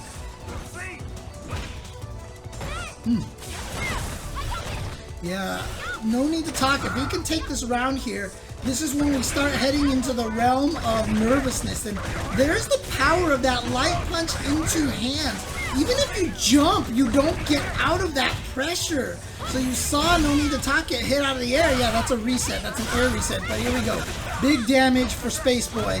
Spaceboy now gets in for the throw. Like I said, maybe realizing he needs more throws. And here we go. Spaceboy finally takes the first round, I believe. Someone correct me if I'm wrong, but I believe that's Spaceboy's first round here in the ground finals. Ugh. Yeah, that move is +5 if you block it from the front, minus +2 if you block it from behind, I think it is. But that's why that move is so good, man. Ooh, nice.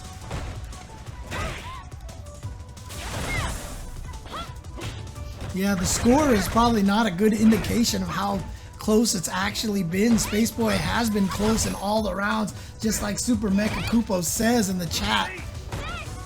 Nice! Fakes the throw, this time gets the hit. So you saw that, he's gotten a couple of throws in there. So now he was able to get the frame trap hit, and then he went for the shimmy. But again, no need to talk, being very patient. So Spaceboy needs to go back to the throws, keep up the throws. Worried about an EX uppercut from Spaceboy after that EX butt slam. So no need to talk, not do anything. The crush on the backdash! There we go. Oh boy, that's damage, and he spends the EX! What a smart decision, and realizing he had that EX to get the damage he needed. And despite all that work from Spaceboy, no need to talk, going up 1-0. He has rattled off 4 games in a row over Spaceboy. Things are looking dire for our hero. Can Spaceboy make the comeback? You tune in next, actually tune in right now to find out if he can make the comeback.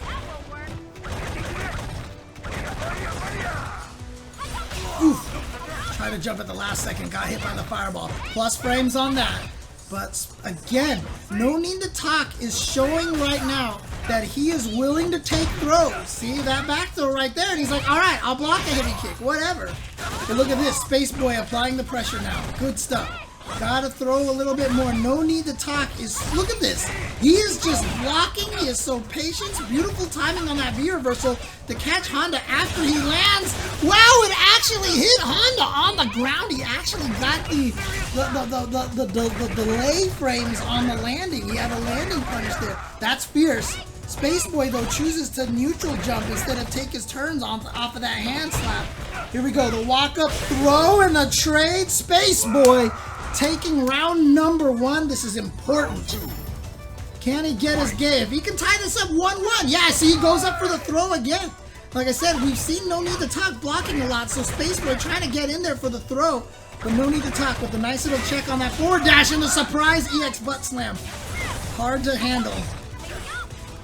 God, no need to talk is so patient. He hasn't jumped a lot. He hasn't tried to throw tech a lot. Oh no, that was a clip out of the air. Look at this, maximizing the damage. Oh. Okay, here we go. Spaceboy getting in there. Not choosing to go for the uppercut because he wanted to keep the pressure going. Sacrifice guaranteed damage for more potential future damage. Nice, catches him out of the air. Gets the juggle.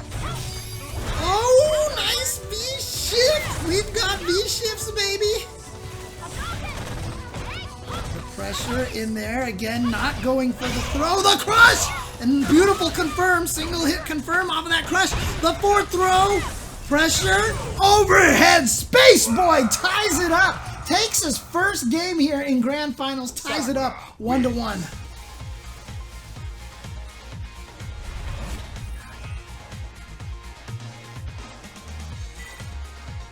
Woo. He bleeds. That means we can kill it. If it bleeds, we can kill it. Oops. Accidentally butt slams into, goes for the throw. Now, finally we see a throw tech from no need to talk. So that's kind of important information for Spaceboy now, but good anti-air from no need. Again, the Tatsu to change the jump arc. Smart. It's Spaceboy now. Down in life, gets the crush. Maximizing that damage off of that crush. Into activation. Good throw tech again. Too far away for that crouching light kick to connect. Oh, did you see the walk up, the bravery, and that footsies? Ow, just get chopped in the head. But I am going to bust out with this EX. Nice punish on the V-shift. The crush again. Oh, but he went with the Tatsu instead of the fireball. The fireball would have killed. And instead he gets checked with the crouching light punch. Oh, no. Sure is a Oh. Oh boy. Oh boy, he had the chance there.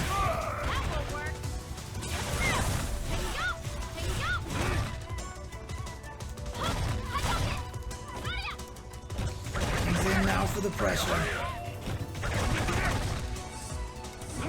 Ooh, too far away, but no whiff punish from Space Boy. Space Boy playing so defensive. Gets the crush counter, switch sides, yes. Goes for the meaty, beautiful stuff. Gone the counter hit as well. There we go. Now pressure, EX butt slam, cause why not? When in doubt, throw it out. Expect another EX butt slam, or maybe you won't have the opportunity.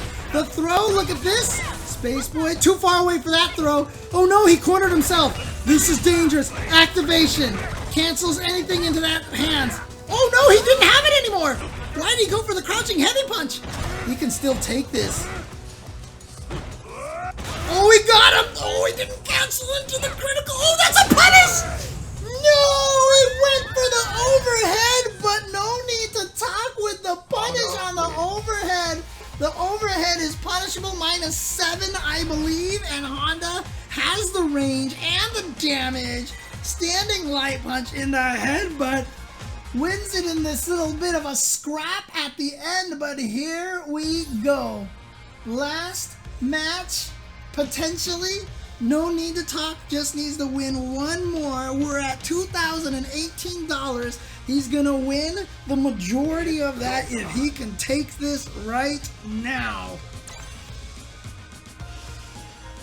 Oh man, Space Boy is hurting right now. He was so close on so many of those matches, coming just shy of taking so many of these rounds. These rounds have been so close. But somehow, no need to talk, always seems to come out on top, even on some of these little scrambles. So here we go. Does he have it left in him? Can Space Boy make the comeback? Or will no need to talk take this tournament?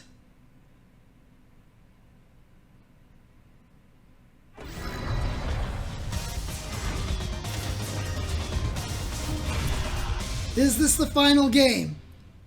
Let's find out. No need to talk. Up 2-1. Round 1. Fight. It's in my head now too, guys. All right. Nice whip punish again. And now the throw, the tick throw. Tried to get up for the throw again. Missed it. Okay, gonna land on that fireball. Oh, we got to 2021. Nice.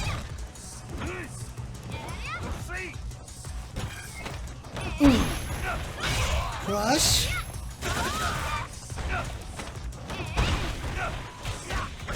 Ooh, hitting buttons on wake up. No need to talk. No need to talk. Can smell it right now. He's going for it. Into the corner though. The trap. Plus on block. There's pressure. Oh! Nice. Okay. Not this time, says Space Boy. No crazy comebacks for you this time. No need to block. No need to talk. No need to block. Ooh, too far away for that cross up to connect. Ow! He did crouching heavy punch. I mean, yeah, it was his turn, but Space Boy obliged and hit a button. Nice! There you go. V-shift that butt slam. I was talking about that earlier. Oh, no, that's the worst. That's the Gokin situation where he throws the fireball and then you jump into it. You know, it feels bad, man. Feels bad.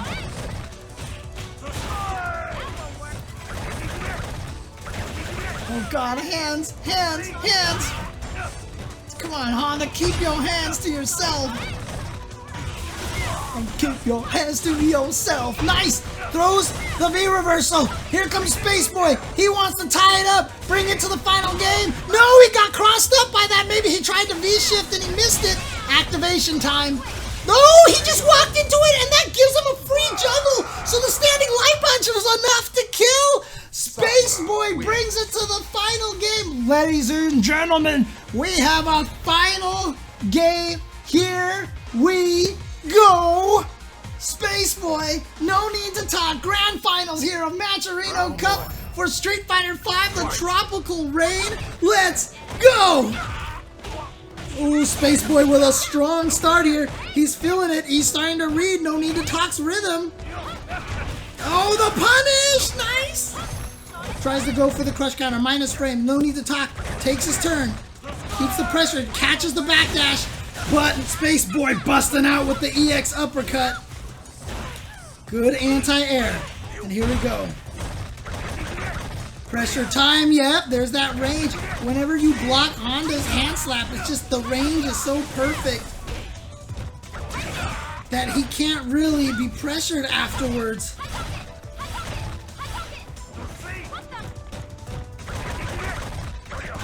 Oof. Alright, activation. Goes for the throw. It's even now. Oh, he got that. Oh, that's going to be a punish again. And he had the V-trigger active, so he was able to maximize the damage. It is tournament point for No Need to Talk. Oh, God. Oh, boy. Big start here for No Need to Talk. V-reversal. Spins the V-reversal. Get off me. I don't want to deal with this mix-up. I want to get out of the corner. Charges up the fireball to get better frame situation, but again, those checks from No Need to Talk. He's got the throw. He went for another one. The anti-air. Tried to chop again. Nice backdash. Space Boy now. The V shift into the V break.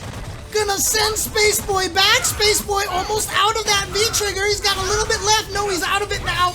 The V shift again. The V shift is coming into play. Gets the trade with the anti-air. Oh. Yeah, he's got him! No, not quite. Didn't get the combo. No anti-air. Oh, look at this! The double, the triple shimmy, and then No Need to Talk finally commits to the throw. No Need to Talk after the comeback against Zaferino, after the 3-0 in the first set, after having Space Boy come all the way back to tie it up 2-2. Doesn't matter. No Need to Talk with E-Honda is your Tropical Rain champion. Congratulations to No Need to Talk. Well played. Great job. And there you go. Nice. Nice. Great matches all around today. Really hype stuff. Oh boy. Thank you, Super Mecha Kupo. Appreciate that.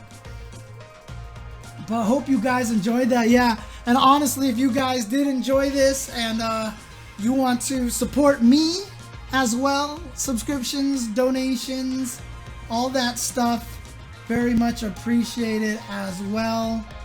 I know Gutsy subscribed earlier in the stream, so appreciate that, Gutsy.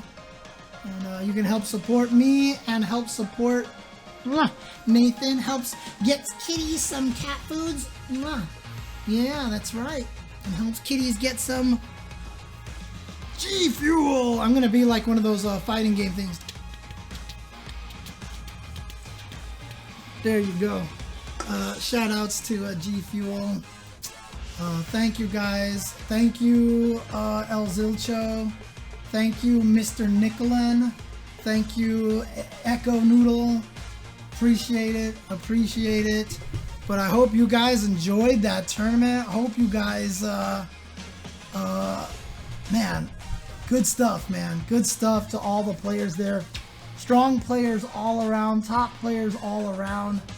I have a great time doing these beginner streams, to be honest with you. I love doing these kind of beginner streams, and like I said, I'm willing to answer the same questions over and over and over again. So if you guys did appreciate this beginner stream here, I'll keep trying to do more of these, but I'm gonna switch windows here really quick over here. You can see I'm also trying to get up to maybe 250 subs by the end of June. If I can get up to 250 subs, that actually would help me a lot. Ignore the message at the top, or you can follow Synchronize if you want. This over here, turn off that message. There we go. But you can see I do have a sub goal down there. Thank you, Surmi. Oh, thank you, Surmi, and nycfurby. Oops, I better go back to this stream for them. Hey, there you go. Here's my GFuel stream here for you guys. GFuel. Dun, dun, dun, dun, dun, dun. GFuel. GFuel.